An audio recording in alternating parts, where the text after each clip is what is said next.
We tried to reach out to the man who died in this pursuit. They were unavailable for comment. Micah, back to you. All right, ladies and gentlemen, welcome to the very first ever Grown Man Sports. Okay, and I want to say it slow so we didn't introduce ourselves as, other shows that we are a company. This is a different show. It is. Okay. Guys, I got my real good buddy Jade up here. He's the owner of BB Nation. He agreed to come on here for what appears to be three and a half hours and talk the first round. That's all we're doing. First round of football. If you tune in here and think we're coming back tomorrow, you're going to be lonely because we're not going to be here tomorrow. Okay. So that being said, you're going to be very lonely.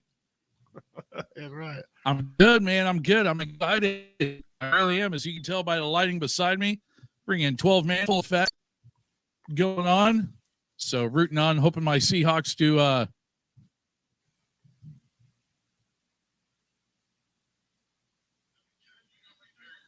lost you.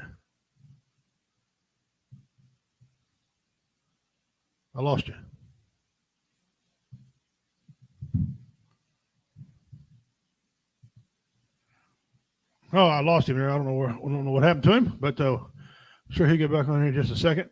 It seems to be we're live everywhere, so I don't know what's going on. We bring him back on, see if he's back yet. We have bad storms all over across the United States, so hopefully it won't affect us much here.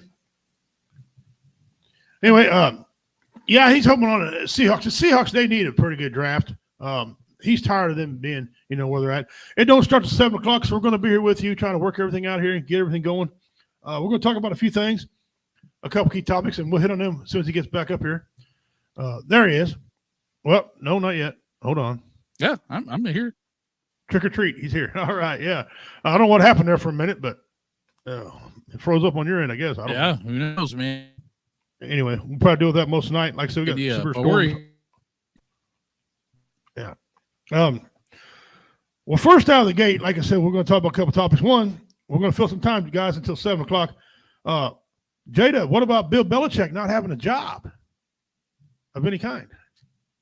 That blows me away. The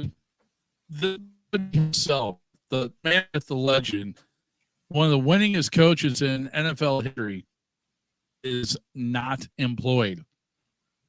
It is wild. It really is, because you have to take a look at success that he's had in New England, and he's even come out and said numerous times he's not looking to an entire operation like what he had going on in New England for so long that Robert Kraft afforded him.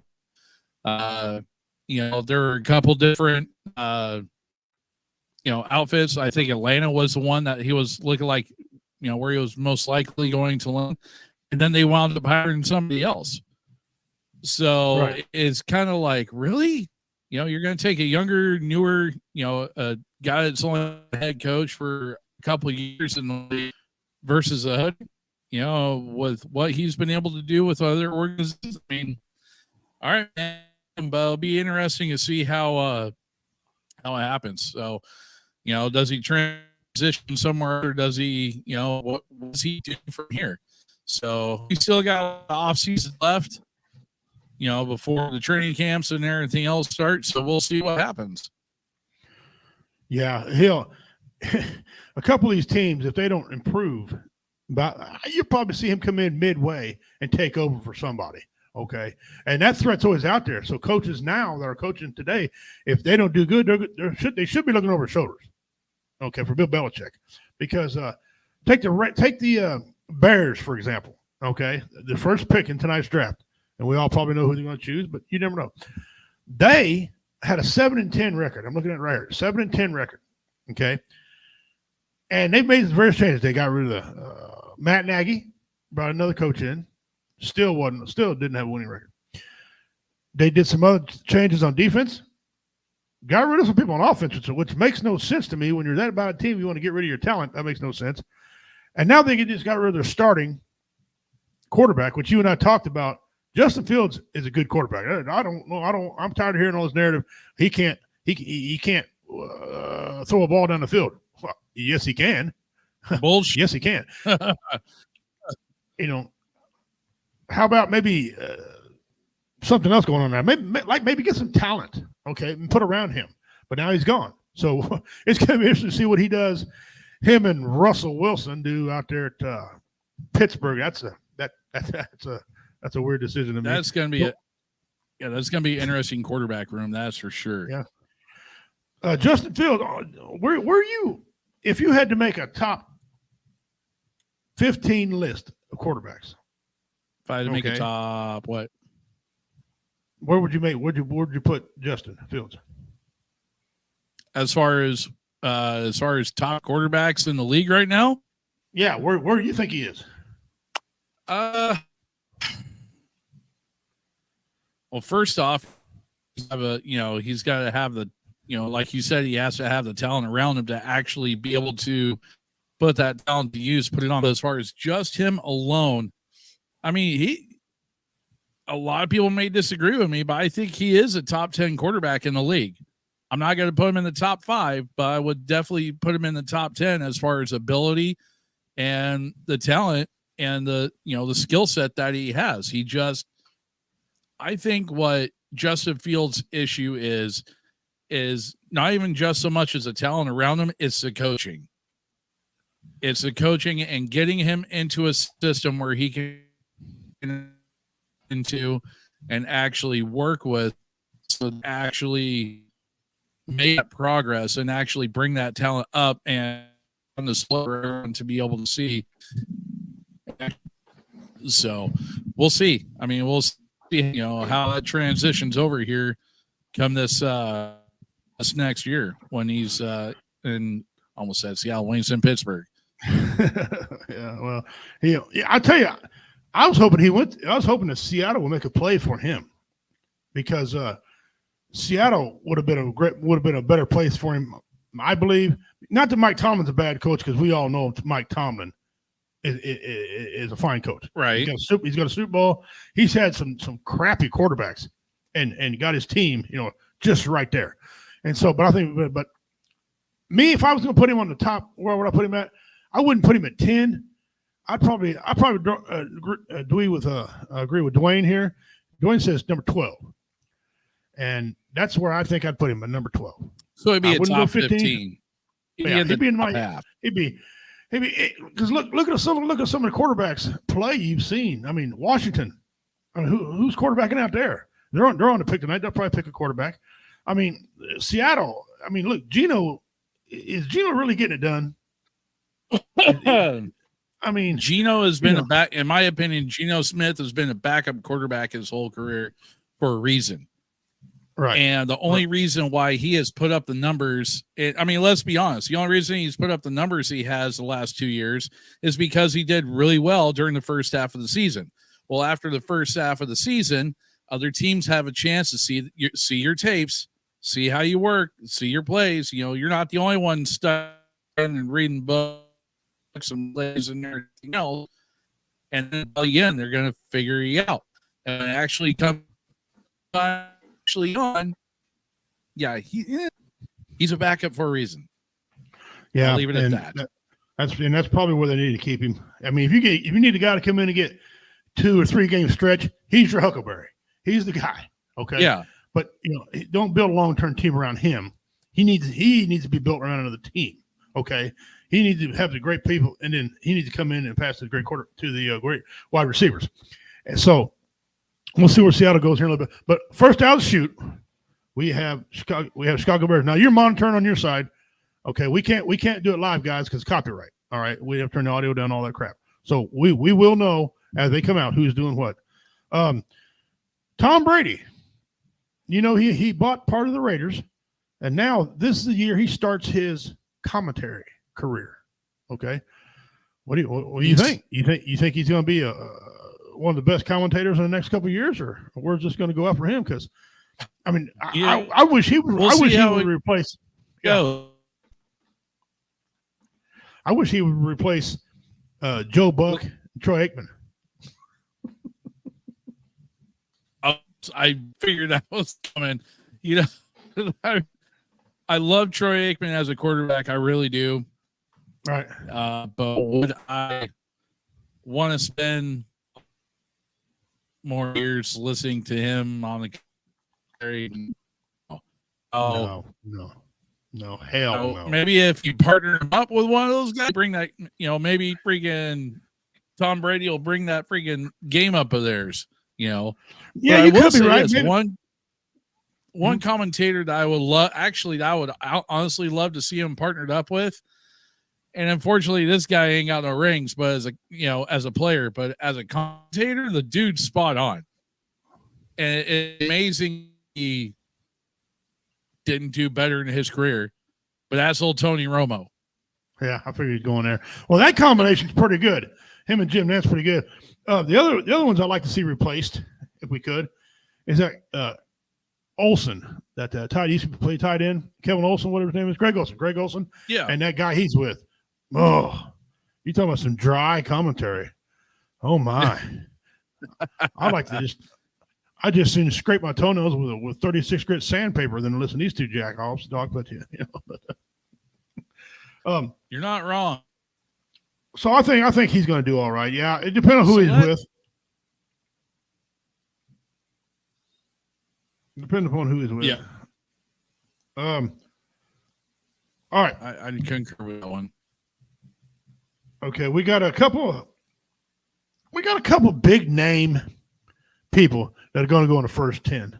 All right, because the first 10 is always your critical 10. Because your first 10, when they pick, it can mess up everybody else's thing. Peter Schrager from NFL Network. All right, name his top 10. He has number 1 quarterback C.J. Williams. He's got the Washington Redskins staying where they are, choosing quarterback Jay Daniels. He's got another quarterback, D. May, going to the Patriots. 3 quarterbacks, bang, bang, bang. I'm not sure I agree with that, but okay. Number 4, Marvin Harrison Jr. going to the Cardinals. That'd be a pretty good fit because they lost Hollywood Brown. Okay. Number 5, he's got offensive tackle J.C. Latham. Number 6, he's got wide receiver Neighbors. Okay. And number 7, he's got another quarterback. He's got J.J. McCarthy.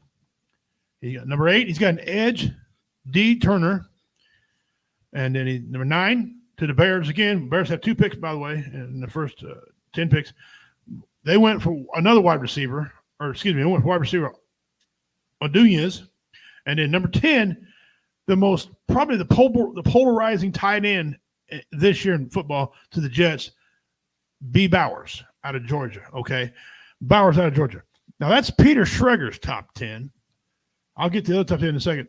Dispute that. Is there something you would change there, agree or disagree with? I'll put it back up for you. Look at that. In all honesty, I'm really wondering, how is that going to, I would not be surprised, just throwing this out there, just with the way Chicago has drafted over the last couple of years. I honestly would not be surprised to see Jaden Daniels wind up going, instead of going to Washington, see him go to Chicago. Okay. And watching JJ McCarthy wind up going to New England. Right. I think number 4, Marvin Harrison. I don't think he'll last to 4. I think he'll go because listen, you think he's going to be in the top 3? I do. I think the Redskins can take him. And by the way, I'm saying Redskins because I'm Native American. So if I want to say Redskins, I can. Or the Patriots. Hey, Bill Belichick, remember, he ain't afraid to go after a high-profile wide receiver. Randy Moss out there. And he had some good wide receivers through his tenure out there. Well, it ain't Bill Belichick no more, but his replacement guy. But still, it's still the Bill Belichick tree. So I think Marvin Harrison will go up, and rightfully so. But which one of these teams? One of these teams is going to make some off-the-wall pick, and that's going to throw everybody into a quandrum. One of these first 10 are going to do that. Now, which one? I don't know. Yeah. The draft's probably getting ready to start right now. I know J-Dub's monitoring that. I see him monitoring there. Here's the power rankings right now before the draft. Yeah. Before the draft. This is the power rankings right here. At 10, you got Bills, 9 Bengals, 8 the Lions, 7 Dolphins, 6 the Texans. I got a problem with that, and I think Texans going to be better than that. I think they're going to be awesome. I mean, bad isn't good. You know what I'm saying? Eagles, 5. The Cowboys are 4. I'd like to talk some about that. Ravens are 3. 49ers are 2. And the Chiefs at number 1. And Chiefs, I mean, you win the Super Bowl, you get the number 1 slot. That's all I can say about that. I think the Texans right now have did so much. The Texans have did so much during the offseason and free agency that I think they're going to be the third best AFC team. Yeah, third best AFC team. And I'm pretty sure they'd be number 4 on this list right here. Because I think they're still going to be behind the Ravens. Ravens are not a bump. Yeah. You know. The Ravens, they're shifting. I think the Ravens dropping off after losing Mike McDaniels, with him picking up the head coaching job in Seattle, and a lot of the personnel moves that they've had on the defensive side of the ball this offseason so far. I'm telling you right now, I think, Baltimore is still going to be good on the offensive side, but they're not going to be that top 3 team like they were before. And I honestly believe I would not be surprised to see either Detroit or Houston move up into that slot. Right. I think Cowboys should move out. And I'll tell you what, listen, I'm going to be biased all night. I'm not going to harp on my Super Bowl Chiefs. I'm going to be unbiased. But really, what has the Cowboys done lately to deserve a top 10 spot? Yeah, they can win. First off, they got to make it past the divisional round first. Right. They can win all of the regular season games you want to win. But when you get into the playoffs, you crap the bed. And I mean like a 3-pound crap, not just a little skid marks. I mean a full-on turd in the playoffs consistently. Okay, you don't get to be in the top 10. You're probably some of these other teams. Now nobody gets paid for top 10. We all know that. That's everybody's opinion. But when you're losing the playoffs consistently, there you go. Now a lot of you guys have to wonder how they get the position when ranking. Okay, for the draft. Normally you go with the worst record. Okay, you start out. This is what it looked like before trades happened. Now we all know the Bears have the number 1 pick tonight, and you see it up there. But the Carolina Panthers had the worst record. They was a 2-15. So all the way to number 18 is your teams that couldn't make the playoffs or need more help. And I got the list up there. Pick your own team if your team's on there. Sorry about that if it is. Hopefully tonight make it better. And then you go to the next phase. Okay, well, you say, then we start winning, but we just can't quite get over. This is your playoff teams. Your playoff teams are losing the playoffs. Rams, Pittsburgh, Miami, Philadelphia, which is baffling because Philadelphia is a powerhouse team. Cleveland, and there's the Cowboys we're talking about. All right, so you get from 24 down. Now from 25 up, you got your division round losers. Your Green Bay Packers. These are premier slots, guys. These are not bad. These are not punk slots. Tampa Bay Buccaneers, Houston Texans, which have traded their pick to Arizona Cardinals. And then you got the Buffalo Bills. And then you go to the conference losers. You got your Detroit. You got your Baltimore. Those were great games, man. I mean, they were. Games. So that's how. And then, of course, your Super Bowl teams get your last 2 picks. The loser of the Super Bowl gets 31. The winner gets 32. So that's how it's ever been decided, barring a trade. Now, that's how it starts out. And then, of course, they can trade in and out and do all kind of things. And I guarantee you, I won't be surprised. I wouldn't be surprised to see a couple trades done tonight either. Yeah, there's a big trade that they're talking, and this is kind of my neighborhood now. For the last 3 hours, I've read several reports that the Kansas City Chiefs are going to trade out of the 32 spot and trade into the number 19th spot with the Rams just so they get an offensive tackle. Let me explain how this works, guys. You'll see teams saying all kind of things.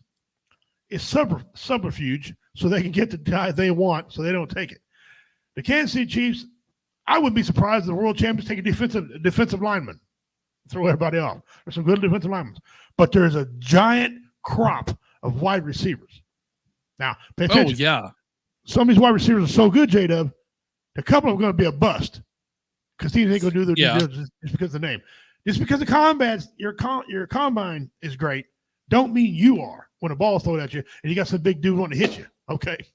Exactly. So, that being said, we also got a big drop of tackles.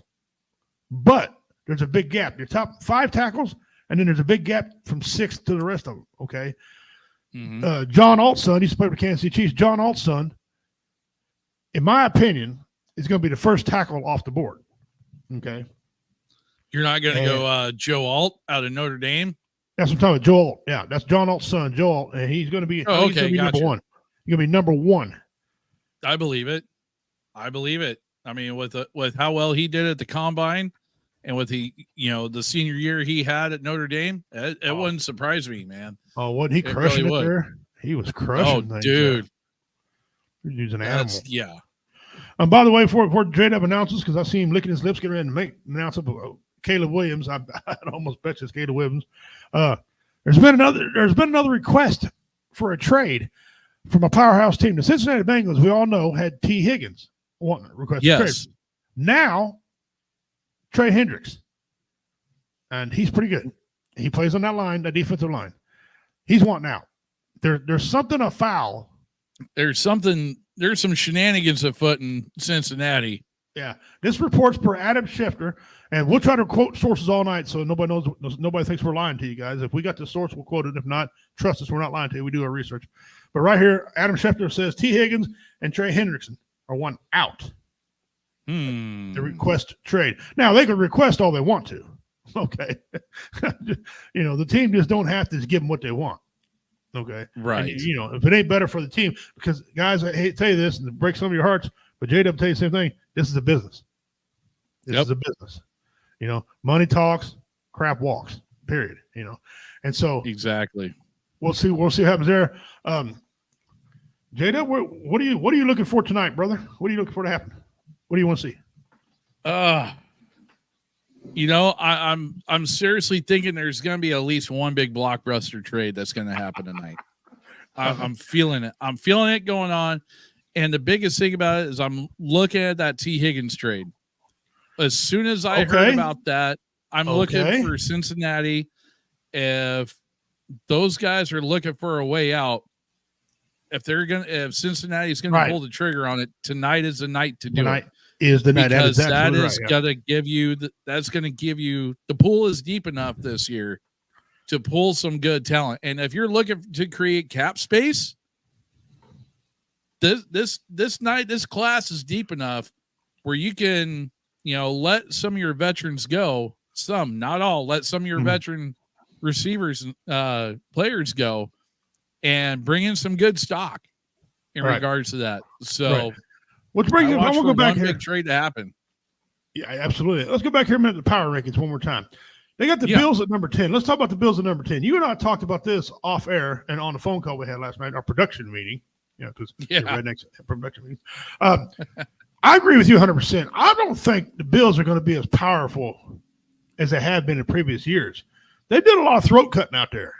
They really have. And I mean, you can only slit your throat so many times before it's no good. They've lost a lot of key players on defense. A lot of those guys have moved to free agency. You just traded off Diggs, so there goes your that's your weapon beast on freaking for Josh Allen. Right. What do you got? What do you got in Buffalo? Isn't Gabe Davis gone too? Yeah. Big game Dave. Okay. You guys remember him with that electrifying game they had with Kansas City a couple years back, which should have been the Super Bowl that year, by the way. The two teams just wouldn't quit. It was an amazing game. He's not around now. There's been reports that Allen is running the ball more than the receivers are getting the ball. I don't know. The games I watch, it seems to be called pretty even. But I know out there in Baltimore, it was the same thing. Nobody wanted to play with Jackson because he wasn't throwing the ball enough. He's running too much, and so receivers wanted out. Quote, or hence Hollywood Brown. Okay, he was one who made that statement a while back. So I don't know. I look for an injury to happen to Buffalo. I don't wish it on anybody. I love football. I want to see every team at full strength when they meet. Okay. But the way he's been running the ball, I don't know. This might be the year that the Buffalo Bills don't make the playoffs. I'd buy that. And I think it's only going to be by one game. I think they're going to fall one game short. Which be probably in that division, they'll have 10 wins and not make the playoffs. I look them to go 9-8. 9-8. Okay. I was going to give. I might have gave them 10. That'd be 10 and 7. But 9-8 sounds even. At that point in time, if you're the general, if J-Dub is the general manager at the end of this year in Buffalo. They're not in the playoffs. Would you agree or disagree? It's time to start cleaning house. Right. With the coach, start with him first. I'm just saying, I don't know. I don't think it'd be so much as a coach. I would start looking hard at your front office. Well, because they've had some good talent come through there, but they just haven't been able to make it gel. Well, that's true. Part of that comes down to your coaching. Right. Absolutely. Mm-hmm. But I think they've neglected. Well, yeah. One, they've neglected money, and two, they've neglected some key points. Yes. In the lines to be able to, let Josh. And there's a big argument that's out there as far as whether or not Josh Allen is actually what you would consider an elite quarterback. A lot of people would not consider Josh Allen an elite quarterback.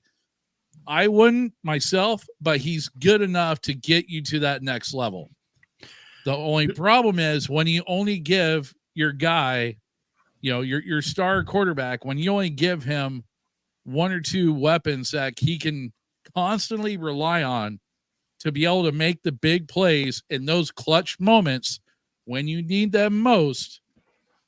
Yeah, you're not going to elevate to that next level. And no, I agree. I do. The salary cap is now you got to know how to play the salary cap game real good. Okay. One thing. All right, guys, by the way, Chicago is on the clock. We are underway right now in Detroit. Only 12 minutes late. Only 12 minutes late by the NFL. Yeah, Good I know, job, right? NFL. With all the with all the fanfare they've got going on in Detroit, like all they just have Barry Sanders and Eminem up on stage. Well, that's icons. Yeah. to finish up what I was saying, a lot of teams in the AFC, especially, are trying to build their team to beat Kansas City instead of just build their team. Okay, because they're throwing too much money here, too much money there, and they're not putting enough money in the key places. Who's the star running back for Buffalo Bills? Thank you. You didn't know because it was Singletary. It was, but he was out. It was Singletary. It was Cook this year, but is Cook your man? No, not even close. You see, so yeah, and they're figuring out running backs are important. So we're waiting on Green Bay, Chicago Bears. They were 7-10 last year, guys. They were last in the NFC North Division. You had Detroit 12-5, Green Bay 9-8. Green Bay won't be 9-8 this year. You can bet that's coming. Minnesota Vikings were 7-10. Chicago 7-10. J-Dub, what do they got to do to overtake the Vikings? One team at a time. Start with the Vikings. Wait. Sorry, I was looking. I'm sitting here watching and waiting because they're surprisingly Chicago has not made the call yet. Not yet. So what does Chicago got to do right now to get to leapfrog above Vikings? Well, first off, like I said, they got to get their coaching situation hashed out and figured out. Once they do that and actually get their line squared away, then they'll be able to start focusing in on, once they get their identity. That's the biggest thing that you have to do as a team. Thank you. Is you have to have your team's identity in order to actually start making those decisions and moving forward as a team to be successful. Yes. And right. that is the biggest thing that Chicago lacks right now. It's one thing they've lacked over the last 2 years. They're on the edge, the precipice of it, but they just haven't put it down. And one thing they need to do is play their own game. If they're a pass game, you pass the ball. If you run game, you run the ball. Don't listen to everybody else. Play you. And Chicago lets people push them around on what to do. So if I'm Chicago, I continue doing what I'm doing. I got the first pick. Start with the quarterback. Get him some help in there. I mean, like now, like tonight. There's a giant quad wide receivers. Get you a wide receiver. There's some linemen. Get you some linemen. Get that defense back to that scary Bears defense. When's the last time we said the Bears defense was scary? I'll wait right here. I think it was the 80s. Yeah, well, since Urlacher. Or no, not even. Yeah, it's just the days of Urlacher. Yeah. Yeah, since Urlacher and them guys went to the Super Bowl. Yeah, So they need to get that done. Coach Lovie Smith. Yeah, that's right. So tonight, Chicago Bears. Not only do you got the first pick of the draft, you got the first pick of this franchise going forward. Make it right. Yeah. We all know who it's going to be, so get on with it. Well, the question is, you take a look at the needs that Chicago, is looking for. I mean, they're looking for a full-on rebuild, honestly. When you're looking my at, goodness. you're needing a quarterback, wide receiver, defensive tackle, edge rush, and offensive tackle. Okay. Wow. You pretty much need the whole. That's half the team. Almost. Yeah. Yeah. Wow. You got to take a look at the holes that you got now. Do they wind up putting somebody, with the first pick, they wind up going under center, or do they wind up going, to the outside, filling in one of those other holes that they may need because of how deep the quarterback draft class is this year? Do they wind up taking, because they have the number 9 pick as well. So even if you don't take Caleb Williams or one of those guys, do you settle for somebody else, for somebody like, let's say, Marvin Harrison Jr.? Yes. Or let's say they go for oh God, I just had it right here, had my list right in front of me. Let's say they go with Joe Alt as an example.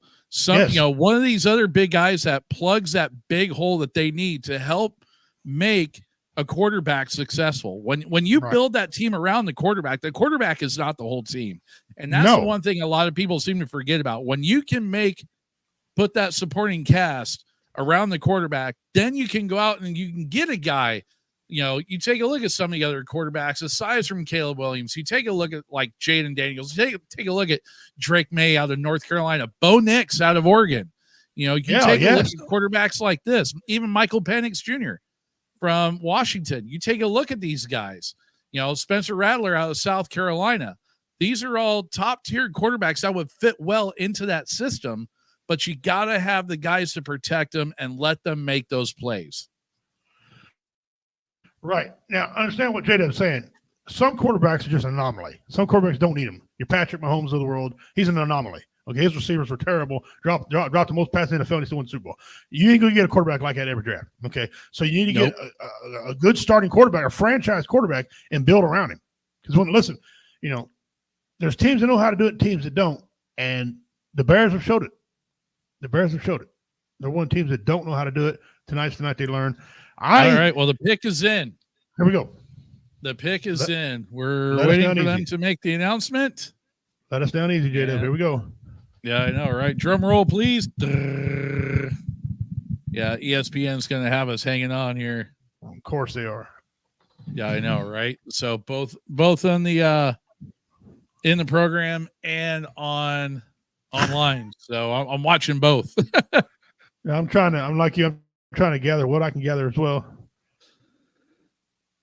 So, which, by the way, while we're waiting for them to announce the pick, if you look, Richie, I actually sent you the draft order for what we got going on here. Sent you a link for it. Oh, so yeah. Let me go in there. Well, wait, let me go in and take care of that deal here real quick. Yeah. All right. Well, they're showing the war room there for Chicago. They're looking like they're all celebrating. So we'll see. We'll see what happens. Okay, link. All right. Let me turn my volume up here a little bit. Let me turn J-Dub on here. All right. Yeah, I showed this a while ago. Right now. Yeah, I showed that a while ago.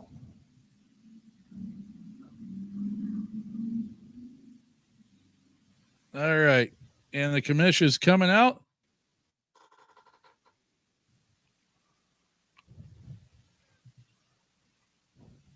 Oh, there it is.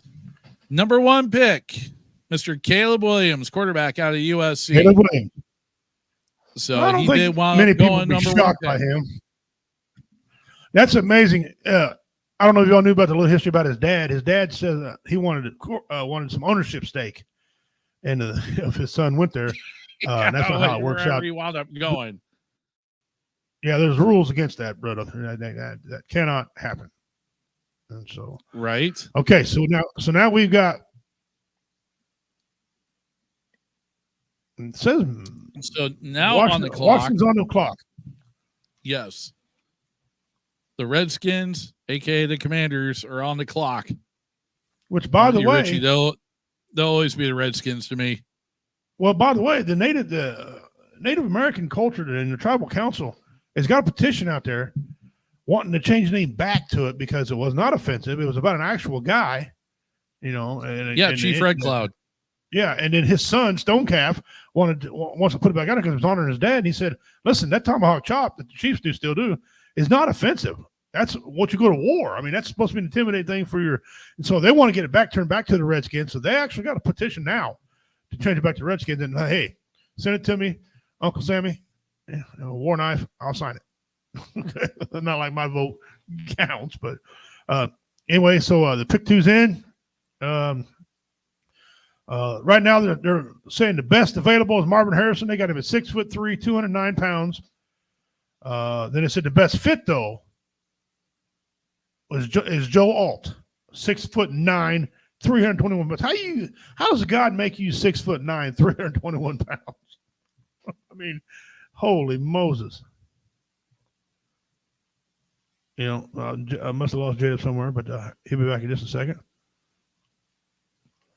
Yeah, that's what. So let me see if I can't put this up on the screen. I don't know if they'll copyright me for this or not. It shouldn't be. There shouldn't be no audio on this. I won't put it up. We'll just talk about it.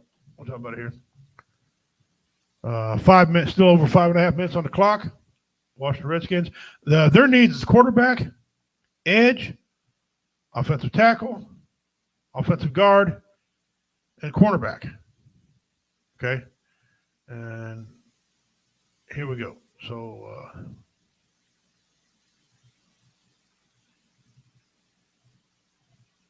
how come?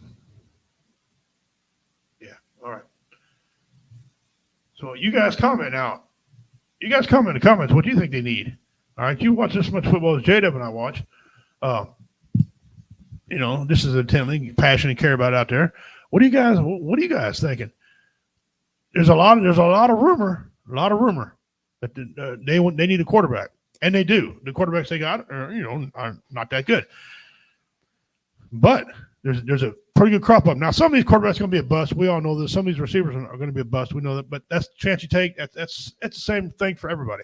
So, do you get the quarterback now, or do you go get your edge rusher? Wide receiver? I mean, just because you don't need Marvin Harrison, just because you got wide receivers, you think you got room for Marvin Harrison, don't mean you don't need Marvin Harrison. Marvin Harrison, y'all remember his dad? Well, here you go. So, got still 4 minutes on the clock there. We're at pick number 2. Again, the Chicago Bears picked Caleb Williams, and that's really no shock to anybody. We knew that was coming. Okay, so, yeah. And like I said, Joe Alt, they got him down as the best fit. I don't know. I think a quarterback, why not? Why not? I haven't got much on Caleb. I don't know. Usually you see a interview with him or something. I've yet to see the interview on there. Yeah. Okay. 3 minutes ago. Still 3 minutes ago.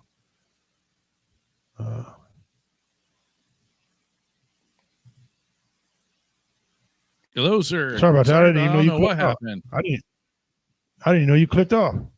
Oh, you want me to add this other thing to the screen here? Sure, might as well. That's okay. PFF, whoever that is. Oh, okay. On Amazon Prime. So this is their coverage right now. So this is their live coverage of the draft right now. So and we will not have any audio. So and that's designed. No, there will be no audio with this. Yeah. Jada, I got him right now at 2.5 minutes. What do you where if you're Washington Redskins right now, where are you going?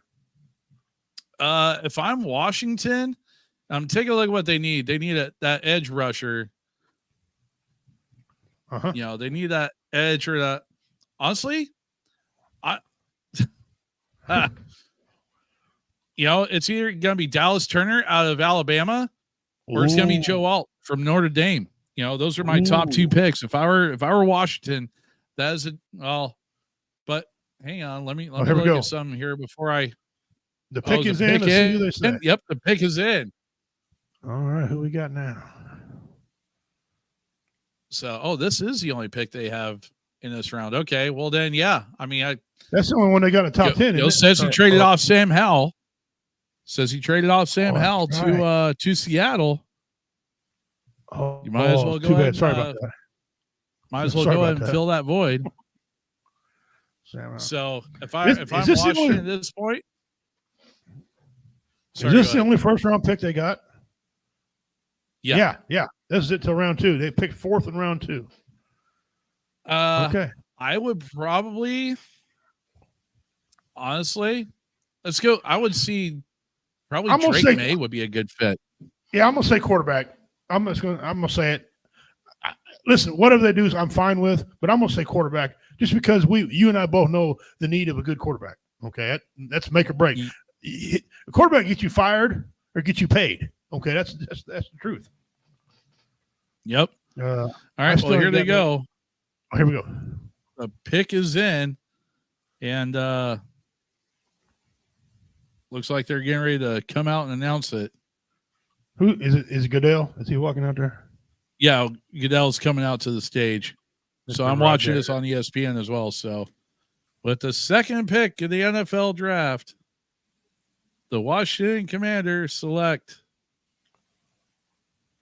I'm on ESPN too. Jaden Daniels from LSU. So this year's Heisman Trophy winner, quarterback from LSU, Mr. Jaden Daniels, is going to Washington. Ooh, okay. So, guys, he's 6'4", 210 pounds. For them. It is absolutely good pick. He's out of LSU. Now, LSU have always produced ball players. Okay, so we're going to see. Yeah, absolutely. The New England Patriots are on the clock right now. And I'm telling you, they're not going to take the whole 9 minutes. I bet you they jump on this next guy quick. They got him down right here according to ESPN, they need a quarterback. Yes. Offensive tackle, wide receiver, offensive guard, and safety.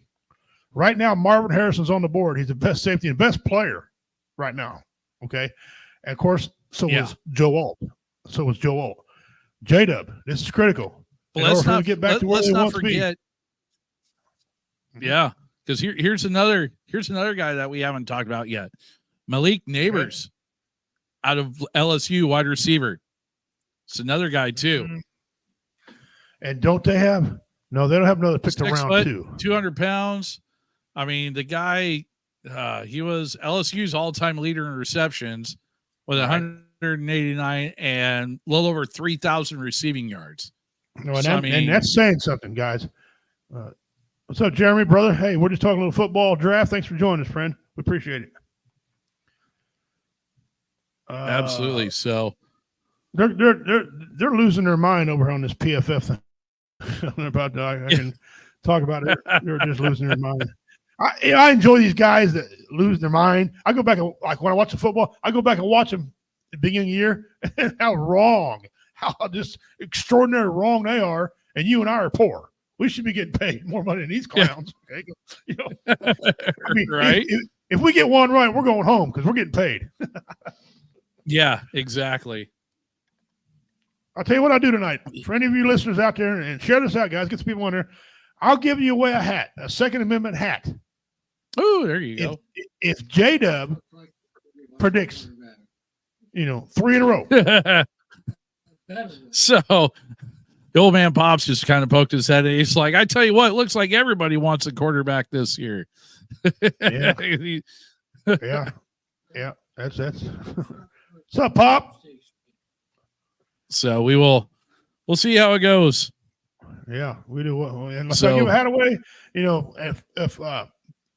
If J-Dub can name the first major trade, first blockbuster trade, if he gets it right, he can pick somebody in the comments. I'll send him a hat. I got a 2A hat. I'll send somebody.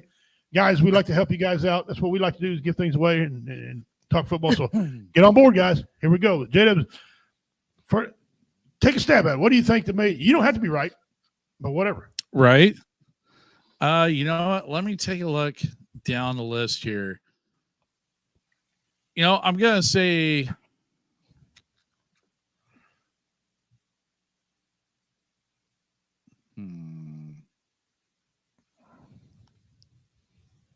I'm looking at what we got going on here in the first round. Right. Top 10. Right. And take a look at who we have available. Right. Oh man. I'm sticking my guns with a Cincinnati. With the Cincinnati trade. They're going to try to move up and grab a wideout. That's why I was getting ready to say that. I think Cincinnati's going to be the first. Yeah. Yeah. They're going to walk away with 2 picks. I think they wind up trading up to somebody. They're going to wind up trading up with somebody, I would say, like Tennessee. Tennessee or some foolishness like the Jets, and try to get a higher pick for a decent wideout to replace T. Higgins that they're going to wind up letting go. Can you see T. Higgins in a freaking Jets uniform? See, here's the thing, though. That may be a thing. We're watching him and Aaron Rodgers next year. The pick is in, right? Oh, the pick is in. All right. Whoa, man, put him on with Aaron Rodgers. Now, understand something. T. Higgins is not a number 1, guys. He's not a number 1, but he'll be an awful fine number 2 wide receiver. And there's a lot of people need them. Okay, why do I got 3 ESPN open? I do not need 3 ESPN open. I just need 1 ESPN open. One is the draft order. One is your top guys that are left on the board, and then the other one is the what each team needs.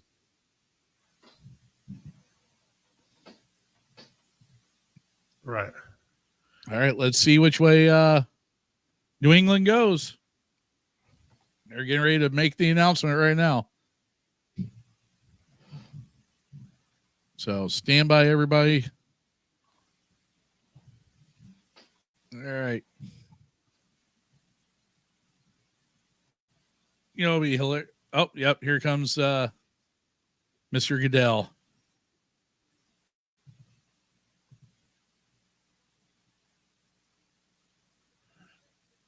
Well, the Washington Redskins guys were last in their division. They were 4. Oh, there it is. There's one call right there. Boom. Drake May quarterback out of North Carolina, going to New England. Excellent. All right. Now we're clicking right along here. I do believe that was one of the picks I did call, actually. Yeah. Drake May.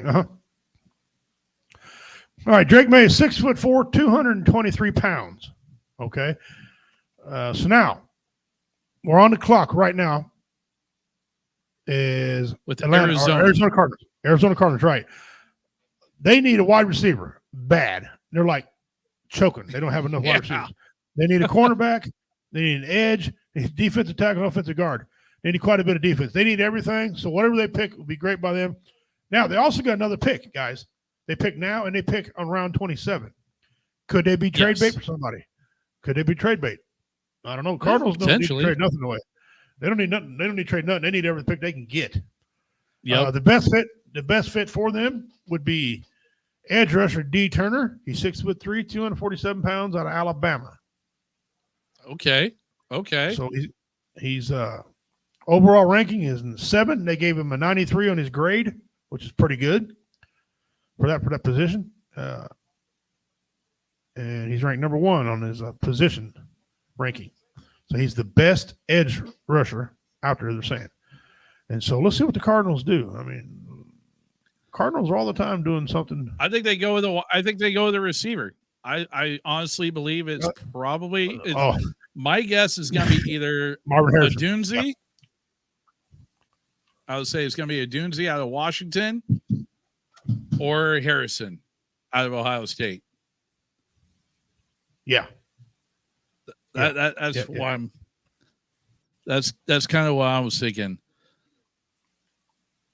Shelley, first pick was Caleb Williams going to Chicago out of USC. So yes, yep. The Bears got their guy. Don't be surprised if he's a bust. You just don't know all the hype coming to him. How many times you see these guys get hyped up and do nothing? And remember, he is going to the Bears. I mean, right. He is going to the Bears. I think it's going to be one of those, give him a couple years and see what happens. So, absolutely. Yeah. Absolutely. No, you can't. We got now. I will say so far. I think this is the first time in a long time we've actually seen quarterbacks go 1, 2, 3 in the draft. It's been quite a few years since we've seen this. Oh, yeah, it's happened. Yeah, but it's been some time. Marvin Harrison right now, he might as well get up, push his chair, and start walking to the front because that's who they want to, in my opinion.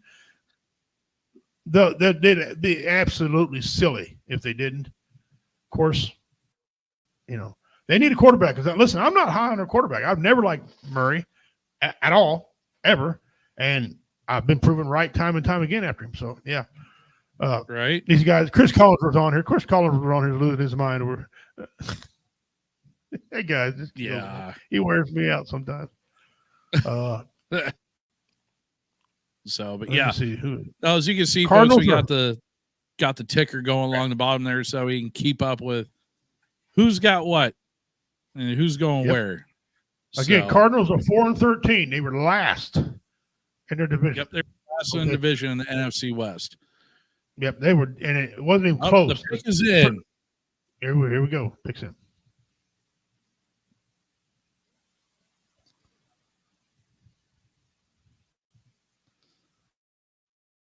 Oh man, here we go.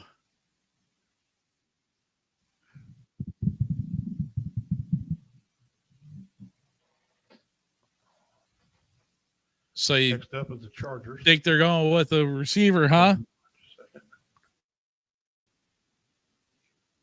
I do. I'm going to make a call. Marvin Harrison Jr. You call him Marvin Harrison? All right. 6'3". Yeah, that's 6'3", 209 pounds. And by the way, he can run. I'll go Neighbors out of LSU. Okay. All right. If you're gonna call Marvin Harrison. Yeah, that's certainly a good pick too. So I mean it's a 1-2 punch. So well, they got 2 picks. They'll probably come around and get one of these 2 later anyway. So they can probably both on their team. That's it. That's if they're both still available. Now, here's the thing, though. I wouldn't be surprised with Chicago having the number 2 pick to try and come back and maybe snatch him up. Right. Let me go here real quick. I'm going to put up here what Peter All right, Schrager here we go. See how close he is.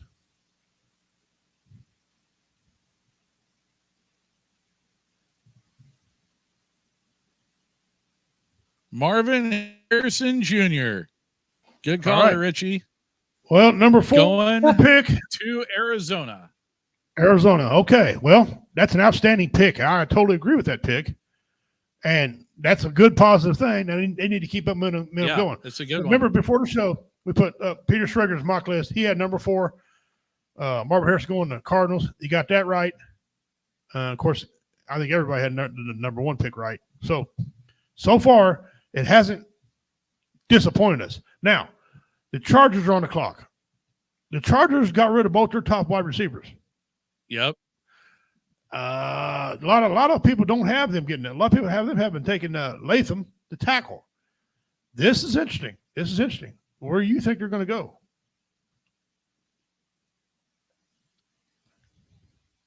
Now that they have Harbaugh in control down there, I think they're going to address those first needs because Herbert needs that, those weapons to be able to help those guys out. So I do look for San Diego to take a receiver on this time around. Yes. So I agree. And I'm going to say it's probably going to be Neighbors right now in this spot because he was clearly the second best wide receiver on the board.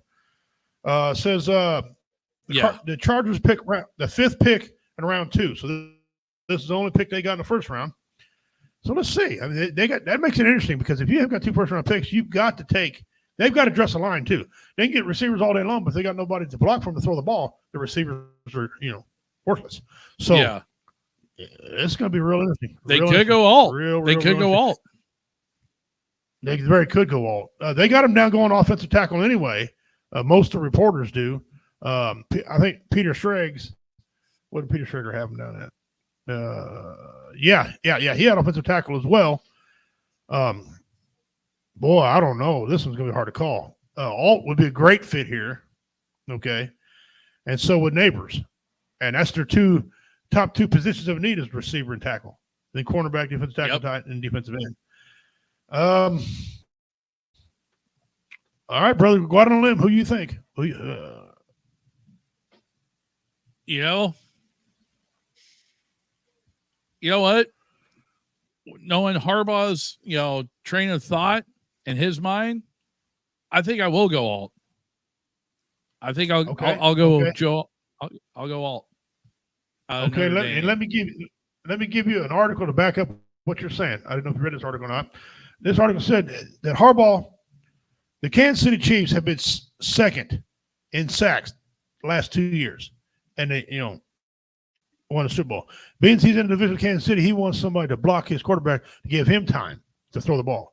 And because the winning Super Bowl champions have been back-to-back sack leaders or second-place sack leaders, he'll probably go offensive tackle. But I'm going to stick with what I said. I'm not going to wishy-wash. I'm picking Neighbors. You're picking alt. That's the top two that's projected right now. Let's see. The Chargers looks like they're making a call. Okay, Chargers were 5-12, guys. Here we go.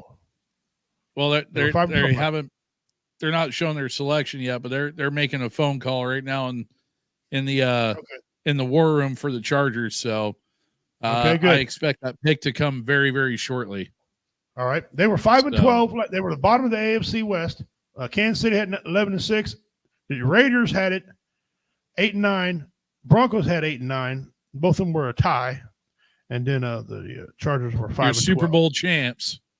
So let's just see where we're at here. Let's see what's going to happen. Next up, Giants, I think. Yeah. Okay. Yeah. And you notice a lot of these guys haven't got double-digit wins. That's why they're picking now, because they got double-digit wins. Okay. So, just kind of. No one's traded so far. We got the Giants next, then Tennessee, and then Atlanta. One of those teams is going to move. Who's it going to be?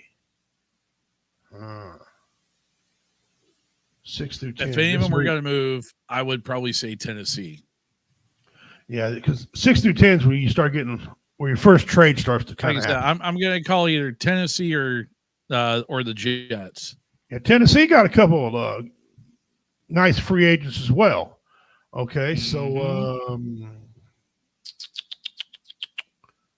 6 through 10. Who's going to trade back? Chicago's going to stay. Chicago needs help. They're going to stay. Giants. Oh, yeah, absolutely. Atlanta. Atlanta did some moves. Giants need a lot of help, man. I say if anybody's going to move, it's going to be the Jets. If they have to absolutely screw something up, call the Jets. Do you think if anyone in that top 10 is going to move, it's going to be the Jets? Yeah. The Jets, that's it. Yeah. Other than that, I don't think so. Yeah. The top 10, if somebody messes up in the top 10, just pull the whole draft off. Go ahead. Then again, I don't know. Right.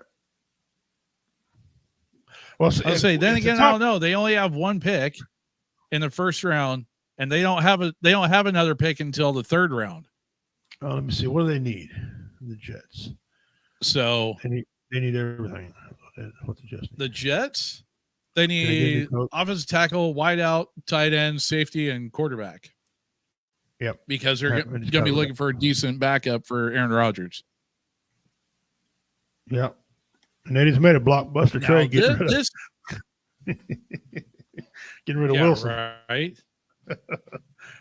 Now, I tell you what, this would be, this could be a good opportunity if New York holds on to where they're at. There are some good quarterbacks that are left out there in this class. You got JJ McCarthy still, you got Bo Nix, you got Penix Jr., you got Rattler, you got Pratt, even Slovis out of BYU. These are all guys that would fit in well and do well with that system that the Jets have. Right. Behind Aaron Rodgers. According to the top 25 of your best available players right now, the only quarterback in the top 25 is JJ McCarthy. Yeah. There's no other quarterback right now outside of – they got Xavier Leggett, a wide receiver, as the 25th best available no quarterback. So I don't know. We'll see. Bo's good. What about this Kool-Aid McGinski? That'd be funny. He needs to go to Kansas City, and I'll tell you why. He needs to go to Kansas City and put on a red shirt. So everybody called him the Kool-Aid man. Right. Quarterback. But he's pretty good. He's pretty good. So right now, the next available player, according to ESPN, is Neighbors, Alt, Dallas Turner, and Rome Odunze. Odunze, yeah, out of Washington. Odunze, he's not solid. Yeah, Odunze. Yeah, right. JJ McCarthy at number 5, and then you don't see another quarterback until after you get down to like 26, 27. Oh, the pick is in. Oh, here we go. Here we go.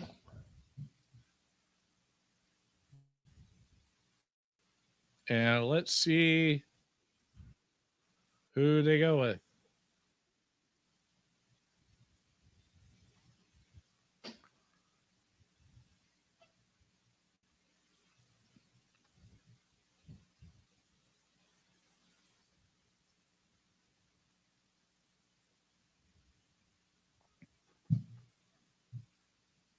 And we're waiting for them to announce a pick. Who do you got? I say Neighbors. Neighbors. Say Neighbors? Yep. I think it's probably a good call. I think it's either going to be him or Alt. Either one would be a great pick. Yep. Either one would be good and address a big need for the Chargers. I almost want to keep saying San Diego. That's what we knew him as. All right, here we go. All right.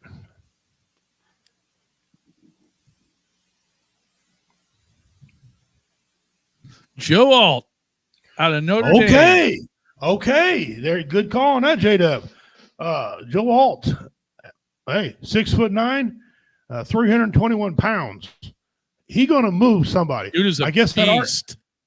I guess that article I read was true. They wanted a lineman to protect against Chris Jones and them guys out there at Kansas City. So all right. Well, he's the guy that'll do it. Son of the great John Alt. Former Kansas City Chief. Do you have a problem with that pick? I do not. No, sir. I have no problems with that pick. I think that is a great pick now for the Chargers. I really do. Absolutely. What that tells me is they're going to trade back in because they need receivers. Okay. And we're about to see a run on them. Once one of these receivers go, you're going to see a run on them. I bet they trade back up. I'm gonna go out on them and say, I'm gonna go out on them and say the Chargers make a big splash trade. You think they're going to trade back up? I do. I think they're going to come back in for one of these wide receivers. They almost have to. Okay. Because they got none. They traded away Williams and Allen. And so, but hey, listen, that's an excellent pick. I have got zero problem with that. Okay, we got now we got the Giants on the clock. New York Giants on the clock. They got the first round pick. They need a quarterback, obviously. Of course, they've been saying they need a quarterback forever, but they need a quarterback, a wide receiver, cornerback, guard, and tackle. Ooh, I'm almost ready to say JJ McCarthy's going right here. If this is where he goes, I'm going to feel real bad for McCarthy if he wants. I'm going to the Giants. I'm sorry, man. If you're a Giants fan, if you're a Giants fan, I'm sorry, but I gotta call it like it is. I'm gonna feel real bad for this kid if he winds up going to the Giants. Dude, could we have another Phillip Rivers, Eli Manning controversy? Oh, that would be. Oh, wow. Oh, wouldn't that be awesome? Wouldn't that be something, dude? I'm sorry. That'd suck, guys. I don't mean to say that's awesome. Yes, I do. I mean, That'd be awesome. can you see this now? You have J.J. McCarthy getting picked up by the Giants, and then let's see who else on this list. Him and Bo Nixon. Oh my God, yeah, Bo Nix. Right? I mean, that'd be. No, I would say Penix Jr. because Penix Jr. was runner up for the Heisman, if you recall. Yeah. Oh, dude, if we come down to those two, I'm shutting this off and walking away right now. Right. Well, the pick is in right now. Already? Okay, they didn't take the whole time. Yep. Giants got their pick in, so we're getting ready to find out here shortly who they went with. Okay, according to the ESPN, they got best available, Neighbors, best fit, McCarthy. Okay, here we go. I pray for the man. I really do. By the way, the Is Giants. that bad for me to say? Yeah, the Giants were 6-11 last year. Wow, they even win 6 games. Yeah. Okay. Well, they didn't have the strongest of schedule either, so that doesn't really surprise me. No. Because even the mediocre teams were cleaning their clocks. Yeah. And they will. If they don't, it depends on who they get right here. Right. Oh, all right. If they go J.J. McCarthy, I'm going to be like, no, dude, really? But go Neighbors. Go Neighbors. Yeah. No, hey. You know what, though? Here's the thing. Neighbors would be a good fit. I can see Neighbors going to the Giants because I think he'd be the next OBJ for the Giants. Okay. All right. Well, remember, Peter Schrager has it. Peter Schrager had him taken to Neighbors. Peter Schrager said okay. All right. So here we go. They're getting ready to make the announcement right now. Let me turn the volume back up here. Here we go. Get ready to announce it.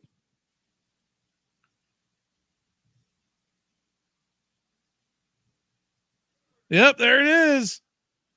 The New York Giants select Malik Neighbors, wide receiver, right. LSU. All right. Excellent. Listen, no problem with that. That's a great pick for them.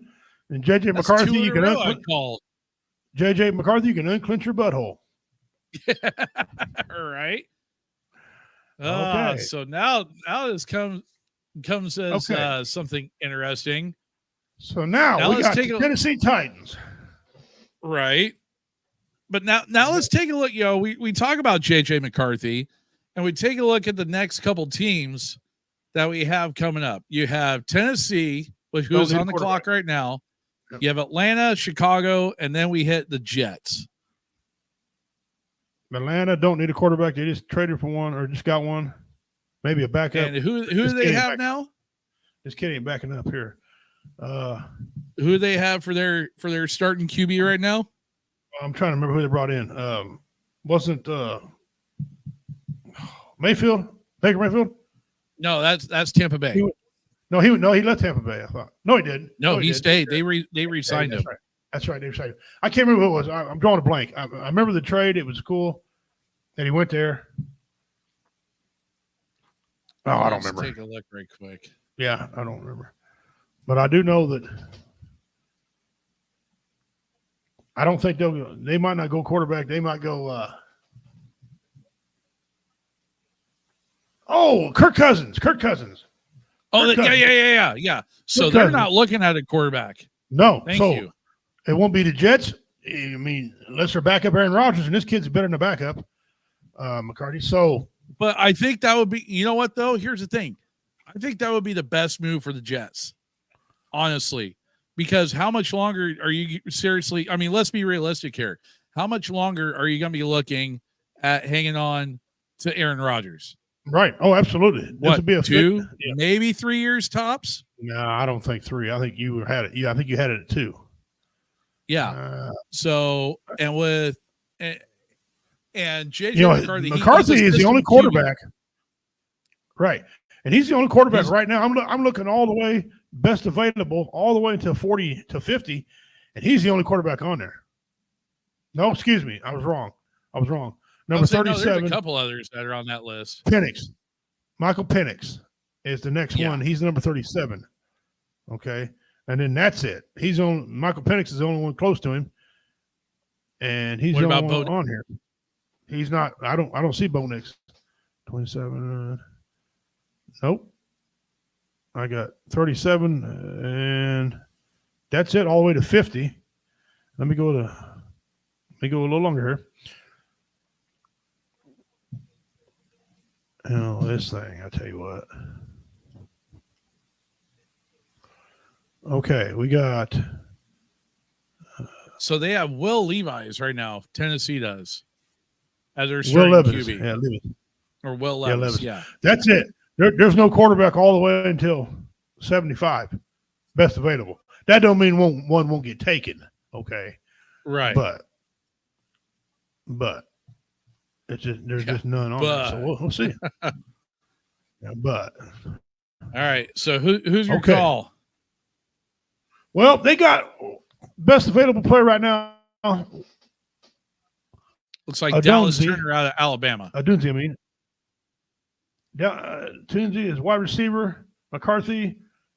They got a cornerback, Mitchell. And they got Arnold out of Alabama. Your top 5 best available players. They need an Turner, offensive Dunzy, tackle or McCarthy, something. Mitchell, and Arnold. Yeah. Well, Tennessee's pick Could is this- in. Could it be that Penn State offensive tackle? I can't say his name. Fashanui? Yeah. Or maybe Mims out of Georgia. Fashanu? And then there's a Latham. Well, Latham out we'll of Alabama. see. So those are your linemen. I don't know on this one. These guys are, they really don't need a whole lot to compete right now. A lot of these are just important pieces to their team. They pick again and pick 6 in round 2.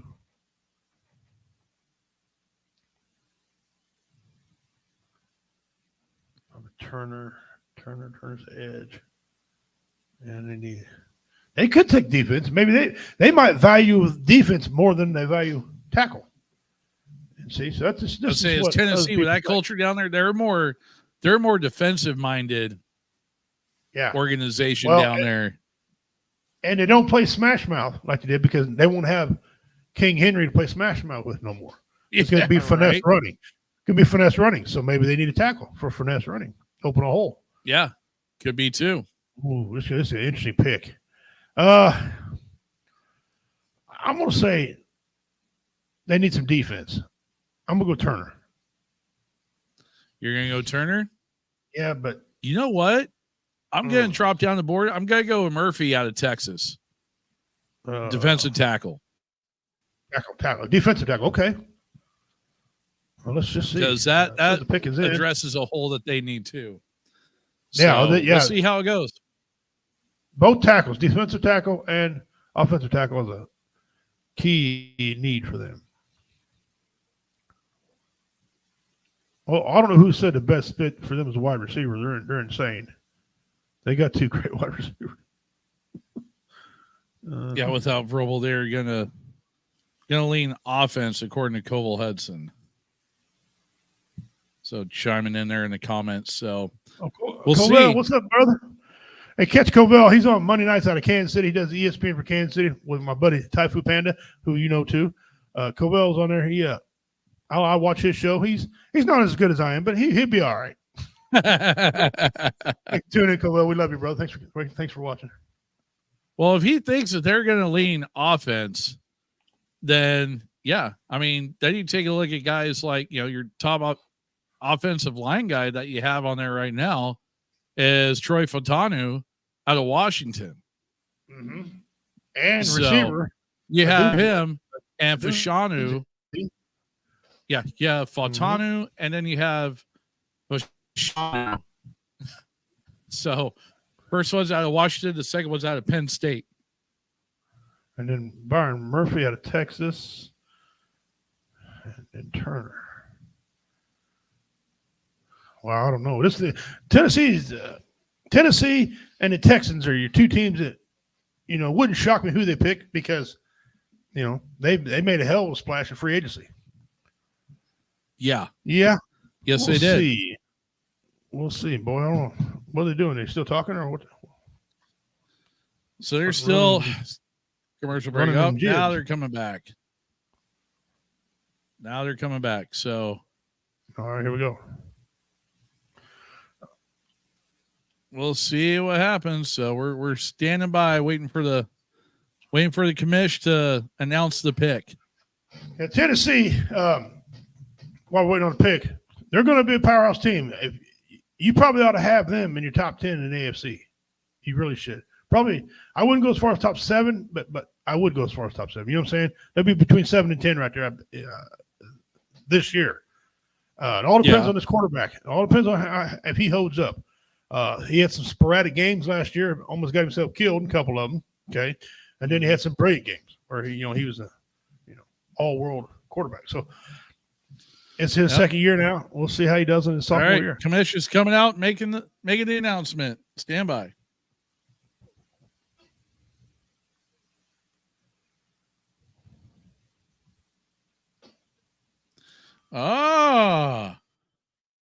J.C. Lathan, tackle out of Alabama. All right. Well, I had the right college. Wrong player. Yeah, right. At Alabama. Wow, they went down on the list for this guy. Wow, that's interesting. Yeah. Okay. I'm surprised it went that far down. Well, okay. That is a tackle. That was a position in need. And so, okay. Yeah, this guy's 6'6", we got the Atlanta 342 pounds. That big gentleman right there. That's a grown man. That's what he is. Yeah. Grown. That is a grown ass man. Yeah, grown man. Let me see here. We got the Falcons on the clock right now. And they need not much. It says they need a cornerback, edge, defensive tackle, linebacker, and offensive tackle. So their first need, they say, is a quarterback. Well, let's see who we got right here. First cornerback on the board is Mitchell from Toledo. Okay. And then right behind him, you got Arnold out of Alabama. So and then we got DeJohn. We got Cooper DeJohn out of Iowa. Clemson's got Wiggins. Wiggins is pretty good. I'll watch him play. And then we got Kool-Aid. Could Kool-Aid go right now? Can he jump up there? All right. But yeah, I mean, if they're looking for a corner, they could go Arnold. Absolutely. And this team right here, Arnold, Alabama, is going to be a threat. And the pick is already in. Yeah, they're going to be a threat, ladies and gentlemen. The Dirty Birds of when your dad was young are coming back. Yeah, they're trying to make a comeback, man. They might not be world beaters this year, but they will. They'll get to the playoffs. They're gonna knock some heads around. The NFC South is not going to be a pushover division anymore. I mean, bar Carolina, but when you got they were 7-10, and Tampa Bay was 9-8. New Orleans is 9-8. They've all improved now. 7, and then Carolina Panthers are 2-15. Take out Carolina, these other three teams will be battling for the top spot. Just figure, it's going to happen. All right. I was going to say because that's going to be a tough division. Unless something major happens in Carolina, the other three, that's going to be a battle royale as it goes along for taking the crown for the South. It's going to be tough. Yeah. It's going to be tough. So, Chris Berman, tough. Pick still in. They're making sure they get the right guy. Again, they got their best available. Dallas Turner, he's an edge rusher. They say the best fit is a cornerback, Quinyon Mitchell. If I had my pick, it'd probably be Mitchell because they need a cornerback. They need quite a few pieces on that defense. Yep. It's going to be Mitchell or Arnold. That's my pick. Yeah. Did you take Arnold this time? Okay. Yeah. We'll see. So I says here, Mitchell or Arnold gonna be one of those two. Yeah. Let me see where we're kind of behind. Without Vrabel, let me see, Kobe. What did you say? Without Vrabel, they were going to lean on offense. Yep. Oh yeah, that's true. What's up, fellas? What's up, brother? Man, I'm glad you come in here. I'm the best. Okay. Regime change. They always overcorrect. Well, that's true. There is that factor. There is that factor. He's not lying. Double down. Yeah, they double down. No, that's true. Hey, Covell, post your link in here how to get to your show on Monday nights, if you would, sir. Go ahead. Yeah, post that up in the comments, man. We'll throw that up there. And welcome to Grown Man Sports. We appreciate you guys tuning in. Typhu, I'm going to give a big shout out real quick to my brother Typhu Panda. He's at the VA hospital battling pneumonia. And that's something he don't need anyway.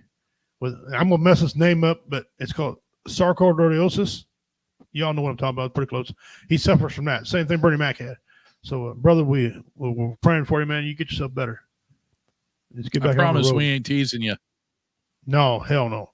You better type. We got a show on the 11th in Jamesport, so we need to make them laugh.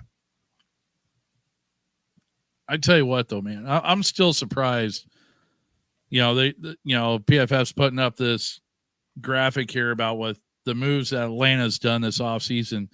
The one that still blows me away is picking up Kirk Cousins, man. 4-year deal for $180 million. I want his business manager. This guy gets some big cracks, man. That's crazy, dude. Whoever his agent is, I swear to God, it's Jerry Maguire, man. Freaking jumping around, screaming, "Show me the money!" Yep. You get Strauss, right, buddy. Strauss. Well, here comes the commish. Daryl Mooney. They picked up quite a few pieces to help them out. Yep. All right, here we go. Stand by. Pick is in. Oh, whoa! Who you got, brother? Michael Penix Jr., quarterback out of Washington. Whoa! That right there. That's a left field. There it is. We knew one was coming in the top 10. It was the Atlanta Falcons that did it. Oh, yeah. Wow. You wanted your out of left field freaking pick? There it is. There it is. Wow. Well, brother, so Penix is going to play backup for Cousins, huh? Oh, okay. All right. Unfold this. You like, dislike? Talk to us. The Bears are now on the clock, by the way. Yeah. I mean, good for Penix. I mean, he's gonna have good tutelage under, playing under or being a backup for, Kirk Cousins. Do I think it's a right call at this point in time? Probably not.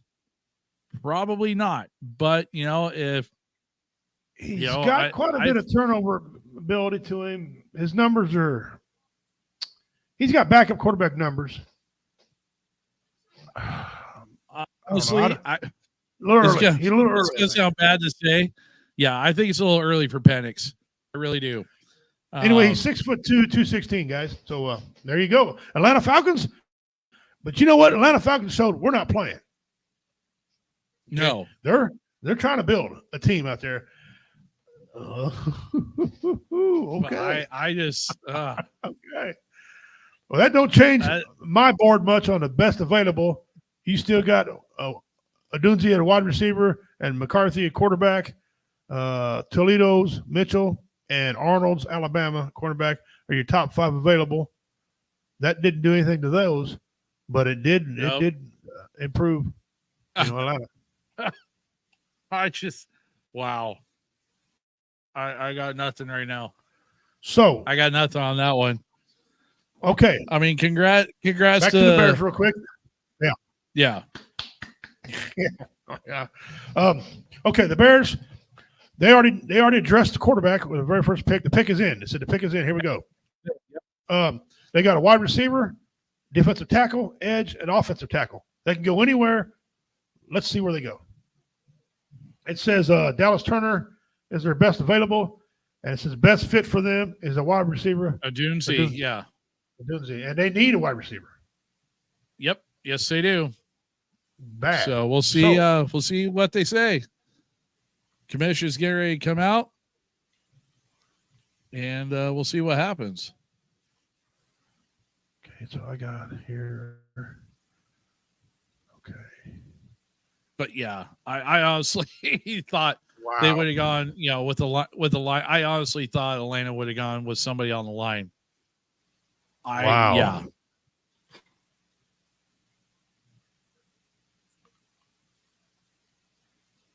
So we'll see.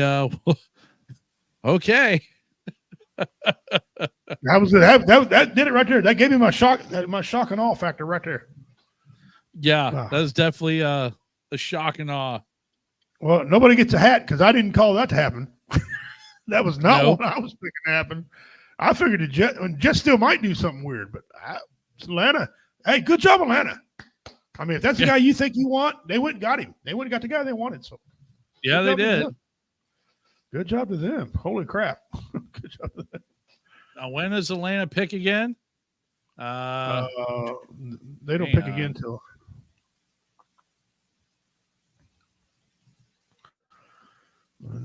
Atlanta doesn't pick again. Oh, they got the 11th pick in the second round. Second round, yeah, okay.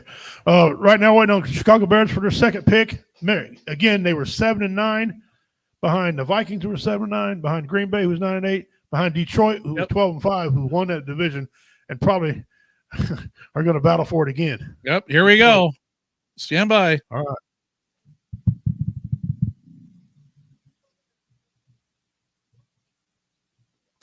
Yep, Odunze out of Washington. Okay, well, I got that one right. Had to win one of them. That's pick I agree with. Okay, so that was the best available player. Totally, he's off the board. Okay, now J.J. McCarthy is the next best available player. All right, so we're going to see where we're at. Now this one I could. Oh, okay, never mind. The Vikings are. What was it? Trade? Wasn't it just a trade? It was starting. They swapped. What was? That's a trade. Atlanta, Chicago, they Jets pick. just swapped. Yep, Jets just made a switch. They trade well, picks. I got my trade. Only just dropped down one. What? Okay. Oh, well, then that means Minnesota's got somebody they want. They're going to be picking here because I got the Jets, Minnesota, and Denver should have been next. So there was a trade. Well, now it's Minnesota, Jets, Denver. I'm betting they go for J.J. McCarthy. I bet. Let's see. Let me see. It says best fit for them is McCarthy, which yes, they need a quarterback and they need one bad. And then they said the best available is Dallas Turner. Well, everybody says Dallas Turner. No, he's not the best for these guys. They need a quarterback. Well, no, he's the best available guy out there. Right. Yeah. Quarterback, defensive tackle, guard, cornerback, and running back. So the Vikings could do this any number of ways. They could pick anybody. I think you're right. I think they better go after. I think McCarthy goes here. Okay. You know what? I'm going to agree with you on this one. I'm going to be in lockstep agreement with you.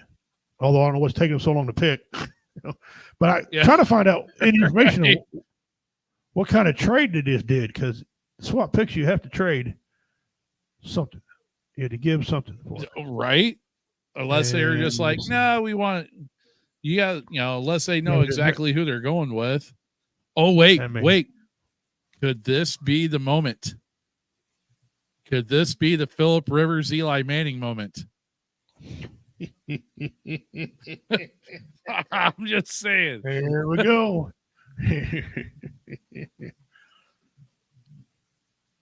So we'll see what happens. I'm right now one trade so far, but I do not have any information.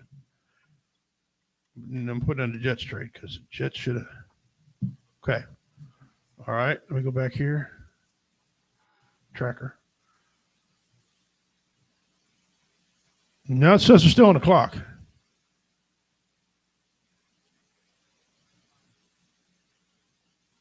It shows on their website that they're still on the clock. Yeah, I got it. Yeah, it just changed, and now it says a trade. Yeah. Huh, what's going on here? Again?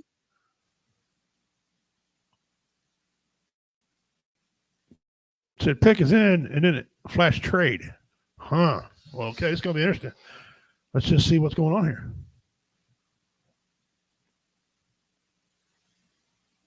Yeah. Yeah, I'm seeing pick is in on both sides. So now it's just waiting for them to announce it. Okay. We'll see. This is interesting. Yeah. I seriously would not be surprised to see JJ McCarthy go on this one.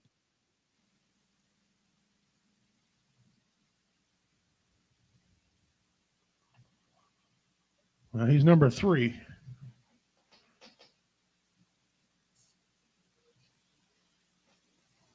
As far as best remaining? Yeah. Best remaining, yeah. You got Turner. It shouldn't be because of Dunzy just got picked up. He was second. Dunzy was second. Yeah. Now McCarthy's second. Yeah. Yeah, let's see where we go here.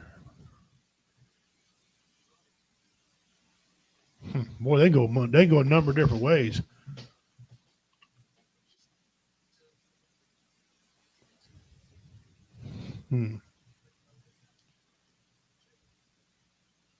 But here's also the thing. You know, they could still go. There's still other, good quarterbacks that are on the block too. Absolutely. You still got Bo Nix, you got Rattler out of South Carolina, Pratt from Tulane, Slovis out of BYU, Jordan Travis out of Florida State. Now, here's the thing with Travis. So I want to talk about him for a second. All right. How good a stock do you think that he still has after coming back from his injury that he suffered earlier in the season this year? Well, you watch enough football, same as me. The stock is low when they first come back from an injury. They have to prove themselves, not only to the coach, but to the player themselves, because they're a little nervous when they come back. And usually the rule of thumb is if they have a significant injury, they're no good to the next year, or they're not their self until the following season. Okay. This is more like a practice and get better season, more of a rehab season for them than to get back. Now, some athletes can just hit the ground and go. But majority of the time, most of your athletes need this year to get their mind and their body right, so then they come off again next year. Kansas City had that happen to a guy named Derek Wharton, he was defensive end, he was just hitting it, defensive end, defensive tackle. He was hitting his stride. He had to have knee surgery out all the year. He came back this year. He wasn't the same. They predict him to be better next year. We'll see. That's just the way it is with everybody. Right. I was fortunate. I never had a knee injury in all the sports I played. I never had a knee injury at all. I was pretty lucky. And man, I understand. It gets in your head when you hurt something, man. Is my ankle gonna be right? Yeah. Can I turn? You got to get over that flinch. And so it's like an old boy hunting when they're out deer hunting and they use the scope too close to their face and they shoot and they hit themselves. The next time they by themselves. Yeah. Next time they got to flinch because they don't want to get hit. It takes you to get over that. So that's the same way it is in football. My goodness, are they there? Where? ESPN, what's going on, man? Is the pick in or not? Because they're showing Minnesota's on the clock, but they're saying that the pick is in as well. So what is it? Did they do a double trade? Please tell me they did a double trade. That would just be. By the way, here's that trade with Cincinnati I was talking about earlier. That'd be the shit. All right. Bring it out. What is it? What's the call? What's the verdict? You shouldn't have got rid of Kirk Cousins, but anyway, go ahead. Right. Probably back at McCarthy's probably like, I ain't going to you. They're probably doing that. I bet we have a swap trade like we did the whole Phillip Rivers thing. Here we go. Yep. That would be hilarious. Like, no. I don't want to. I ain't going to New York. Yeah. Our first time live, we get this. This would be great. This will be awesome. That would be hilarious. All right, pay us, fools, pay us. That's right. That's right. Somebody going Eat your heart out, CBS. We got this. Yeah, CBS, EPN, and these idiots on TV right now. They said, they're just in the pick us in too. They don't know nothing. Well, looks like the commission is coming out. Oh, he's got somebody with him. Special we got the reps from teams for taps. Really? Okay. Yeah, I got them coming out to announce the pick. All right, I stand corrected. I apologize, Vikings. It says JJ McCarthy on TV here. I don't think so. Maybe. Yep, they got the Ewing family. J.R. Ewing from down.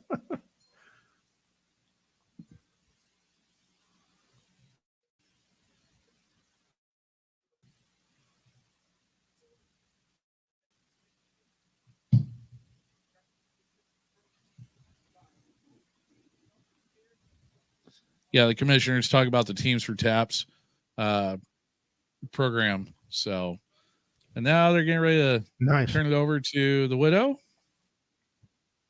the Staff Sergeant Ewing, U.S. Army veteran and died in Iraq. Oh, and his son's going to announce the pick. Okay.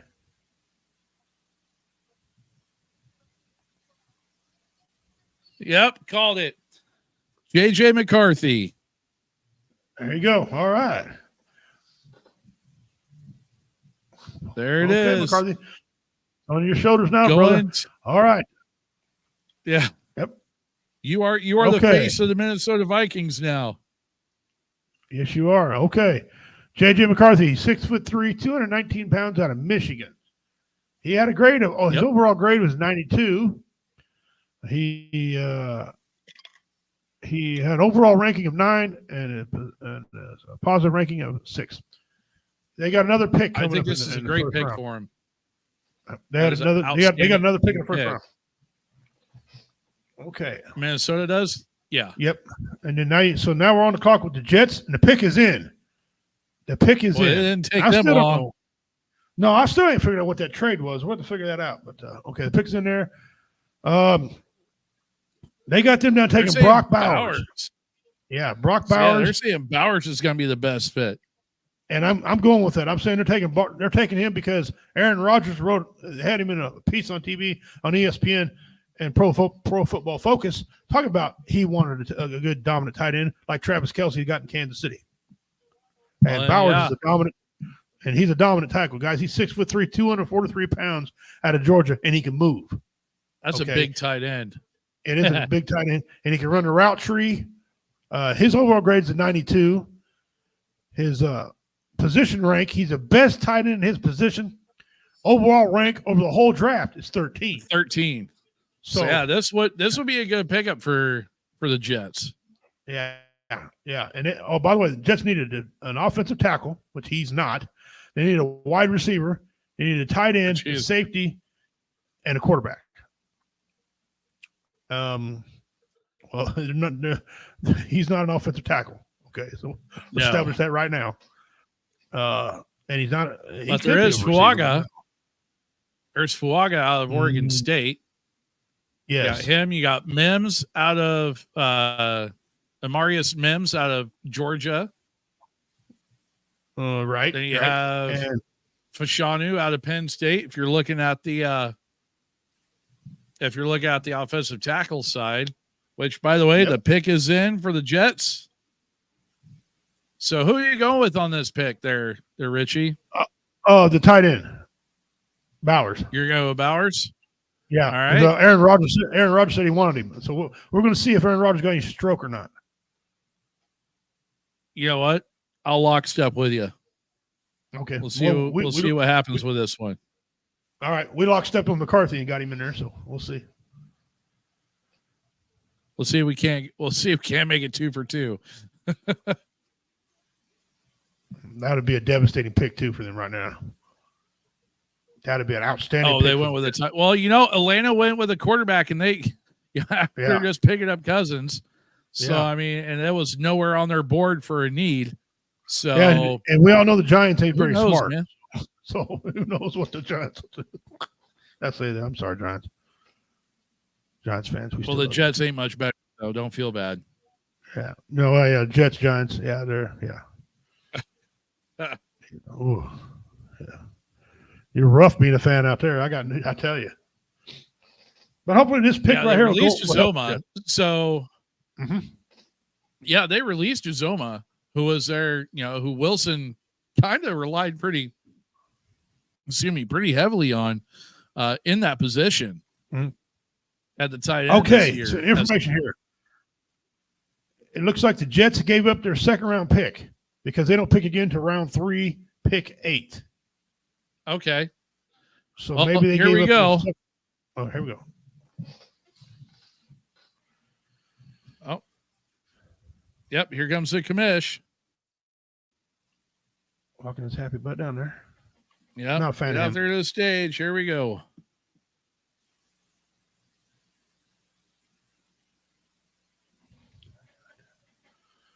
Ours is 7th round. Oh, Fashanu out of Penn State. So they actually made they addressed one of the big needs that they needed. With tackle. So- Okay. Excellent. Well, all right. Olamayawa, how do we pronounce that? Fashanu out of Penn State. Bringing in offensive tackles. So So they did all that trading. They did all that trading back because they thought they could get the offensive tackle. Okay. Well, hey, look, that's good for them. Now the Broncos are on the clock, and if I know something about this team because they're in my division. This team sucks. These guys are terrible. They need everything. They ought to put like 11 positions up there because they need them all. All right. Starting with quarterback. They need quarterback, offensive tackle. especially now they got rid of Russell Wilson, but they picked up Zach Wilson. It's like, what? Yeah, Are you serious? That's Wilson on Wilson crime is what that is. Right. They got quarterback, you got offensive tackle, a cornerback, edge, and center. Again, these guys with Chris Jones in your division, you want some protection. They need a center and an offensive tackle also. But if they don't go quarterback right here, I don't know what they got. Best fit Quentin Mitchell, cornerback. Man, Yeah. I don't know. They've got to get. I mean, a quarterback, don't they? And let me see who's next. Yeah, they need a corner. I mean, they need, like you said, they need a quarterback, they need the tackle, They need to take need him a right here. cornerback, edge rusher, A quarterback. and a center. Uh-huh. It's like, I'm trying to figure out who's the next quarterback here that they could possibly take and fit that system, because Peyton. I don't think Nick's. He had Drew Brees, and Drew Brees, could play, but he's an anomaly. A lot of those short quarterbacks, guys, they can't get it done. You're seeing it anymore. Look at Murray out in Arizona. He can't see. Well, right And now, he your wants to run, top, and he gets hurt. So, yeah, right now your top quarterback that's left on the board is Bo Nix out of Oregon, and then your boy. so that Okay. yeah, Okay, that's you know something one. about him.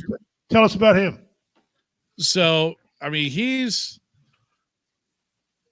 honestly I honestly would call him like a Tim Tebow reincarnate. If Tim Tebow had talent, would be this guy. Ooh. That's the best way I could describe it. So, do I think he would transition over well to the Tebow went NFL? wrong. Possibly. But I mean, he's got the experience for how long he spent. He did 5 years at the college level. Right. He played that additional year and The did pick is very in. well. All Yeah, right, but we'll he's see got to what go it to the is. Broncos. Got to go to the Broncos, so we'll see. Carl Larson, how you doing, bro? Or Caitlin, excuse me, how you doing? Thanks for joining us. Yep. She says, J-Dub. Yo, I was talking to her earlier today. Talking about trying to get stuff ready for her and Carl getting hitched this summer. So Nice. That's overdue. yes, That's overdue. well overdue. I know there's a lot of people that say the same thing for somebody else, but we're not going to go there right now. Yeah. Uh, Yeah. I won't make the announcement, but Mariah's better half ought to get married. I ain't saying nothing. You know what I'm saying? I'm just saying Mariah's better half. Right. But now here's the thing: does Denver go quarterback on the first pick, or do they go with the tackle? Oh man! If they don't, where are they going to get a quarterback? They're going to run the ball every play. Yeah, right. Denver can mess up anything. They can tear up an anvil in the sandlot. All right. They can. They're Rocky Mountain High. After you get past Bo Nix and Spencer Rattler, the Spencer Rattler, if you take a look, I mean, he's even pretty far down the list. Spencer Rattler out of South Carolina. Yeah, he's seventh overall seventh for the position rank, 98th overall ranking in this draft class. So, but then you got Bo Nix, who's number 5 at the position and 32 overall with an 87 grade. So both those guys, right. We'll see what happens. And then, like I said, then the next guy is Rattler. He's 98. Pratt from Tulane, he's down there at 175. He's, overall. Keaton Slovis out of BYU, 246 overall rank. But, we'll see what happens. So there's still 13 other players, 13 other quarterbacks that are in the draft this year. So, right. If you guys even still guys like Jason Bean out of Kansas. Yeah. You guys, if you're just tuning in with us, it's J-Dub and Richie here, Redneck Pep. We're going to do some draft talk tonight. That's what we're doing. If you missed out the number 1 pick, highly anticipated, Caleb Williams went to the Bears. And it took a long time to pick him, but in the end, that's where he went. The Bears. Pick number 2 was a quarterback also, Daniels. Pick 3 was a quarterback, May. Pick 4 to the Cardinals was Marvin Harrison Jr. Pick 5, Chargers were Joe Alt, and stand by, that guy's a monster. Pick number 6, wide receiver Neighbors went to the Giants. We're not laughing. That's not funny. Pick 7, Latham, offensive tackle, Alabama. Pick 8 was Penix, quarterback out of Washington. He went to Atlanta. Scratch the head scratcher. Okay. Now the Bears came back in. Got their wide receiver, Adunzi. The pick 10, who had just picked not long ago with J.J. McCarthy, went to the Vikings. The Jets went offensive tackle, Fashanu, I think his name is. And right now the Broncos are on the clock. It says pick in. Looks like the commission is getting ready to come out. So stand by one, and here we go.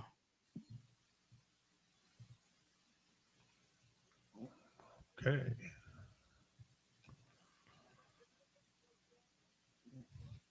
No, there it is. Bo Nix, quarterback out of Oregon. That was a good call, Rich. Good call. All right. And honestly, I think that's probably the right call for Denver.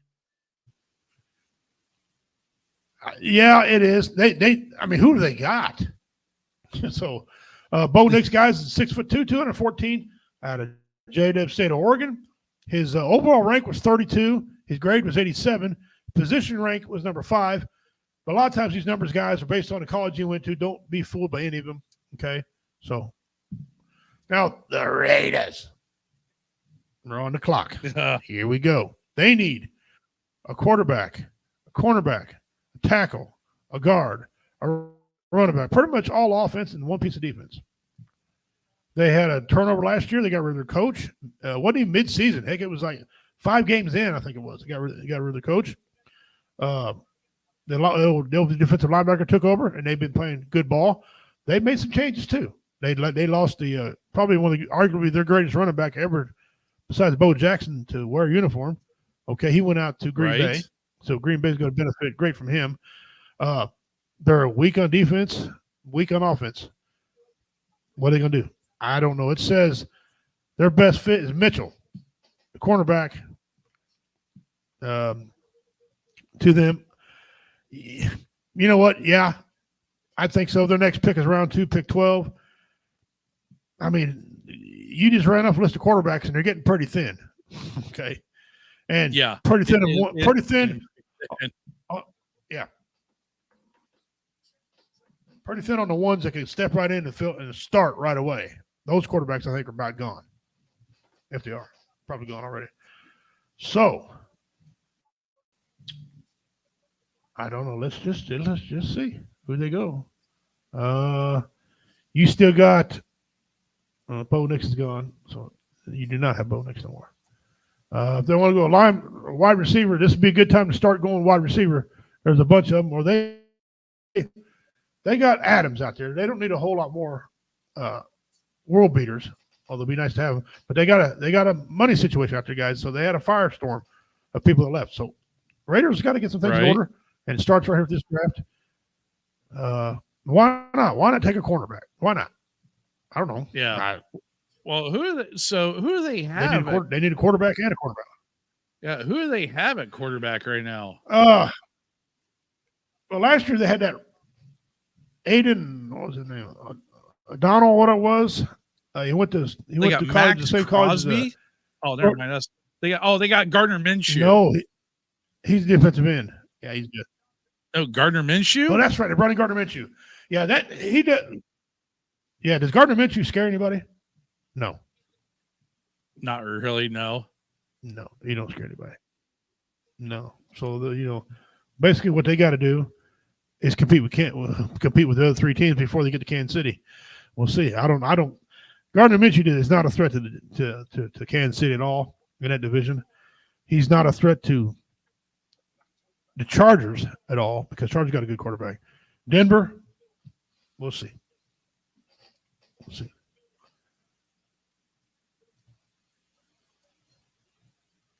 All right. Well, their pick is in now.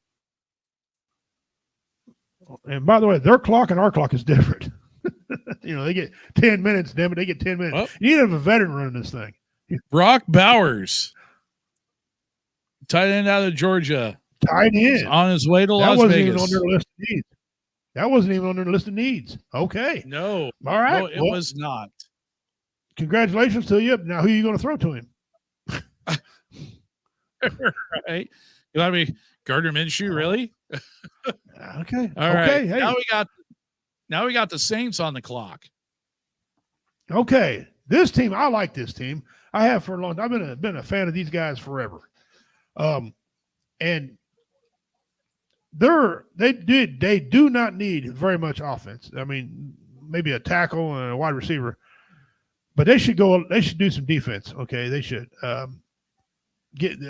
look for backup quarterback to them maybe, but either defensive tackle or an offensive tackle is where they should go. This might be maybe where you see Dallas Turner, who hadn't come off the board yet. He's an edge rusher. They got Byron Murphy, the second. He's 6'1", 297 pounds. He's a biscuit shy of 300. All right. And they need to push up the center. They don't have it. Okay. Now they picked up Willie Gay, Kansas City's 2-time Super Bowl champion linebacker. He's down there, and so it's be an interesting team. But I'm gonna say tackle, but I'm gonna go defensive tackle. I might be wrong here, but I'm thinking they want to hit that. Well, that is one of the things that they say that they needed. A defensive tackle. Yeah. Yeah. So I mean, I don't know where you go either way. Honestly, I think. Well, hang on. Sorry, I was looking over there showing a shot of the War Room in New Orleans. Okay, so Brock anyhow, Bowers already gone. Yeah. So I mean, wow. Well, Brock Bowers what? Threw a wrench in the system. No, I'm talking myself. Go ahead, brother. Go ahead. Okay, gotcha.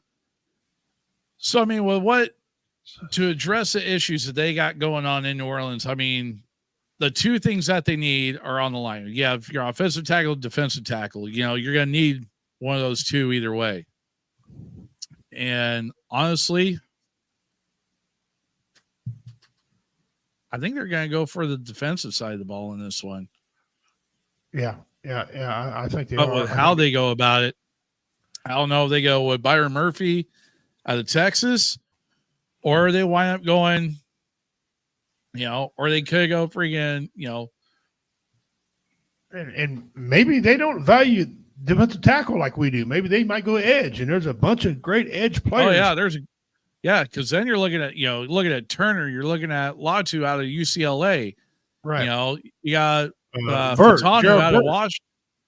Yeah, Florida State guy, Versailles. Yeah, you got you got Robinson out of Penn State. Oh yeah, he's good. You got him. So and, I mean, there's Missouri. Darius Robinson of Missouri. We've been hearing about him. We've been hearing a lot about him going here pretty quick. So we'll see who. But this is starting to shape out a little weird now. Okay, and it started like you and I discussed earlier. 1 through 10 will decide the draft, and they've made a couple outstanding. There were a couple that wound up sending it off in the left field, and it was just like, wait, what? Yeah. So now all bets are off because you got the Colts coming up here in a little bit. Colts are they're a juggernaut. Well, the Colts are next after. Yeah, they're a juggernaut. And I know they were going to take Bowers because they had Bowers in there in the meeting. They wanted him. And so the Jets threw a wrench in their system, said, no, the boo-boo. So we'll see. We'll see. Yeah. Man, the draft's getting hot now. We got man. We got the ones we thought out of the way, and now you're going to see them. You're going to see them get hot. Yeah, you're going to see a lot of picks kind of going here, there, and everywhere now. So I think after we get, honestly, once we get through the top, I say once we get through Jacksonville coming up with the 17th pick, I think after we get through Jacksonville. Yeah. It's always 1 through 16. Some stuff. Absolutely. I think you're spot on. New Orleans, ladies and gentlemen, was 9-8 last year. They were technically second in their division, but they were tied. But the win-loss record, their points scored and defense record was a little worse, so they took second place. And I don't suspect New Orleans and Atlanta to be, may be the butt of every joke anymore. Listen, that division could very well send 3 teams to the playoffs next year. Okay, so. Wait, I think, which division? The North. NFC North. You got the Buccaneers. North? The NFC North. They got the Buccaneers, the Saints, and the Falcons. All 3 of them teams could. Oh, you mean that's the NFC South? Yeah, NFC South. Yeah. They could all go to the playoffs. Could. I don't, we'll see. See how it shakes out. Because they're all right there. There's 9-8, 9-8, and 7-10. And Atlanta, we know Atlanta just improved. Atlanta just increased by 3 games automatically with the quarterback. Yeah. So that put him at 10 just because of him. And then, they got a receiver down there and another running back and some defense. So we'll see. New Orleans is a tough team. They got a great receiver. And that young guy, Chris Olave, he learned from Michael Thomas. Michael Thomas is good, but he got hurt a lot. So, and he's no longer with him. So, man, I'm excited for New Orleans to see who they pick.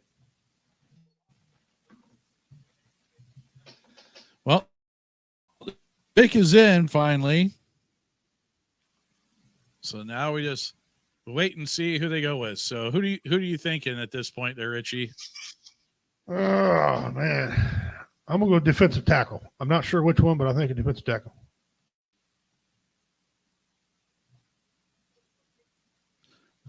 That'll probably go offensive. Well, I'm thinking defensive tackle. Yeah. Unless they go with an edge rusher. Yeah. And they could fill that void, but who knows, man? Yeah. If they wind up doing that, then you could be looking at either Latu out of US or UCLA or Dallas Turner out of Alabama. But I think you're right. I think it is going to be a tackle on this one. You got Byron Murphy, who ain't been chose yet. Texas. I think I'm going to go Mims. I'm going to throw Mims out there And out of Georgia. Newton, Illinois. Illinois plays kind of the same style, but I don't know if he's big enough. He's big. No, let's not get twisted. He's big, but I don't know if he's mobile enough for what they want down there. They like to run the ball. Yeah, Rashawn Newton, 6'2", 304. But then you got Amarius Mims on the other side, 6'8", 340. You know, dude, so they want to stop that run, and that's been their bugaboo is stopping the run. Be the guy that they go. Let's see. We'll see what they say. Peg is in, and I think the commish is getting ready to come on up.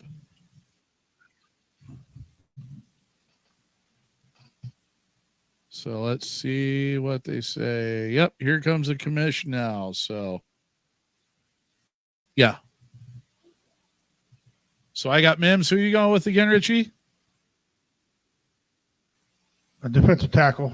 Oh, okay. Here we go. Probably Murphy.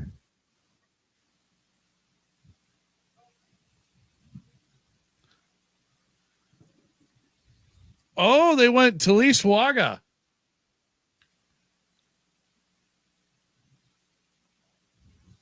They went with the offensive tackle, but they went a little bit farther on down the list. Okay, well, that's okay. They needed that. Talise Waga out of Oregon State. Nice. Yes, that's where your boys out where you are. Yep, 6'6", 320 No, hey, pounds. listen, this dude was a monster on the offensive side of the ball. He did awesome for Waga Lele, or however the hell. I still can't freaking pronounce that guy's name after a year of him playing at OSU. Still couldn't get it. But, yeah, first Beaver off the board. So, right on. Congrats to him. So, I think he'll be a good fit for that system down there in New Orleans. Absolutely, he will. I'm glad I was wrong on that one. I'll take that. I don't care. That's a good pick for him. Congratulations to them. Like I said a while ago, that whole division is going to change. Okay. Oh yeah, that NFC South is going to be football serious. Yep.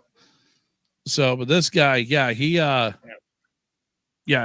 creates holes. We'll just leave it at that. So if they're looking to establish a serious run game in New Orleans, this is going to be a key guy that's going to help create those holes for you that you're going to want. So he's going to create a lot of good opportunities and protection for that quarterback that they got down there. Yeah, I was torn. I was like, they like to run the ball. I was torn.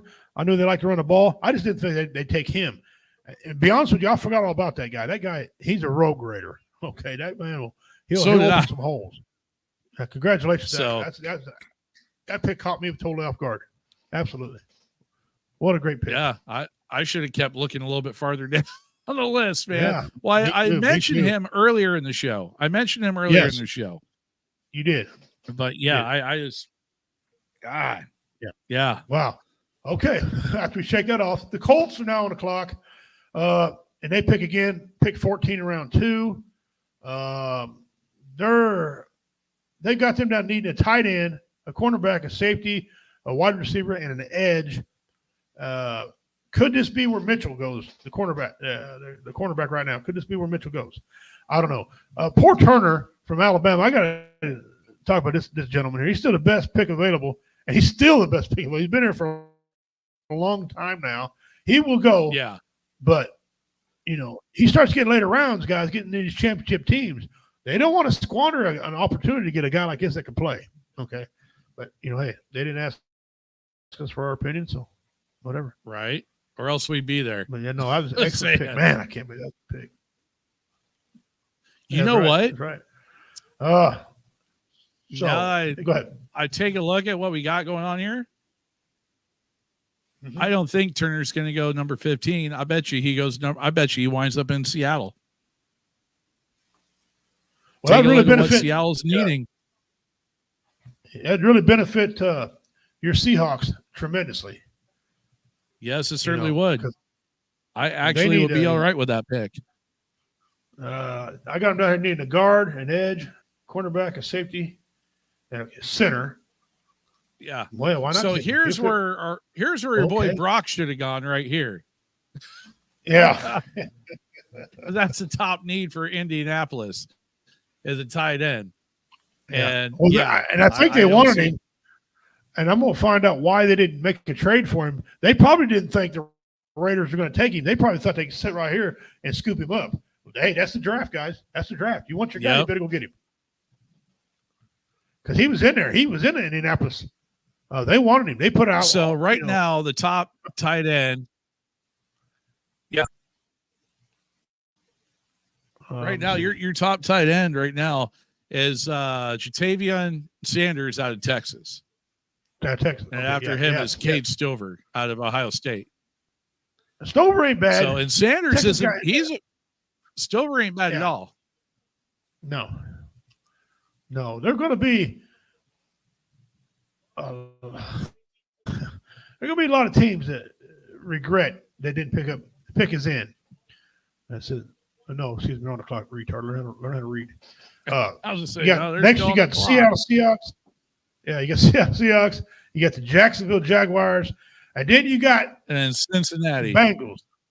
Bengals, you have predicted on this show live a while ago something's going to happen with the Bengals. I'm curious now because the way this is laying out, I look for some leapfrogging to be happen. Okay, I look for it to be 19. happening soon. Yes, pick number 19, the Rams. Peter Schrager, who's been right a few times tonight, said that the Kansas City Chiefs are going to jump up to 19, and get a wide receiver. We'll see how it goes. No, get the tackle. Well, the tackle they wanted has already been snatched up. Gotcha. So well, the pick is in for the Colts. All right, here we go. The pick is in, and Seattle's on the clock. All right, so Seattle. we'll see what Indy goes with here coming up here shortly. So waiting for the commish to come out and make the announcement here for which direction Indianapolis goes. And while we're doing that, we'll give you an update. The Seattle Seahawks are now on the clock. They were 9-8 last year, behind the 49ers, who were 12-5, the Rams, who were 10-7, and behind them were the Cardinals at 4-13. The Seahawks, they put up a good fight, but in the end, they need a quarterback, and they haven't got one on their list of need. Yeah, well, they wound up making a trade, and they wound up picking up Sam Howell. So, and that's going to make things very interesting for the QB1 position in Seattle. Right. Because Sam Howell actually put up a pretty good show in Washington last year, but he just didn't have that supporting cast around him. With the offensive weapons that Seattle has, when you have that trio of, Jackson Smith and Jigba, DK Metcalf, Tyler Lockett, when you have those guys, you got Kenneth Walker in the backfield. When you have those guys, it's you got yourself a pretty good ensemble. So anyhow, here comes for the selection for the Colts.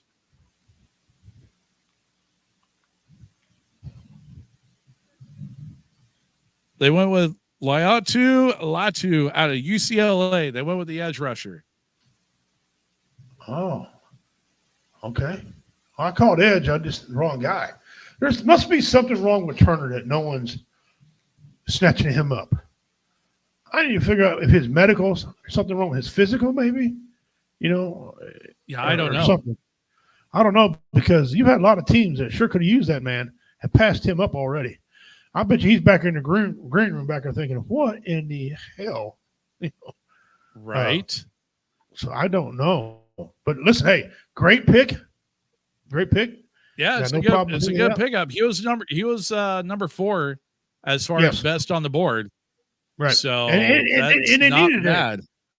Yeah, they needed it. So absolutely good job to them. Now let me go back here now. So now your board is starting to change a little bit for your position of needs, your best available players. I mean, they're changing on you, and it's getting interesting. You still got some great value in this draft. Absolute great value in this draft. Oh, absolutely, you do.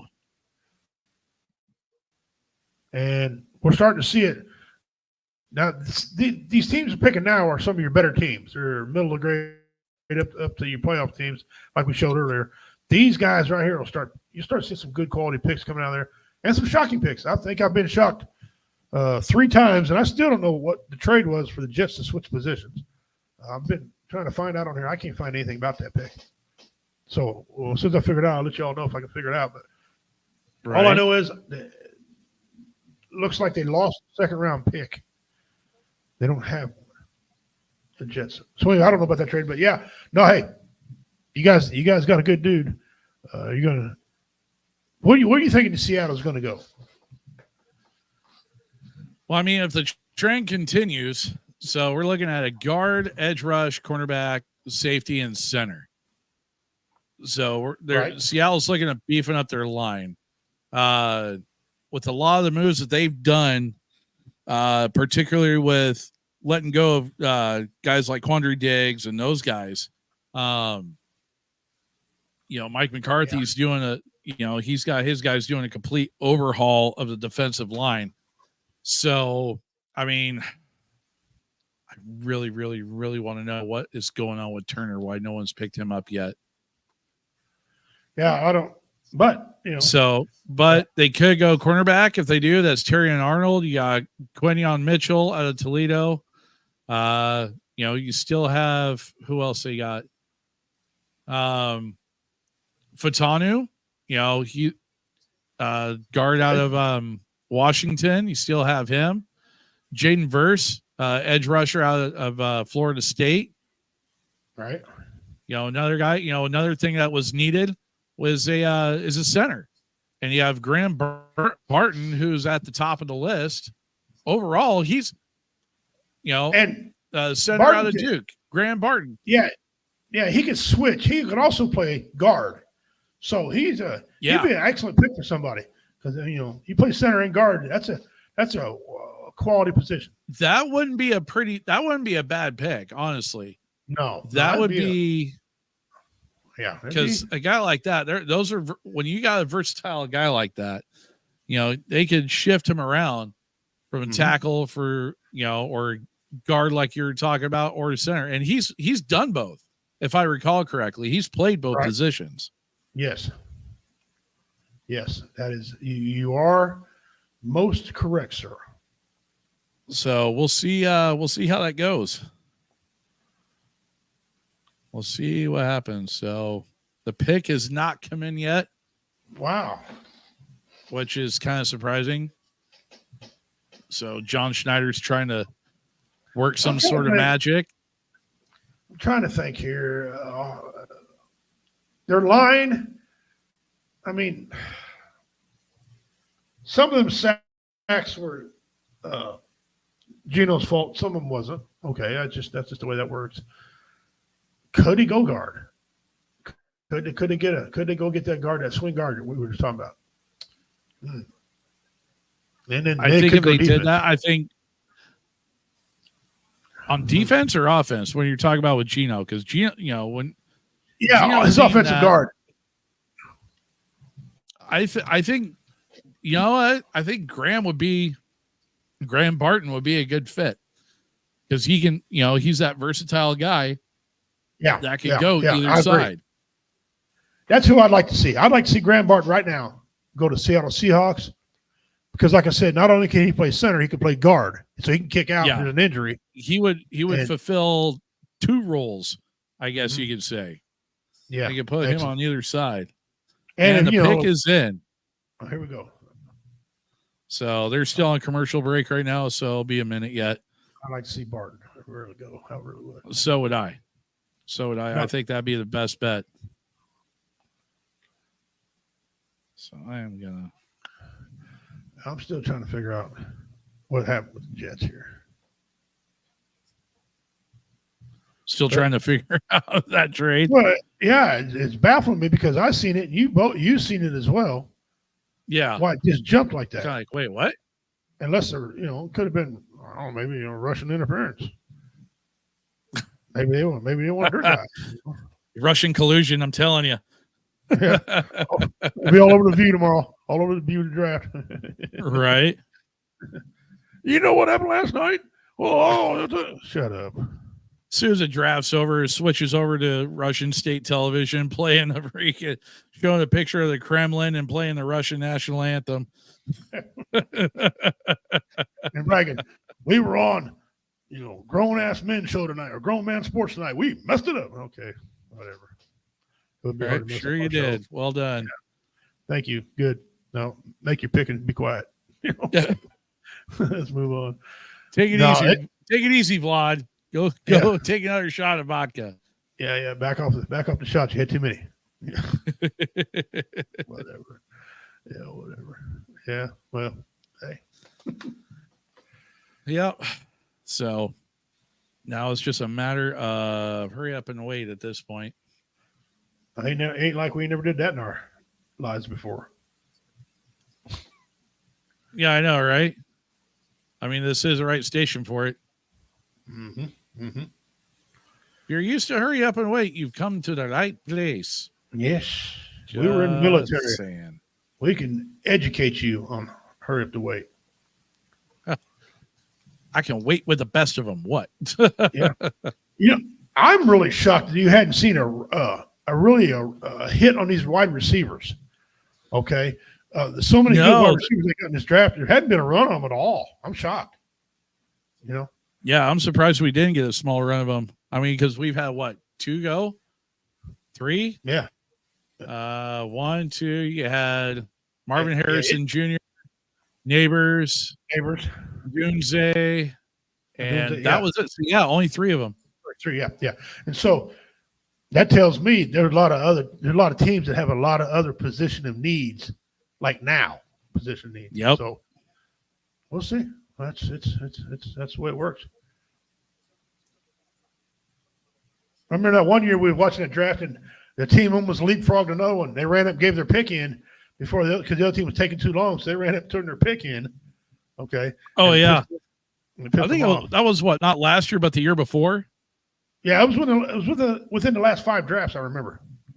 Yeah. I think it was 2 years ago that happened. That's funny. Oh my God. Well, the pick is in. It's just they're taking forever to get there. So, yeah, while we're waiting for Seattle to make their pick or for them to announce Seattle's pick, let's see. Let's take a look. So next one on the list, next one up is Jacksonville. And with Jacksonville, oh, here we go. Commish is coming out. All right. Let the commish come out.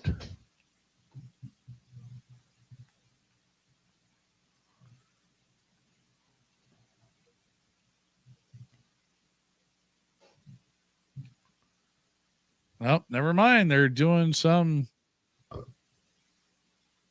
a little deal on Air Force guys stationed out of South Korea.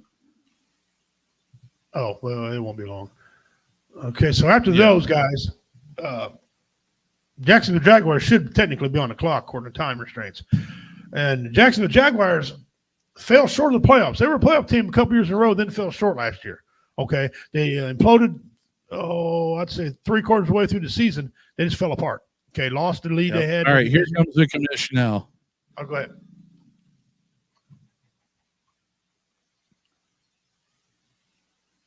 Stand by.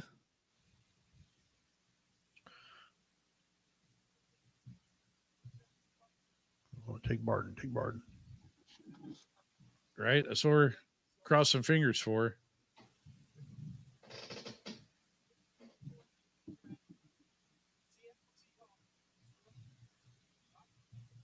Oh, they took Byron Murphy. Okay. And with the tackle. Okay. Not That's one of the needs that they had, but okay. That's interesting. Maybe they thought that's the best player available. Huh. Well, you know what? I really don't have What a are you problem doing, with that. Schneider? I really don't have a problem with that. Maybe I'm trying to figure out. If you're looking for a backup at this point, because, I mean, Seattle's decently deep at the tackle position, on defensive tackle position. Yeah, they are.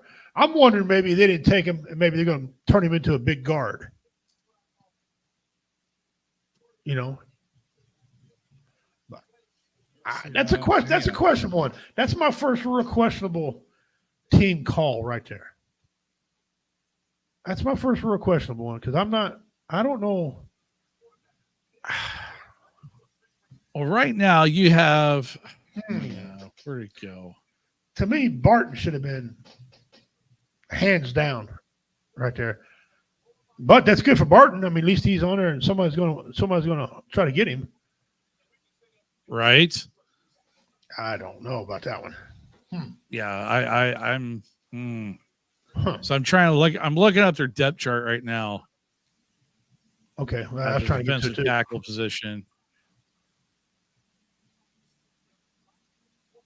and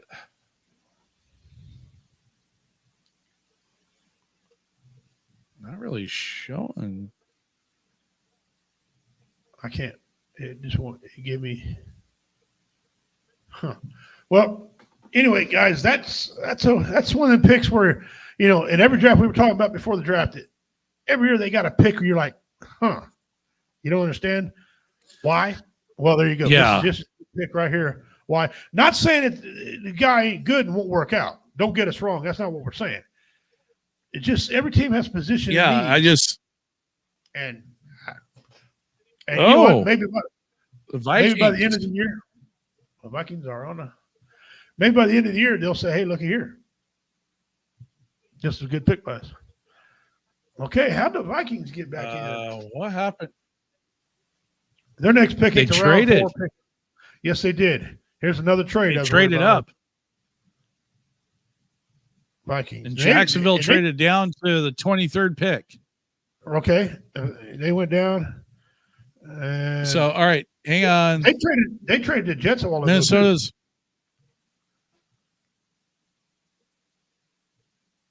Oh boy, Minnesota. Let me go back to where they need. Hang on. Now they need a defensive tackle, a guard, a running back. Oh boy, There it is. And the Bengals are on the clock, so get ready for something Mr. massive to happen. Turner. Dallas, they get him? Yeah, Dallas Turner going to Vikings.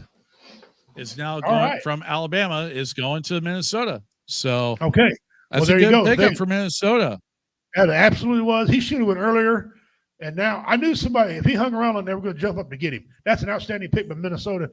Minnesota started to look like they're serious. You know, they're taking this stuff real. And hey, that's a great pick. Yes, it is. I didn't see that coming. I'm still in shock over Seattle's pick. I'm trying to figure out. Yeah, I mean, not the thing, man. John Schneider, man, that guy always leaves me scratching my head. He always does, and I don't know. I don't get the guy. I've watched him for years. I'm thinking, dude, you know, if it wasn't for Pete Carroll, I wouldn't trust this guy. You know, no. And now Pete Carroll. There's times where, yeah. Well, now it's the Mike McDaniel regime. But I tell you what, though, dude, I don't know. We'll see what happens. But John Schneider, he always leaves me scratching my head. He has a bad habit of working around what actually needs to be picked up and done. Yeah. He always, I don't know. It's just weird like that. Always has been. Okay, the Bengals they're on the clock. They need a wide receiver, a defensive tackle, running back, offensive tackle, and a tight end. Now, we started the show earlier, you and I did, with trade. Expected trade by them. Let me pull this up for everybody to see. T. Higgins, we all know wanted to be traded. It's now Trey Hendrickson wants to be traded. Right. Is this going to affect your position pick in this draft? I'm saying yes, most definitely will. But who? Where are they going to go? You know, they got offense and defense. These are major pieces. These ain't like some third string guy that you can trade off. These are major pieces that don't want to be here. Right. I When you they got something might like go- that going on. Yeah. So, what do you think, J-Dub? This you predicted some type of weird thing out of these guys anyway. You know. I figured, if anything was going to happen with Cincinnati, it would have happened by now. I really did. I figured they would have made their move by now, at this point in time, especially being, this close to their pick. So, yeah, who knows? They may wind up doing this. Yeah. I'm not sure now. I honestly am not sure now. So, it's getting far enough down the line where all bets are off of what's going to happen. You just seen a team position to need. Well, they gave that up. mm-hmm. They didn't go position need there. They went for position of what are you talking about? But hey, I hope the guy works out great out there. Hope So do I. We'll see what happens. Hope we're having a meeting here, next year. Like, man, wasn't we a couple dummies? Yeah. You big dummy. Yeah, probably not. But hey, Yeah. Doubt it. No. So, like I said, the Bengals. Right, They've been battling for the playoffs. They're either in or out. Injuries to their quarterback has been happening quite a bit now. No, they're not going to pull a quarterback. That's not what I'm saying. But they need some help. Buffalo and Bengals, in order to compete with Kansas City to go into the playoffs and win an AFC Championship game, they're going to need some people to play. Where are we at with Cincinnati? What are you thinking? Well, the pick just came in for Cincinnati, so now we're waiting for them to announce who they're going with. But I think what Cincinnati needs is they need a stronger backfield on the offensive side. Because who they really got right now. My point exactly. Wow. If you don't flash in your brain, they're not that important. Exactly. I don't know. So, they got rid of Mixon this year, the running back. Okay. Yep. They got Chase. Now we all know. I mean, don't be fooled. Chase is still the man. Okay, he's going to catch everything. That guy can catch anything. So, but he's on the outside. But he's on the outside. They've got very few weapons in the center. I don't know, brother. Bowers is gone. That would have been a great weapon for them. Okay. Is this where they go? Here's the funny thing about it. There has not been a running back taken yet. No, in this draft class. There's not been one single running back taken. I don't think you'll see one is second round. Maybe there's third. a plethora. Yeah, they are of running backs. They're just not as. There's 33 of them. Yeah, there's not as valued as Yeah, I don't know. Yeah, because right now your number one running back in this draft class, overall rank number 42, is Jonathan Brooks, running back out of Texas. Right. So you got Cincinnati, him, 6 foot, 216 pounds.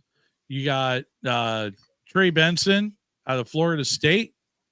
Blake Corum, running back out of Michigan, out of that national championship team there. And then Marshawn Lloyd, USC, Jalen Wright from C, Ray Davis out of Kentucky, Braylon Allen, Wisconsin, Isaac Guerendo out of Louisville, Bucky Irving out of Oregon, and Audric Estime out of Notre Dame. So those are your top 10 running backs that are still on the board. So, and they're all pretty close together as far as overall rank. Okay. Well, I don't think they're going to be a running back pulled here in the first couple of rounds. Cincinnati may be the team to do it. If you're Cincinnati, what do you try to build? Do you try to build an offense to outscore Buffalo and Kansas City, Miami? Or do you try to build a defense to stop them? And Cincinnati's always been a fight between those two things. So I don't know. Well, right now the pick is in. Right. So now we wait and see what they come up with or what they announce here. So, but if I'm Cincinnati, if I'm the GM out of Cincinnati, right? I would probably be going with a wideout at this point. I would probably look to get those scores in. Put somebody, put another guy downfield for Joe Burrow to throw to. Yeah, I think that'd be. Yeah, and if they do go, you got to take a look. If you have your two of your guys, two of your key figures in your receiving core getting ready to bounce out, you're going to want to fill that vacuum pretty quick. And, you want some young blood under there to study under those guys while they're there. So you use that knowledge and that experience to your advantage before you lose it. Oh, absolutely. Absolutely. The Cincinnati Bengals ain't always made the right smart choice. So we'll see if how they do. They got the same head coach. They had changed any head coaches. Everything's still the same for him. He's still calling the plays out there. Let's just see. Let's see what they do.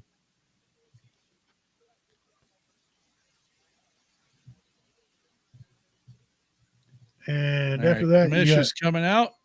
You got the Rams on the clock next.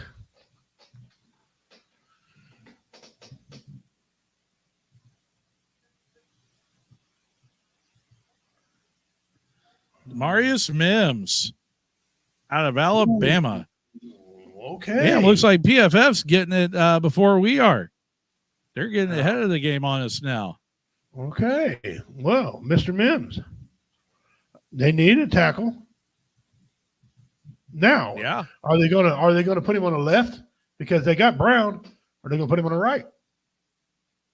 He's 6'8", 340 pounds, big dude. He's the best at his fourth in his position ranking. No, 22 overall. Yep, the Rams are now on the clock. The Rams. This is one of the teams. One year they're the greatest team in the NFL. Next year you're like, what the hell is wrong with them?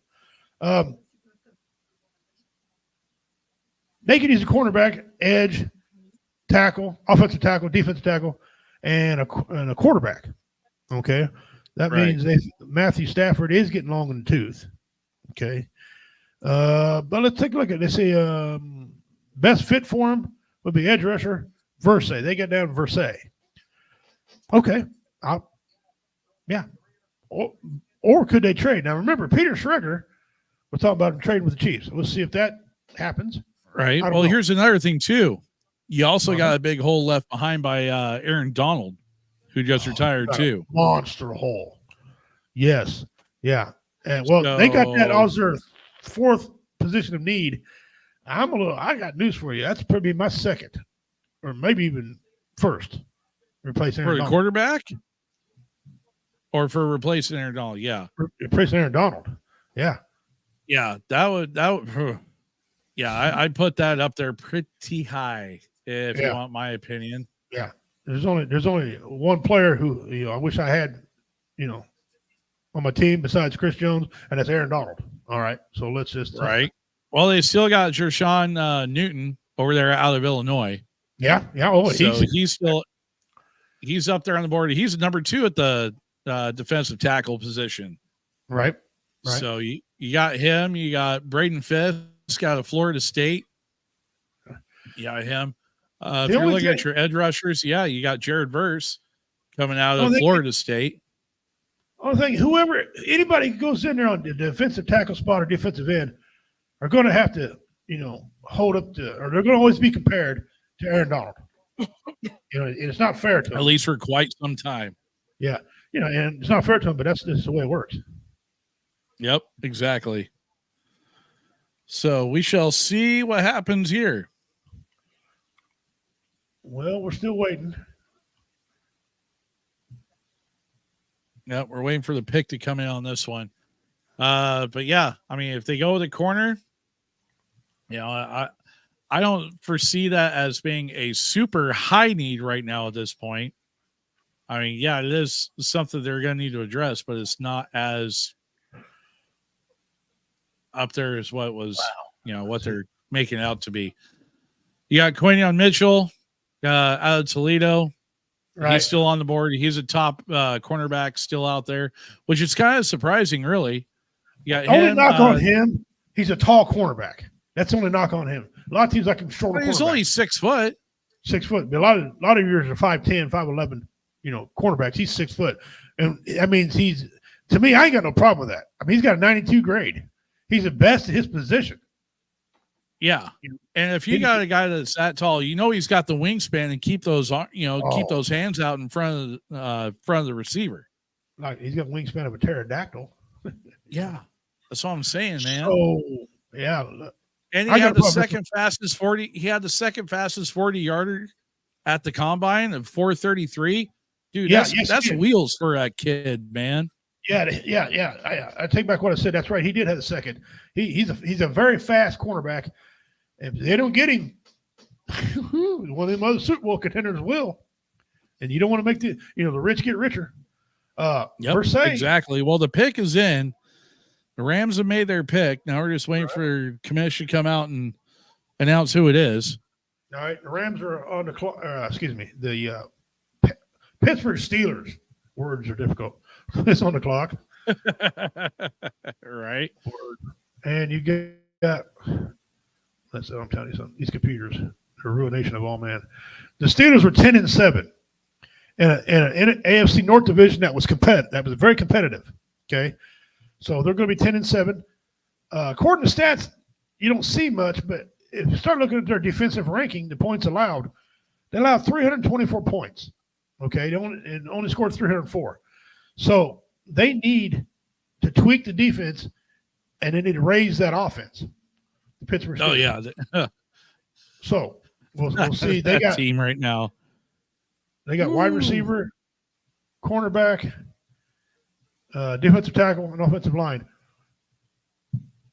I promise you that the Pittsburgh Steelers are taking a wide receiver as soon as their turns up.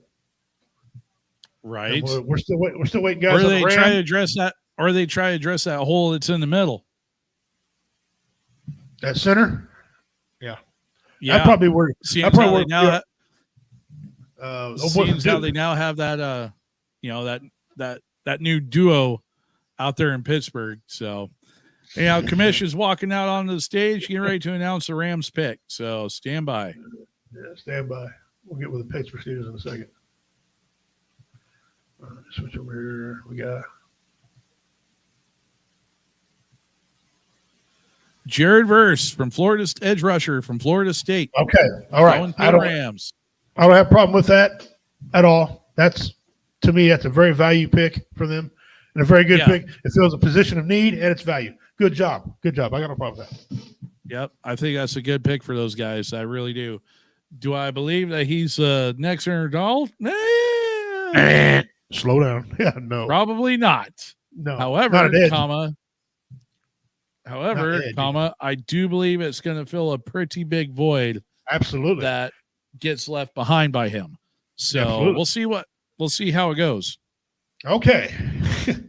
We got the Pittsburgh Steelers, and I'm chuckling not because I don't like the Pittsburgh Steelers, because I do.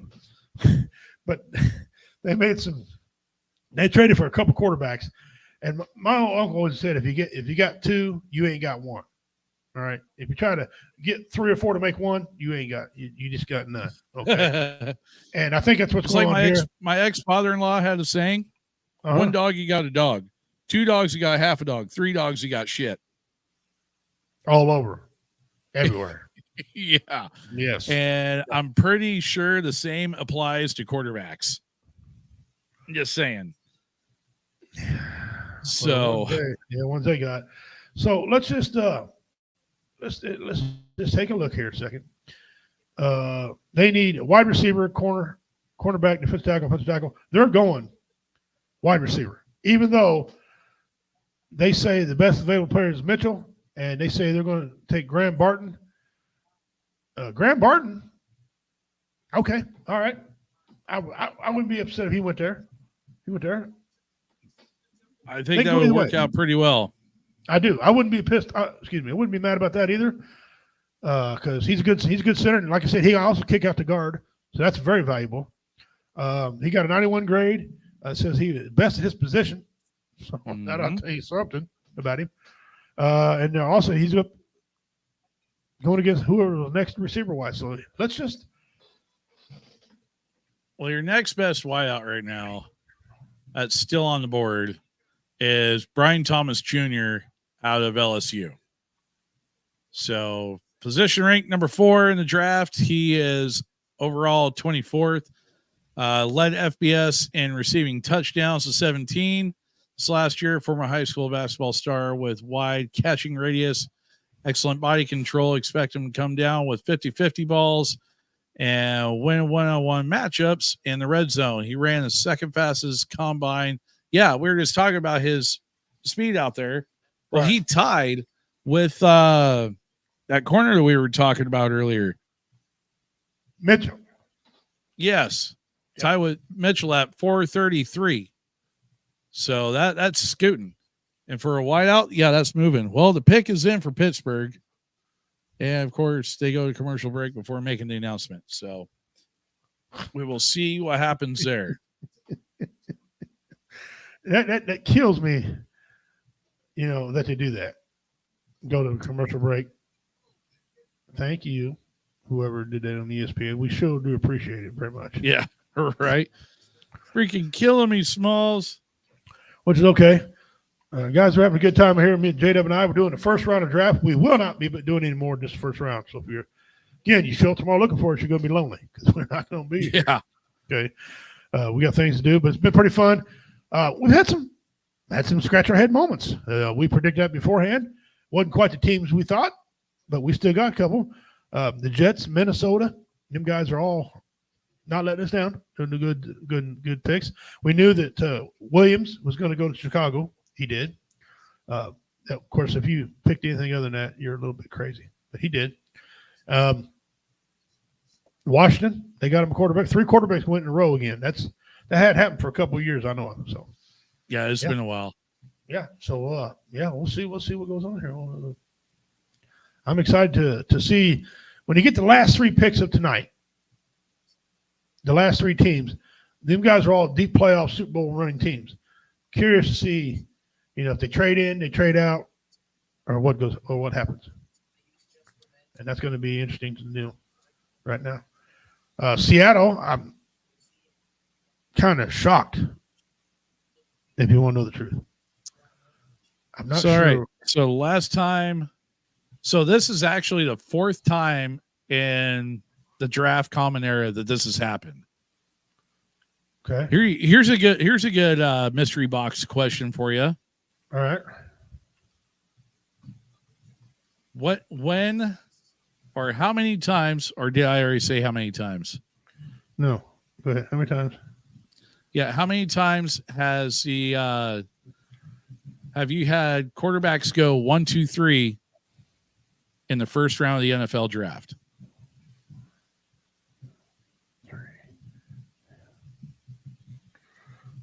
All right. Now, what's the answer? I'm gonna say it happened. Counting this one here. How many times in the Yeah, I'm common gonna say- draft era? I'm gonna say it happened 5. You're saying 5? Yeah. Counting today. Gotcha. I want to see if anyone else that's watching can figure it out. Because I think this would be a good mystery box question right here. Yeah.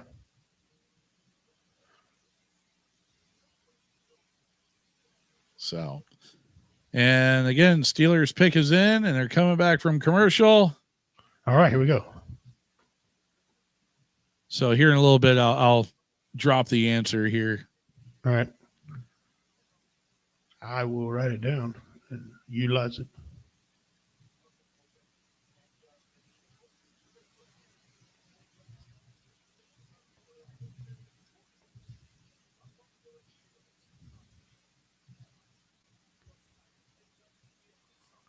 Yeah, they're doing a comparison between Russell Wilson and Justin Fields over the last 2 years before their arrival in Pittsburgh. And the stats are actually pretty comparable, believe it or not. So it's going to be interesting to see who winds up getting the QB1 job in Pittsburgh between those two. I would personally like to see Justin Fields. Right? All right. Well, here comes the commish. Stand by.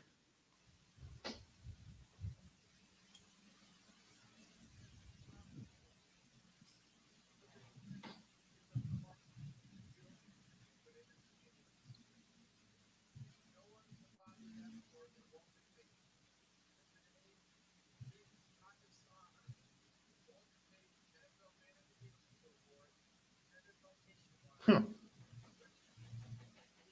I can do without all that pomp and circumstance up there. Right. Not announce the damn pick and let's go. You know. Well, we got Cam Hayward, one of the Walter Okay. Payton Man of the Year this year. He's gonna be making Yep. the announcement. I respect him. He things he's did outside the NFL are phenomenal. Yes, sir. Yeah, he's a pretty good. All right, Mr. Hayward, announce the pick. The Jets, the Miami Dolphins are next.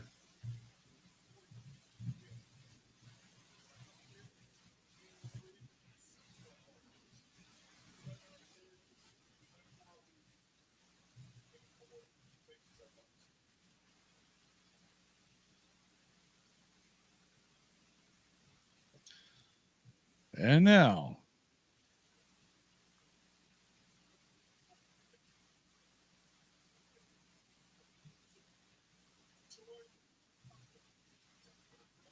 all right, Troy Fautanu from Washington, Troy Fautanu. guard. Okay. All right. Well, not quite a center, but hey. Okay. Okay. Right. 6 Didn't foot four. expect a guard to go to Pittsburgh, but all right. No, I didn't either. 6'4", 317 pounds. He's the second best in his position. 15th overall, had a grade of 91. They pick again round 2, pick 19. Yeah, okay. Well, that's their pick, and that's I don't You're have sticking to it. yeah, I don't. I mean, I really can't find fault with it. You know, it's making these other teams now salivate. Okay, like the Miami Dolphins right now on the clock. Miami Dolphins need a defensive tackle, tight end, offensive tackle, an edge, an offensive guard. They got their defensive tackle as their main need first, but the best fit would be Chop Robinson, an edge, 6'3", 251 pounds, fourth best his position, 20th overall, has a 90 grade, or Quentin Mitchell. I don't think they'll take Quentin Mitchell because they got some good cornerbacks out in Miami. Miami need a critical few things. Some defense is one of them, and someone like a. Well, this is They where need to- that, like I said, this is where either Braden Fisk or Jashawn Newton out of Illinois, this is where those guys would come into play. Or even Absolutely. Chris Jenkins out of Michigan. Well, I forgot So, about Jenkins. you know, I you forgot look- about Jenkins. Yeah. yep. I mean, when you still have, 2, 3, and 4 at that position still sitting on the board for your top need, Right. yeah, you might want to go ahead and snatch those guys up early, snatch one of them up. So, anyhow, all right. Well, Miami's pick is in. Oh, yeah, they were fast. They wanted whoever they're picking. They wanted. Yeah, Whoever They didn't picked, wanna- They wanted. they didn't want to mess around. And of course, ESPN's going to go to a commercial naturally. So, where do you think they're going to go? Which direction do you think they're going to go? Man, these guys, they need a quarterback. I'm just kidding. Well, I ain't kidding. They need a quarterback, but I'm gonna say defense. Yeah, because listen, during that playoff game, it was bitter cold, by the way. But Kansas City walked up and down the field on them. All right, and Kansas City came in that game dropping the league worst 40-some passes. All right, and they walked up and down the field on them and just handed it to them. And if they can't compete with the playoff teams, they're not going to continue to keep going. I think they need to go defense. I think you need to double stack the defense and probably defense, and then go offensive line. So I'm going to say the next available defensive tackle, and I got down Newton from Illinois. Okay. They may go You know what? Robinson I don't. from edge, but I was gonna say. I Newton. think I'm gonna go. Actually, I'm gonna go Darius Robinson Missouri is who I'm gonna go with out of Missouri. Yep. Okay, so you're going edge. So that's yep. Okay. All right. I'll tell you what. I'll take Newton, defensive tackle. Okay. That's where I'm at. I'm just thinking either one of our picks would be great for them. They need both. Yes. So I think that would be the smart. I think one of those would be the smart pick for Miami in this round. Yeah, so absolutely. We'll see how it goes. We'll see what they say. So whenever they decide to come back from commercial and make the announcement. So, but yeah. So anyhow, guys, again, just want to remind you, mystery box question: how many times in the common draft era have the quarterbacks gone 1, 2, 3? Okay. How many times does that happen? How many points how many entries do you think y'all set it at, Richie? Well, since it's a special night and people are sitting through all this like we're sitting through it, let's give them 50. 50? Okay. 50. Yeah. We'll give them 50 going through there because it, you know. You want to go extra credit if they guess the years too? Yeah, if they guess the years too, I'll give them 100 total. Okay. There you go. That works. And then we'll see how it all, you know.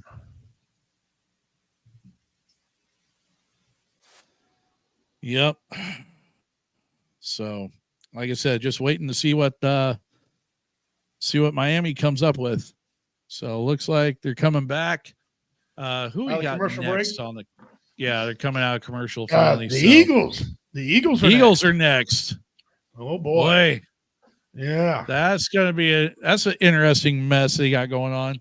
Especially now since they got the likes of Mr. Jason Kelsey freaking hung up his cleats. Yeah, and they don't have a center as one of their needs. We'll get to them in just a second.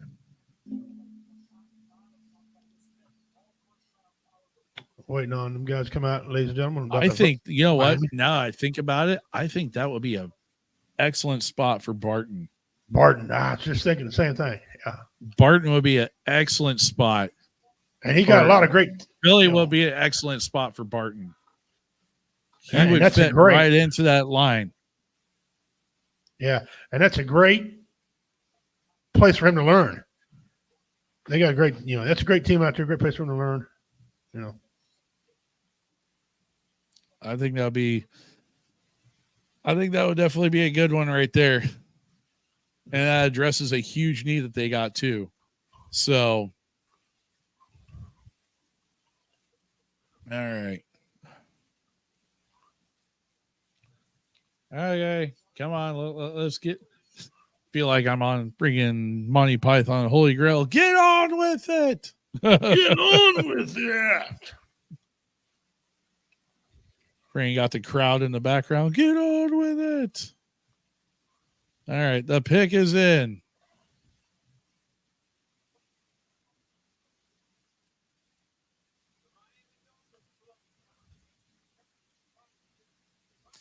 Oh, Chop Robinson. Okay. All right. Edge rusher out of Penn State. Okay. We had a Robinson a while ago, just wrong one. Yeah, right. But that's okay. But it's still the same area. I'm okay with either one of them picks for the defense for these guys because they need it. And then their next pick, they need to come right back and get another good defensive player as well. Yep, absolutely. Okay. The Eagles are on the clock. Yep. They're needing a corner, offensive tackle, guard, wideout, or linebacker. Yeah, nowhere on there did you see center. Nope. Which is funny considering it's baffling. Yeah, it really is. In all fairness, this team don't need a whole lot. They were just in the Super Bowl 2 years ago, and it was in the playoffs last year. Okay, they kind of self-imploded a little bit, kind of ran the wrong offense for Hurt, and I think that don't get me wrong, they're still a powerhouse team. they're living on their defense. Defense is outstanding. And they just one or two pieces. And they'll be right back in the mix. Yeah. Yeah. Maybe they got the guy on the team, center. Maybe they got a trade coming that we don't know about.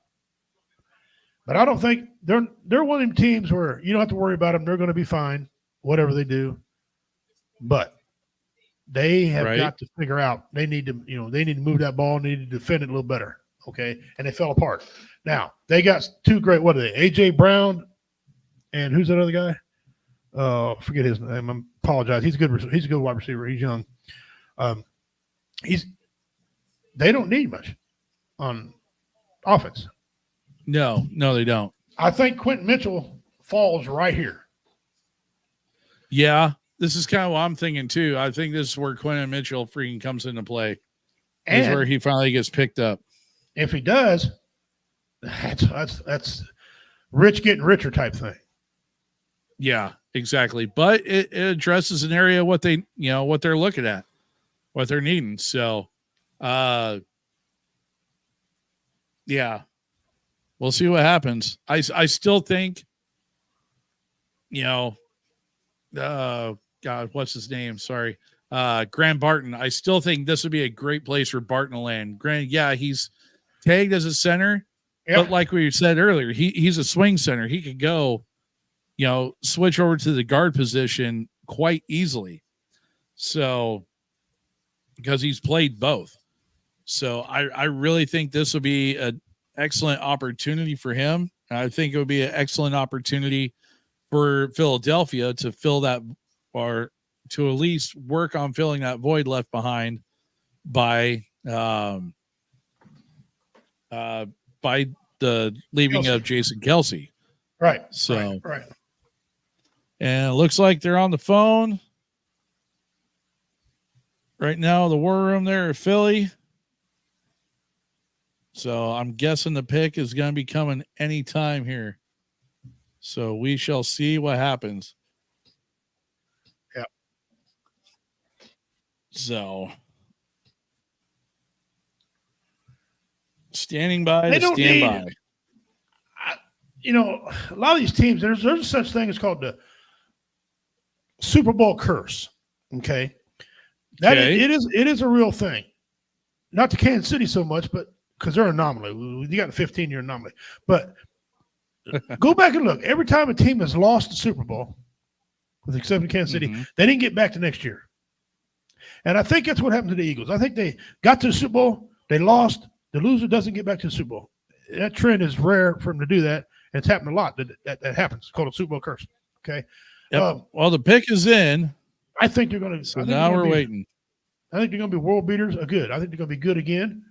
I just do.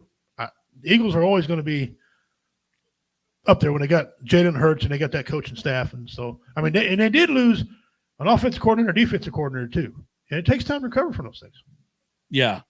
Especially when you lose your brain trust and you're having to bring somebody else in to either relearn a system or start implementing their system with, the previous set of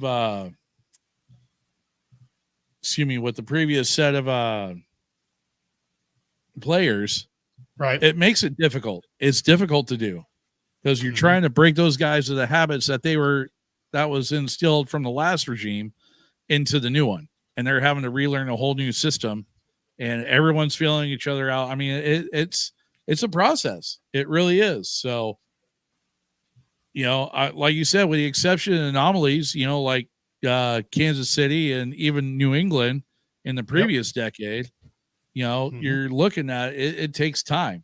It really does. So, and the anomaly we'll see what direction they go. And look at this year, the 49ers. The 49ers, they went to Super Bowl. Listen, it was a great Super Bowl. They fought hard. To break the streak, something's going to happen to the 49ers. They're not going to make it back to the Super Bowl. Okay, they might make the playoffs, but I think I don't think they're going to get back in the Super Bowl this next year.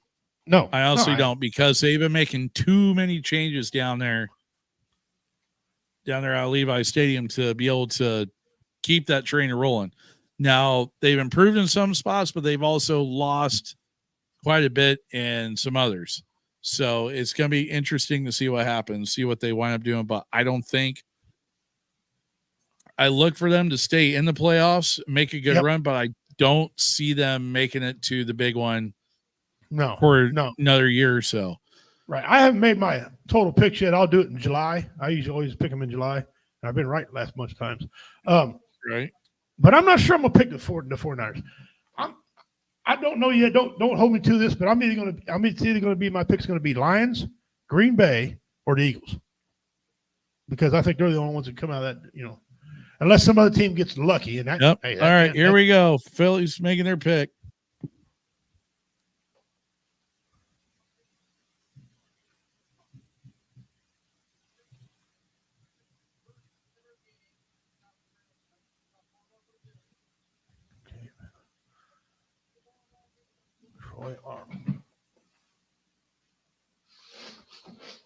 Oh yeah, now he's talking about the NFL international play and stuff. So how about this? They're going to be playing. So you're going to have Philly and Green Bay playing in Sao Paulo, Brazil, in a soccer stadium where it is literally banned to wear the color green. That's going to be hilarious to watch how that turns out. First of all, why can't you wear the color green? Because it's the colors of their main rival, main soccer team rival. Yeah, this has nothing to do with soccer. So yeah, I mean, well, hey, Lee, they're both wearing green. They ain't favoring one another. I know, right? So we'll see what happens. Oh, I said Quentin Mitchell, but it says pick still in. Huh, that's weird. Oh, hang on. Oh, you got it on you. Okay. It just come across me as Quentin Mitchell. But...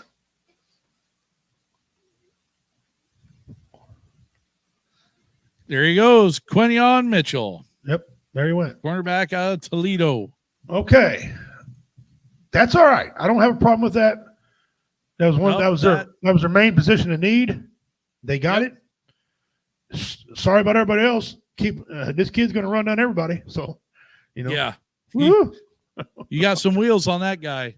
Yeah. So that's a good pick for them. That's a good pick.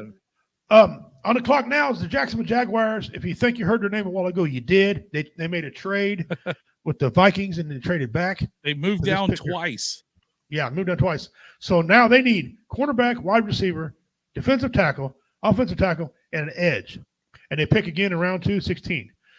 So let's unravel this a second, JW. This is a team that fell apart in the season last year, like I was saying earlier. They didn't have no Super Bowl curse because they never got to the freaking Super Bowl to have a curse. Nope. So where are they going to? I mean, they need more than what they set up there. They got people, but they need the right people, and I don't think they do. Okay. I think they need to get a little bit deeper at the position. Every position, yes. Yes, I agree, because I think you're trying to tell me they were tired, is what you're trying to say by the end of the season.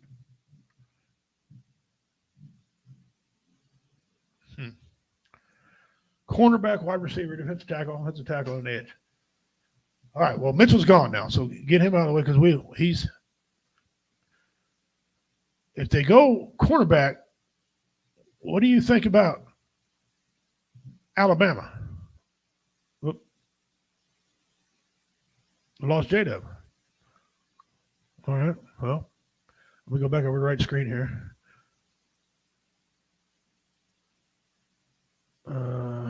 We could go to Alabama.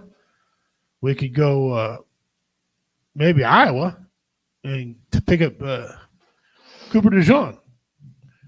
That'd be that satisfies their cornerback issues.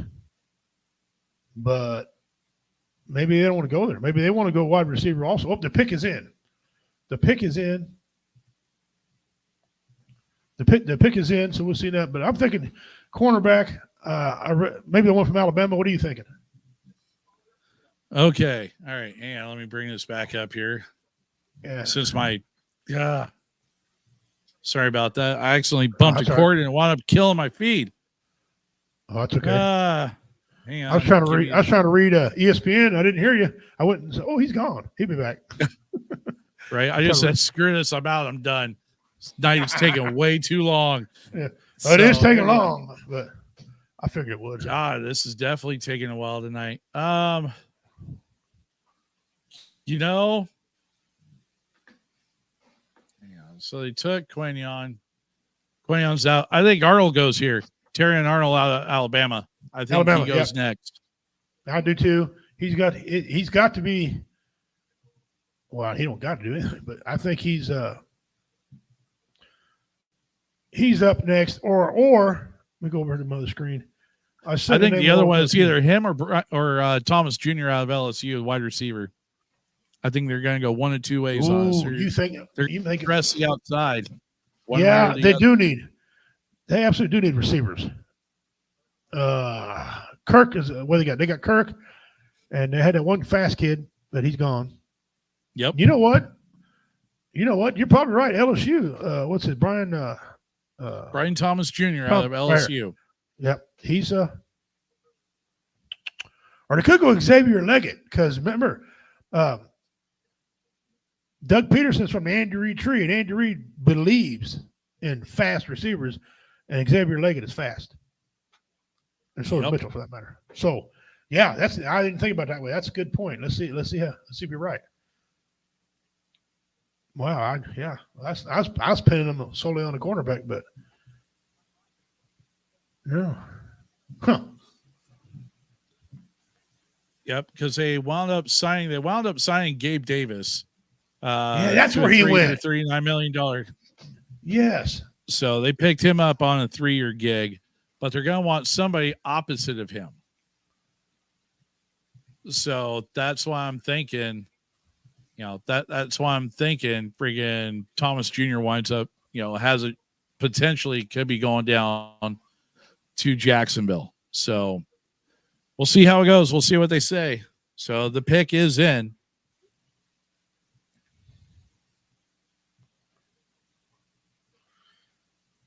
Wide receiver guy. They had to fit him. Being Doug Peterson's their head coach, he Andy Reid tree, he's going to want somebody to bust her out the outside inside. They like to work the slot receivers a lot. Yeah, and, that's true. So, because believe me, that's all I hear about out here. The slot receiver. Who cares? But no, it's very slot receivers are a very powerful weapon. All right, here we go.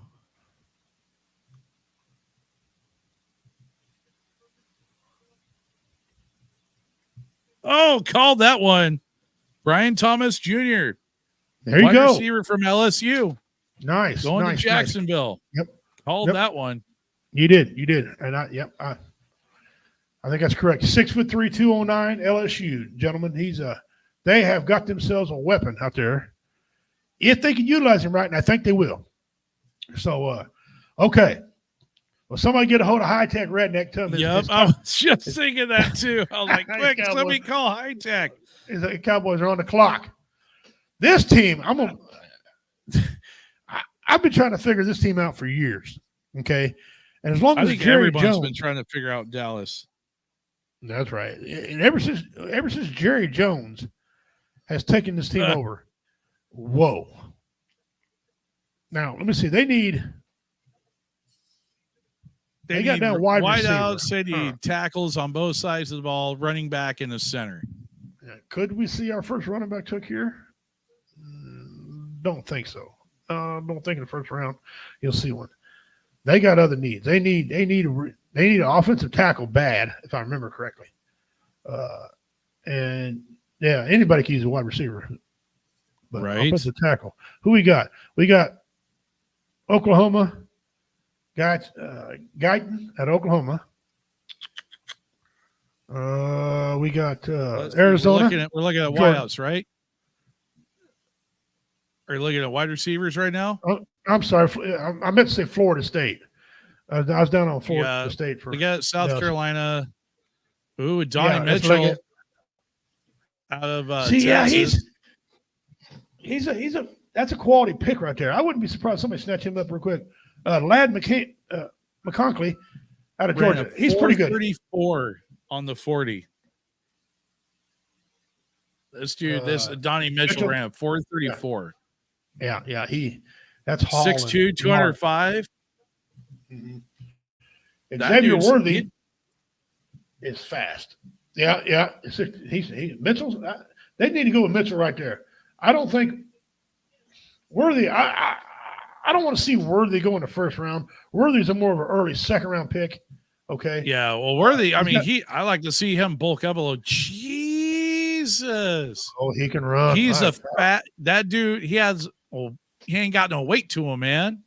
I know he gets hit. He's done. 421.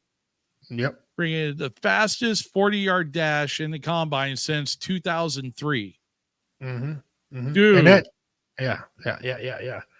Keenan Coleman. That's like Percy Harvin. That's Percy Harvin speed right there. Yeah. When you talk about wheels, man. Good Lord. Percy Harvin can move. Yeah. When he's healthy. Boy. But that dude, I mean, he just looks like a guy, you know, 5'11", 165 pounds. Bro, he takes one wrong hit with the big boys, and he's out for a while. Yeah, probably career. He needs to bulk up some. But that's why I like that Donnie Mitchell, though. Yeah. The dude's, 6'2", 205. That's getting like, I have to compare him to like Tyler Lockett. Not quite DK size. DK Metcalf is like what, 6'5", 6'6", 6'7", somewhere in there. Freaking DK Metcalf. Yeah. He's a beast. So he's a beast. Yeah, he's a beast. But yeah, man, he's a beast. I can't wait to. I absolutely cannot wait to see this kid run. He's fast. Gonna be interesting. Xavier Leggett. I don't see him. Did he go? He already go? Who's that? Leggett. Did I miss Leggett? Leggett? Oh, not Leggett. No, he's at the top. Yeah. Okay. Yeah. There he is. Right there. All right. This other kid. This Lad McConkey right here from Georgia. He's had people say he's one of the next guys. Oh, what's the guy name out of the white guy was out of Patriots. Talk about Eckler. Well, Eckler, yeah. Talk about Eckler. Wes Welker, yeah. Or so Wes Welker, yeah. Yeah. They said he runs pretty good routes like him. I think they're just comparing it because it's white on white, which doesn't make a difference to me either way, as long as it's right. But that's what they're saying about McConkey. He runs pretty good routes. I don't know who they will go, man. They could jump down and get Jonathan Brooks, Dallas, only because Dallas does some weird stuff. I don't know. They're just weird. But I mean, if they stick to the trenches, which isn't necessarily a bad thing, on the offensive side of the ball, you got Tyler Guyton over there at Alabama. That's a big boy right there. Or excuse me, Oklahoma. Oklahoma, yeah. Bringing 6'8", 322 pounds. Dude, I mean, yeah. I mean, the guy's a beast. He really is. So yeah, they had one of them linemen at the combine run a 4.5. Okay. Holy crap. I think it was 4.5. I think 4.5, 4.6. He was a big, like 300 and some odd pound. I'm like, holy Moses, don't get in his way. Man. Right? Yeah. Well, I'm not going to play. That's wild, man. I've retired. King, go in and block that guy. No, I'm good. Yeah. No. All right. Well, the pick is in for Dallas. Who they got?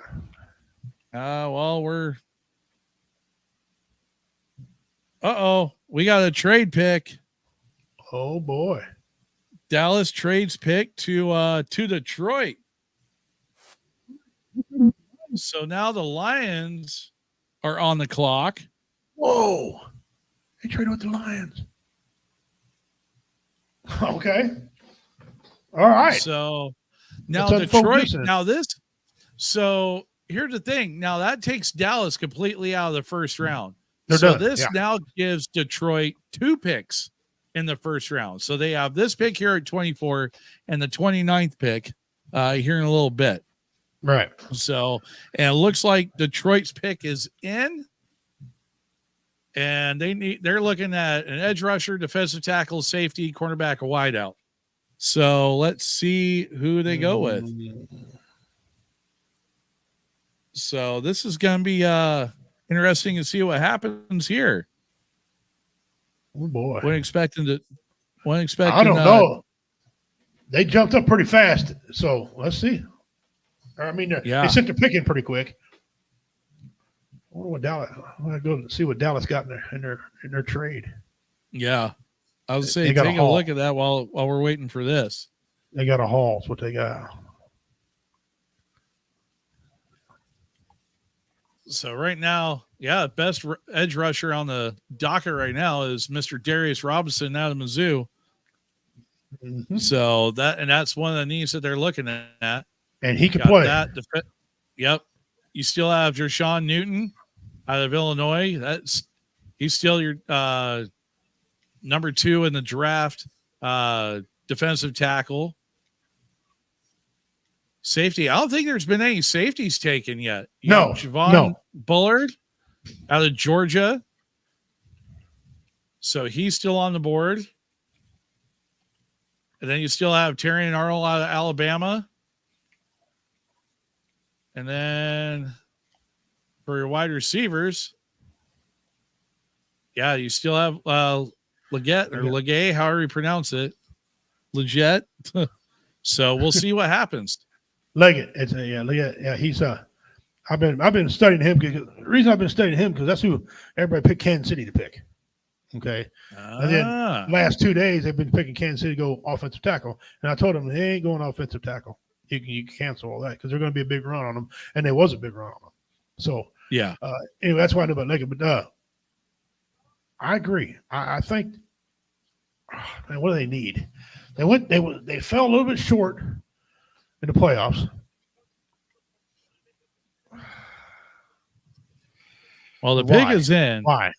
Well, defensively, offensively, I don't think they scored enough points. But they don't. It came down to their defense, honestly. Yeah, that's true too. That's why they need all that defensive help. Yep.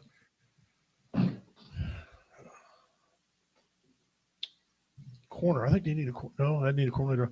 I'm gonna go edge. Edge. Yeah. You're right. I think so. Edge or probably defensive. I think they're probably going to go either edge or a tackle. Yeah.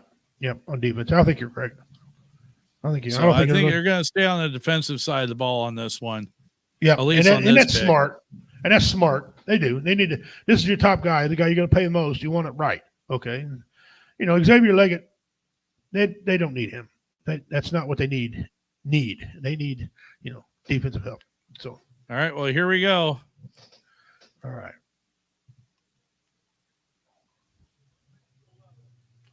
PFF.